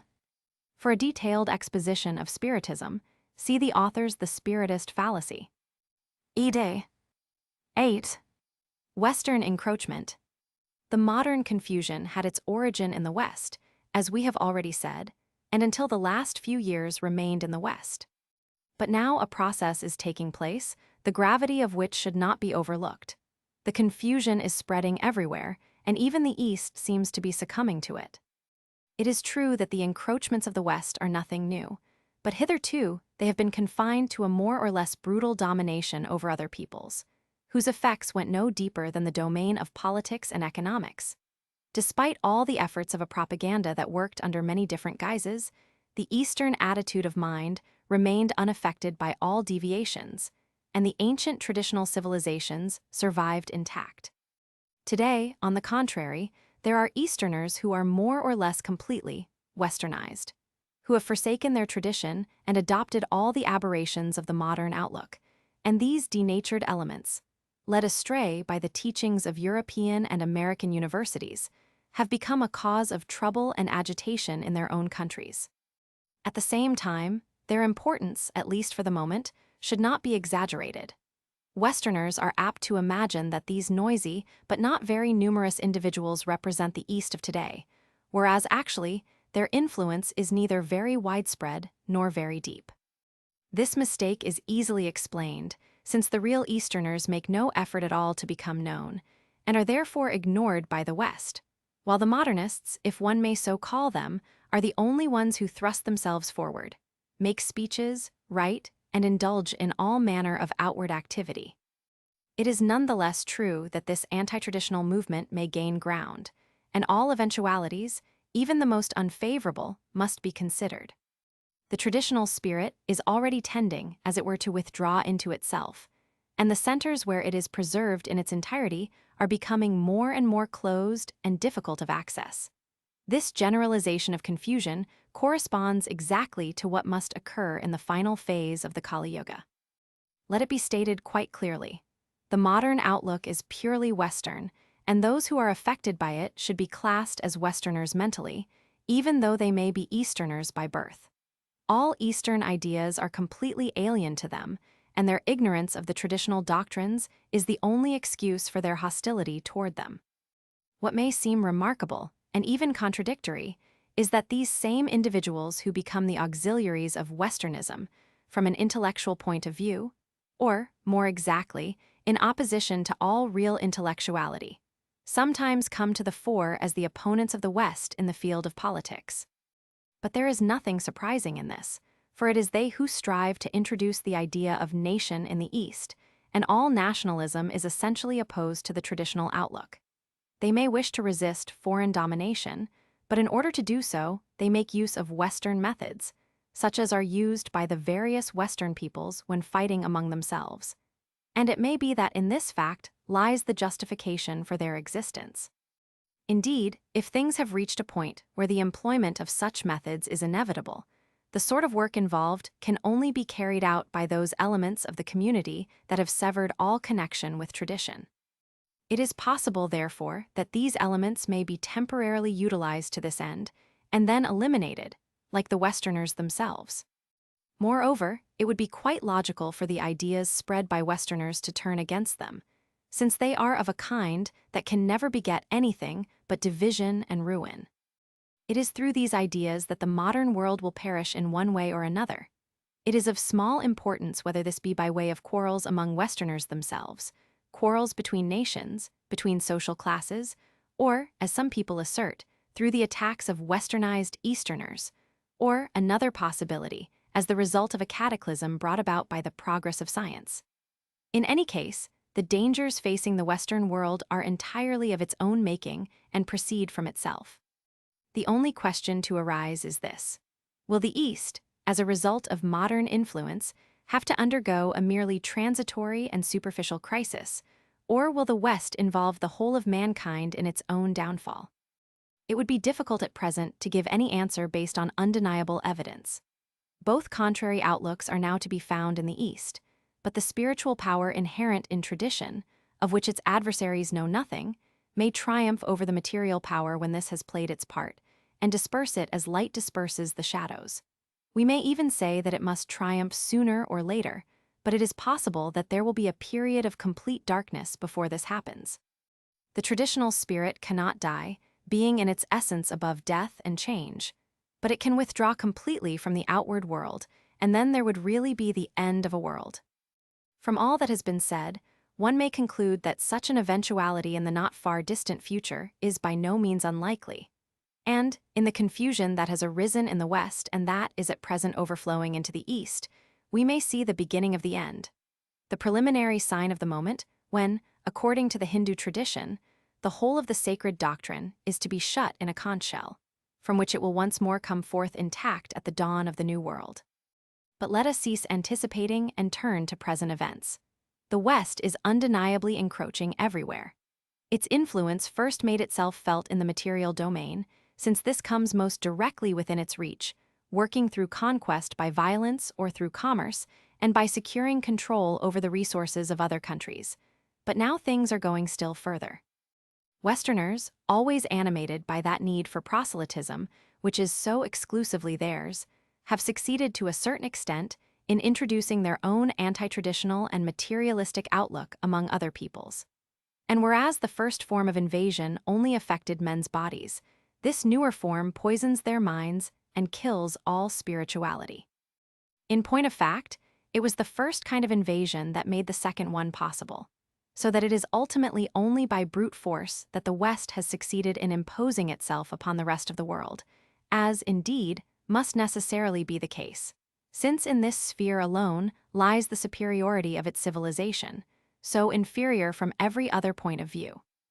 The Western encroachment is the encroachment of materialism under all its guises and cannot be other than this.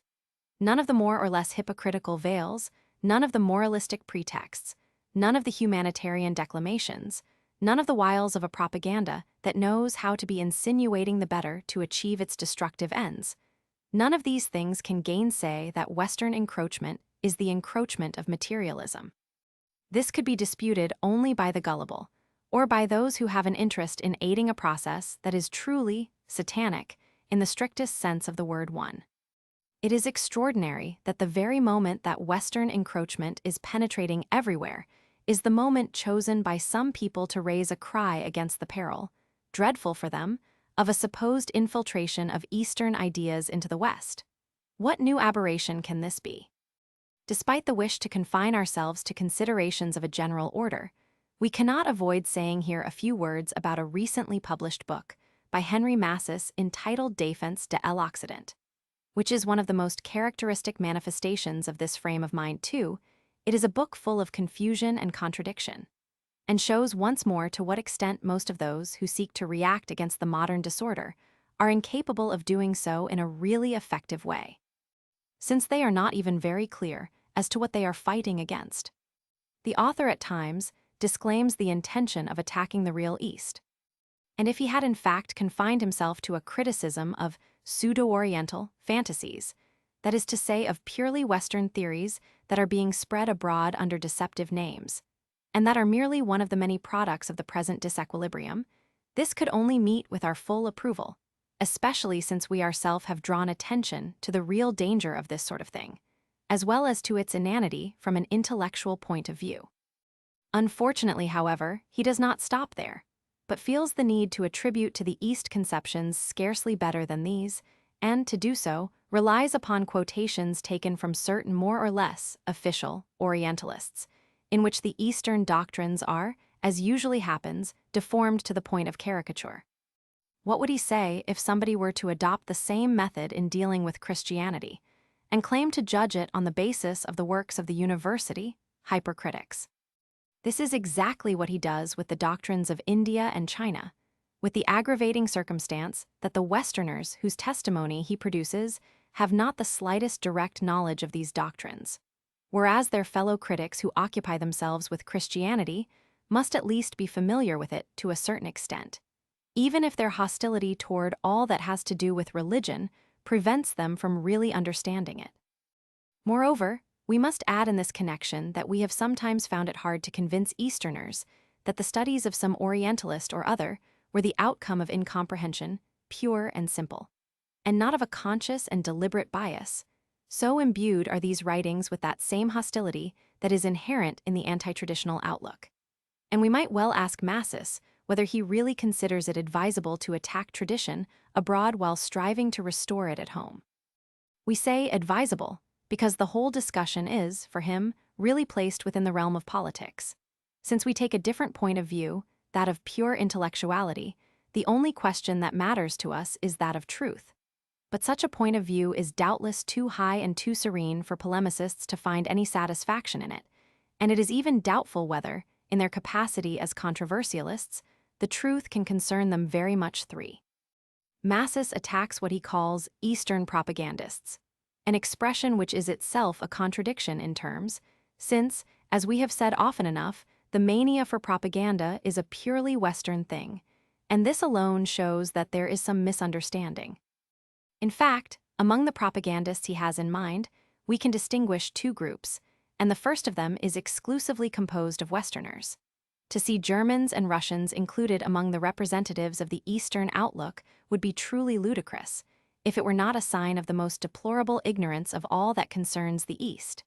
Some of the observations made by the author concerning this group are very appropriate, but why does he not openly show them up for what they are? To this first group should also be added the Anglo-Saxon theosophists and the inventors of all other sects of the same kind, whose Oriental terminology is no more than a mask serving to impose upon the gullible and ill-informed, and to conceal ideas no less foreign to the East than they are dear to the modern West. People of this sort are more dangerous than mere philosophers. Owing to their pretensions to an esoterism, they do not possess any more than do the philosophers, but which they simulate fraudulently in order to attract people who are in search of something better than profane speculations, and who, in the midst of the present chaos, do not know where to turn. We are surprised that Massis scarcely mentions them. As to the second group, we find in it several of the westernized Easterners to whom we referred above.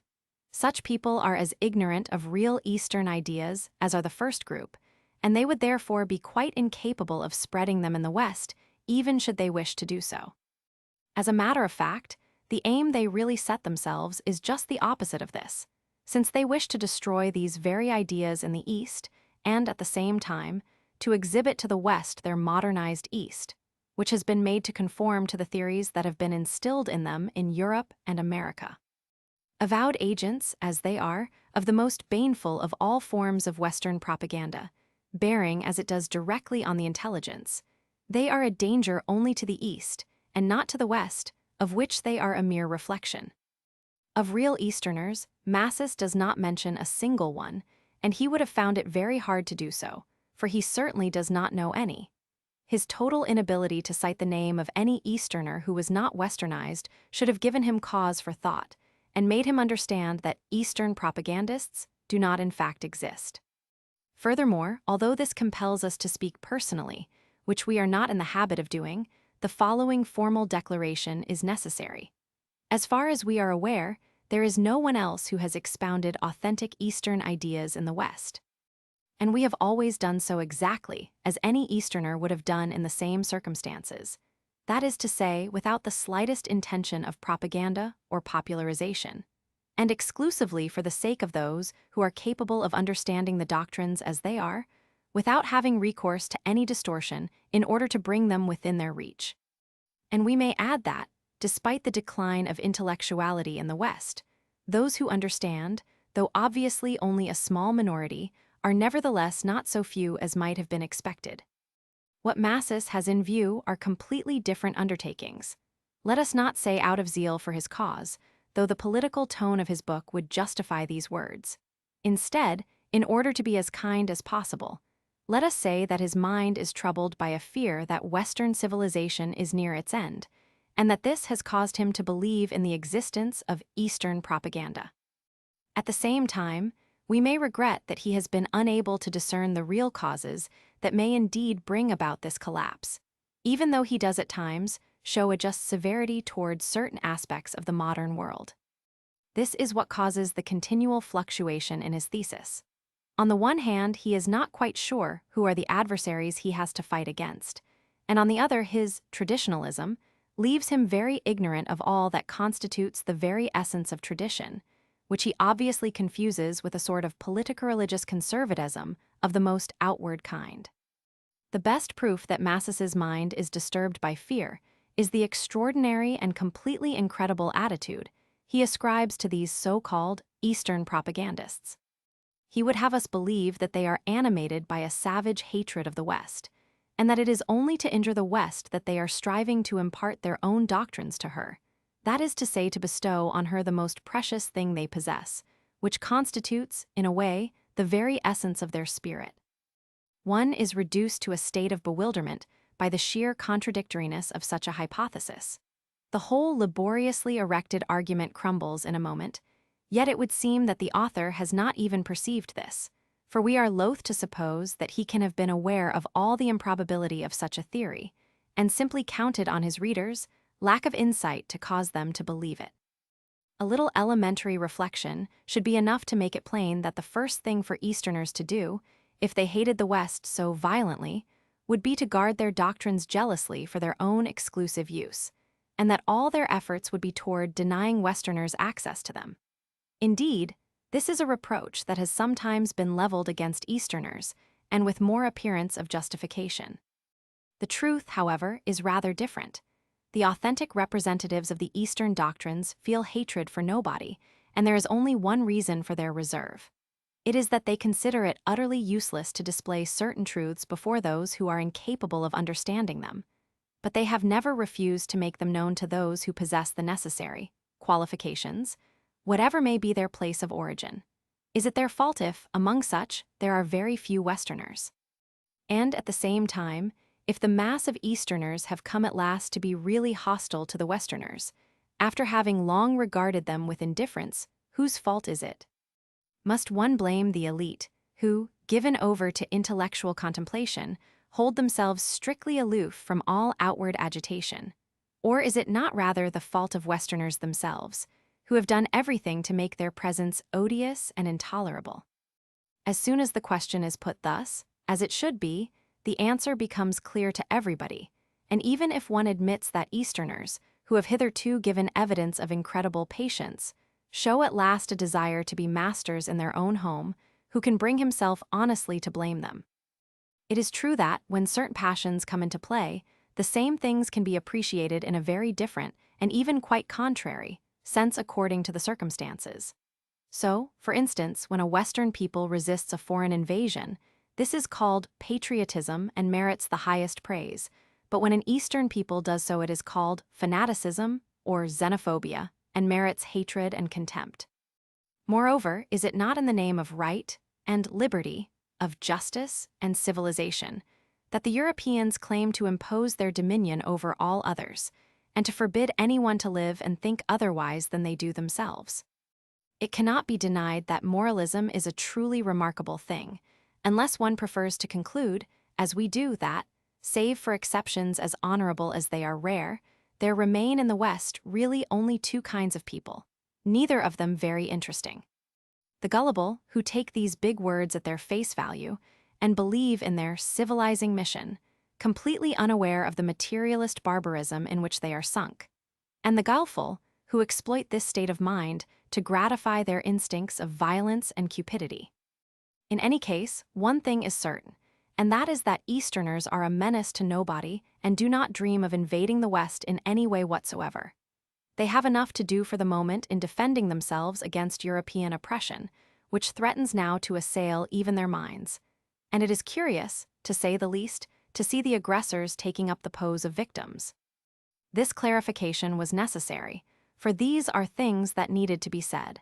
But we should consider it a waste of time to dwell at greater length on this theme, for the argument of the defenders of the West is too flimsy and inconsistent.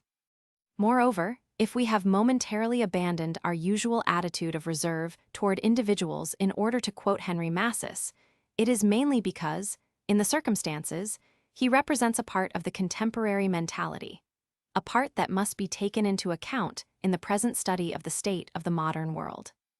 How can this low-grade, and to a large extent artificial traditionalism, with its narrow horizons and lack of understanding, offer any real and effective resistance to an outlook, so many of whose prejudices it shares? Both outlooks imply much the same ignorance of true principles. There is the same biased denial of everything that transcends a certain limit, the same inability to understand the existence of different civilizations, and the same superstition of Greco-Latin classicism. This inadequate reaction has no other interest for us than that it shows a certain dissatisfaction with the present state of things among some of our contemporaries. There are moreover other manifestations of the same dissatisfaction, which might prove capable of going further if they were rightly guided. But for the time being, all this is very chaotic, and it is still difficult to say what will come of it. Some predictions regarding this point may nevertheless be of use, and, as they bear directly on the destiny of the present world, they can at the same time serve to conclude the present work, insofar as it is possible to draw conclusions without giving profane ignorance an easy opening for attack by imprudently developing considerations that it would be impossible to justify in the ordinary ways. We are not one of those who think that all things can be spoken of indiscriminately, at least when one leaves pure doctrine and goes on to its applications. Some reservations are necessary, and there are questions of opportuneness that cannot be overlooked. But this rightful and even indispensable reserve has nothing in common with puerile fears that are but the outcome of ignorance, comparable to the terror of the man in the Hindu proverb who mistakes a rope for a snake. Whether people like it or not, what should be said will be said as circumstances dictate. Neither the self-interested efforts of some people, nor the unconscious hostility of others, can prevent this, nor on the other hand will the impatience of those who are caught up by the feverish hurry of the modern world and who would like to know everything at once, cause certain things to be made known before their proper time. But the latter can at least console themselves with the thought that the ever-increasing speed of events will doubtless satisfy their desires before long. May they then not come to regret having insufficiently prepared themselves to receive knowledge that they have sought more often with enthusiasm than with true discernment. 1. Satan in Hebrew is the adversary, the one who turns things upside down. This is the spirit of negation and subversion, which is identical with the descending or downward tendency, Thomas, infernal in the etymological sense of the word, and which governs beings in this process of materialization, upon which the whole development of modern civilization is based. 2. Henry Massis, Défense de l'Occident, Paris. Plon, 1927, translated into English as Defense of the West, New York. Harcourt, Brace and Company, 1928. Ed. 3. We know that Massis is not unacquainted with our works, but he carefully avoids making the least allusion to them, since they would tell against his thesis. This procedure is, to say the least, lacking in frankness. However, such an omission is not without its advantages, as it prevents things that by their very nature should remain above discussion being dragged into distasteful polemics.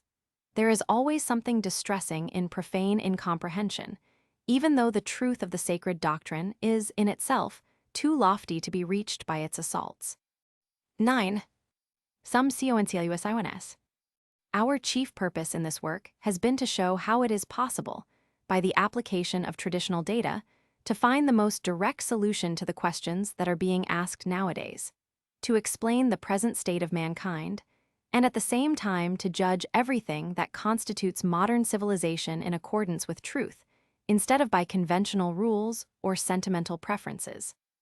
We make no claim to have exhausted the subject, or to have treated it in full detail, nor to have developed all its aspects completely and without omissions. The principles that have inspired us throughout make it necessary, in any case, to present views that are essentially synthetic and not analytical, as are those of profane learning. But just because these views are synthetic, they go much further in the direction of a true explanation than could any analysis, which indeed can scarcely have more than a merely descriptive value. We think that enough has been said to enable those who are capable of understanding to deduce for themselves, at least, some of the consequences implicitly contained therein. And they can rest assured that the work of so doing will be of far more value to them than reading something that leaves no matter for reflection and meditation, for which latter, on the contrary, we have sought to provide an appropriate starting point, that is to say, a foundation from which to rise above the meaningless multitude of individual opinions. It still remains to comment briefly on what might be called the practical bearing of such a study. This could be passed over or ignored if we had confined ourselves to purely metaphysical doctrine, in relation to which no application is more than contingent and accidental. But in the present study, applications are precisely the thing with which we have been concerned. These have a twofold justification quite apart from any practical value. They are the legitimate consequence of principles, the normal development of a doctrine which, since it is one and universal, must embrace all orders of reality without exception, and, at the same time, as we explained when speaking of sacred science, these principles also form, at least for some, a preparatory means for attaining to a higher knowledge. Furthermore, while in the realm of applications, there is no harm in considering these for their own sake, provided that in so doing one is never led into losing sight of their dependence on principles. This last is a very real danger, since it is the source of the degeneracy that made profane science possible. But it does not exist for those who know that everything derives from, and is altogether dependent on, pure intellectuality, and consequently that anything that does not proceed consciously therefrom can be no more than illusion. As we have said many times already, the starting point of everything should be knowledge. And thus what appears to be most remote from the practical order is nevertheless the most potent even within this order, since it is impossible here as anywhere else to accomplish without it anything of real value or anything that will prove more than a vain and superficial agitation. But to return more particularly to the question that concerns us here, it may be said that the modern world would immediately cease to exist if men understood what it really is, since its existence, like that of ignorance and everything that implies limitation, is purely negative. It exists only through negation of the traditional and superhuman truth. Thus, through knowledge, the change could be brought about without the intervention of a catastrophe, a thing that seems scarcely possible in any other way. Is it then not right to say that such knowledge can have truly incalculable practical consequences? At the same time, it is unfortunately very difficult to conceive of all men attaining to such knowledge, from which most of them are further removed than ever before. But as a matter of fact, it is quite unnecessary for them to do so, and it would be enough if there were a numerically small but powerfully established elite to guide the masses, who would obey its suggestions without even suspecting its existence or having any idea of its mode of action. Is it still possible for this elite to be effectively established in the West? We do not intend to repeat here everything we have already said elsewhere, as to the part that the intellectual elite will have to play in the various circumstances that can be regarded as possible in a not too distant future. We will confine ourselves to saying this. In whatever way the change, which may be described as a passage from one world to another, may come about, whether these worlds be larger or smaller cycles does not matter. It can never involve absolute discontinuity, since there is always a causal chain linking the cycles together, even though the change may have the appearance of an abrupt breach. If the elite of which we spoke could be formed while there is still time, it could so prepare the change that it would take place in the most favorable conditions possible, and the disturbances that must inevitably accompany it would in this way be reduced to a minimum. But even if this cannot be, it will still have another, and more important, task, that of contributing to the conservation of the elements that must survive from the present world to be used in forming the one to follow. One knows that a recent must come, but it is nevertheless unnecessary to wait for the descent to reach its nadir before preparing the way for the reascent, even though it may prove impossible to prevent the descent ending in some cataclysm beforehand. This means that, whatever may happen, the work done will not be wasted. It cannot be useless, if only because of the benefit that the elite itself will draw from it, but neither will it be wasted from the point of view of its later effects on humanity as a whole. Here then is how things may be envisaged. The elite still exists in the Eastern civilizations, and, granting that it is becoming ever smaller due to modernist encroachment, it will nevertheless continue to exist until the end, because this is necessary for the safeguarding of the ark of tradition, which cannot perish, and for the transmission of everything that is to be preserved. In the West, on the other hand, the elite no longer exists. The question may therefore be asked whether or not it will be reconstituted before the end of our epoch. That is, whether the Western world, despite its deviation, will take part in this work of preservation and transmission. If not, the result will be that Western civilization will have to disappear completely, since, having lost all trace of the traditional spirit, it will no longer contain any element that is of use for the future. The question, thus posed, may have only a very secondary importance as far as the final result is concerned. It nevertheless has, from a relative point of view, a certain interest that cannot be overlooked, once we decide to take into consideration the particular conditions of the times in which we live. In principle, it would be sufficient to note that this Western world is a part of the whole from which it appears to have become separated at the beginning of the modern era, and that all parts must to a certain extent contribute toward the ultimate reintegration of the cycle. But this does not necessarily imply any prior restoration of the Western tradition, since the latter may be preserved only in a state of permanent possibility at its source, and not in any particular form that it may have assumed at a given period. We merely mention this in passing, for in order to make it fully understandable, it would be necessary to examine in detail the relationship between the primordial tradition and the subordinate traditions, and this we cannot do here. In itself, this would be the most unfavorable outcome for the Western world, but the present state of things in the West gives rise to the fear that it is the one that is actually being realized. However, as we have said, there are some signs that seem to show that all hope of a better solution need not yet be entirely abandoned. There are at present more people in the West than one might suppose who are beginning to see what is wanting in their civilization. If they fall back on vague aspirations and embark on research that is often barren, and if they sometimes even lose their way altogether, it is because they lack real knowledge, which nothing can replace, and because there is no organization that can give them the doctrinal guidance they need. We do not refer here, of course, to those who have succeeded in finding such guidance in the Eastern traditions and who are therefore, intellectually, outside the Western world. Such persons must necessarily remain exceptional cases and cannot in any way form an integral part of a Western elite. They are in reality a prolongation of the Eastern elites and might form a link between these and that of the West, once this be established. But a Western elite can by definition only be established by Western initiative, and therein lies the whole difficulty. This initiative could come in one of two ways. Either the West would have to find in itself the means of bringing it about through a direct return to its own tradition, a return that would be a sort of spontaneous reawakening of latent possibilities. Or certain Western elements would have to bring about this restoration with the help afforded by a knowledge of the Eastern doctrines. This, however, could not for them be quite direct, since they would have to remain Westerners, but it might be obtained by a sort of second-hand influence working through intermediaries such as those of whom we have just spoken. The first of these two hypotheses is very unlikely, since it depends on the existence in the West of at least one rallying point where the traditional spirit has been preserved intact. And as we have already said, this seems to us very doubtful, notwithstanding certain affirmations to the contrary. It is therefore the second hypothesis that needs to be examined more closely.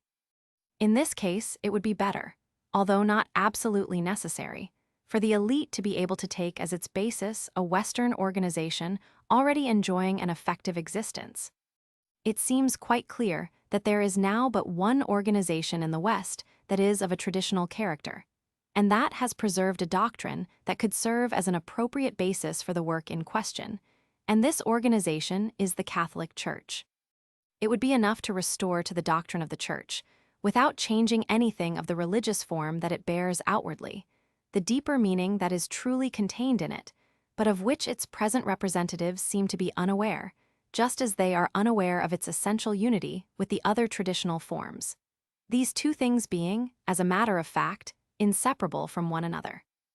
This would mean the realization of Catholicism in the true sense of the word, which etymologically expresses the idea of universality. A fact that is too apt to be forgotten by those who seek to make of it no more than the denomination of one particular and purely Western form, without any real connection with the other traditions. Indeed, it may be said that in the present state of things Catholicism has no more than a virtual existence, since it does not possess any real awareness of universality. But it is nonetheless true that the existence of an organization bearing such a name is in itself an indication that there is a possible basis for a restoration of the traditional spirit in its fullest sense, the more so because throughout the Middle Ages it already served as a support for it in the West. All that would be necessary, therefore, is to re-establish what already existed prior to the modern deviation, though with the adaptations called for by the conditions of a different period.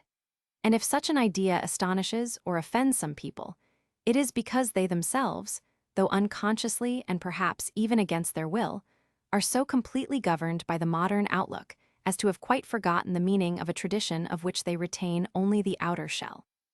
The important question is whether the formalism of the letter, this being also a variety of materialism as we have defined it earlier on, has utterly smothered spirituality or only temporarily overshadowed it, leaving the possibility of a reawakening within the existing organization. Only the course of events can give an answer to this question. It is possible that this same course of events might sooner or later force on the leaders of the Catholic Church, as an unavoidable necessity, a decision whose intellectual import they would be far from properly understanding. It would certainly be a matter for regret if they should be driven to reflection by circumstances as contingent as those springing from the field of politics, at least as long as this is considered apart from any higher principle. But at the same time, it must be admitted that the opportunity for the development of latent possibilities must be accorded to each person through those means that most immediately fall within the scope of his present understanding. For this reason, we do not hesitate to assert, in view of the ever-increasing state of confusion, that it has become necessary to call for the union of all the spiritual forces whose action still makes itself felt in the outer world, in both the West and the East. And as far as the West is concerned, we can see no other such force than the Catholic Church. If the latter could thus be brought into touch with representatives of the Eastern traditions, it would be a preliminary step at which we would rejoice, being possibly the starting point for what we have in mind, inasmuch as it would doubtless not be long before it became apparent that a merely outward and diplomatic understanding was illusory and could not yield the desired results. It would then become necessary to pass on to what would normally come first, namely to consider a possible agreement on principles. For this agreement, the one and only essential condition is for the representatives of the West to return to a real awareness of those principles, which the East has never lost. A true mutual understanding, be it said once more, can come only from above and within, which means that it must be in the domain that can be called, with equal truth, intellectual or spiritual, since the two words really bear the same meaning. From this starting point, the understanding would be bound to extend over all other domains, just as, once a principle is enunciated, it only remains to extract, or rather to make more explicit, all the consequences implied therein. There can only be one obstacle in the way of such an understanding, and that is Western proselytism, which cannot bring itself to admit that it is sometimes necessary to have allies who are not subjects. To put it more correctly, the obstacle is the lack of understanding, of which this proselytism is only one of the products. Can this obstacle be overcome? If not, the elite, in establishing itself, would be able to count only on the efforts of those who were qualified by their intellectual capacity, apart from any particular environment, and also, of course, on the support of the East. Its work would thereby be made more difficult, and its influence could only make itself felt after a longer interval, as it would itself have to create all the necessary instruments, instead of finding them ready to hand, as in the other case. But we are far from supposing that these difficulties, however great they may be, are of a kind that could in any way prevent the work that has to be done.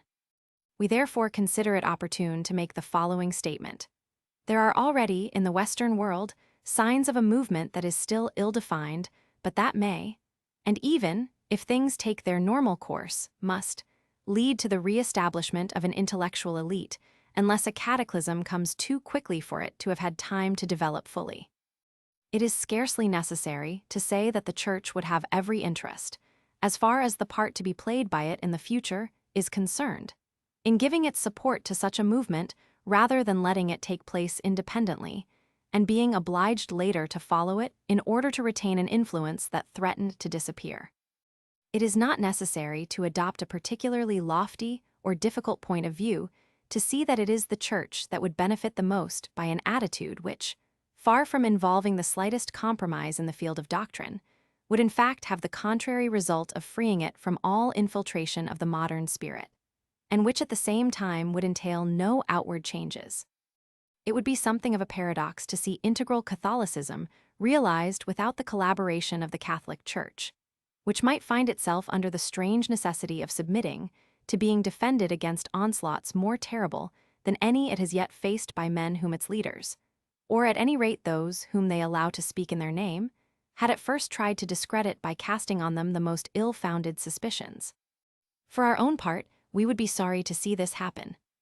But if it is not to come to this, it is high time for those whose position places on them grave responsibilities to act with open eyes on the matters at issue, and no longer allow attempts, which might have consequences of the utmost importance, to run the danger of frustration owing to the incomprehension or ill will of certain more or less subordinate individuals.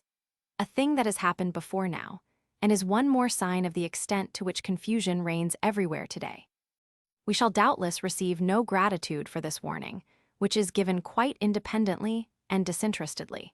But this is of no importance, and we shall continue nonetheless to say what has to be said whenever it becomes necessary, and in the form that we consider most suited to the circumstances.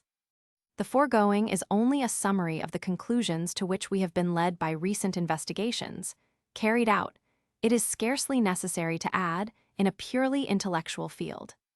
There is no need, at least for the moment, to give a detailed description of them, and indeed this could have little interest in itself. But it may be affirmed that not a single word of what has been said above has been written without ample reflection. It should be clearly understood that it would be utterly useless to put forward here, by way of objection, any more or less specious philosophical arguments. We are speaking seriously, of serious matters, and have no time to waste on verbal disputes that would be of no interest and could serve no useful purpose.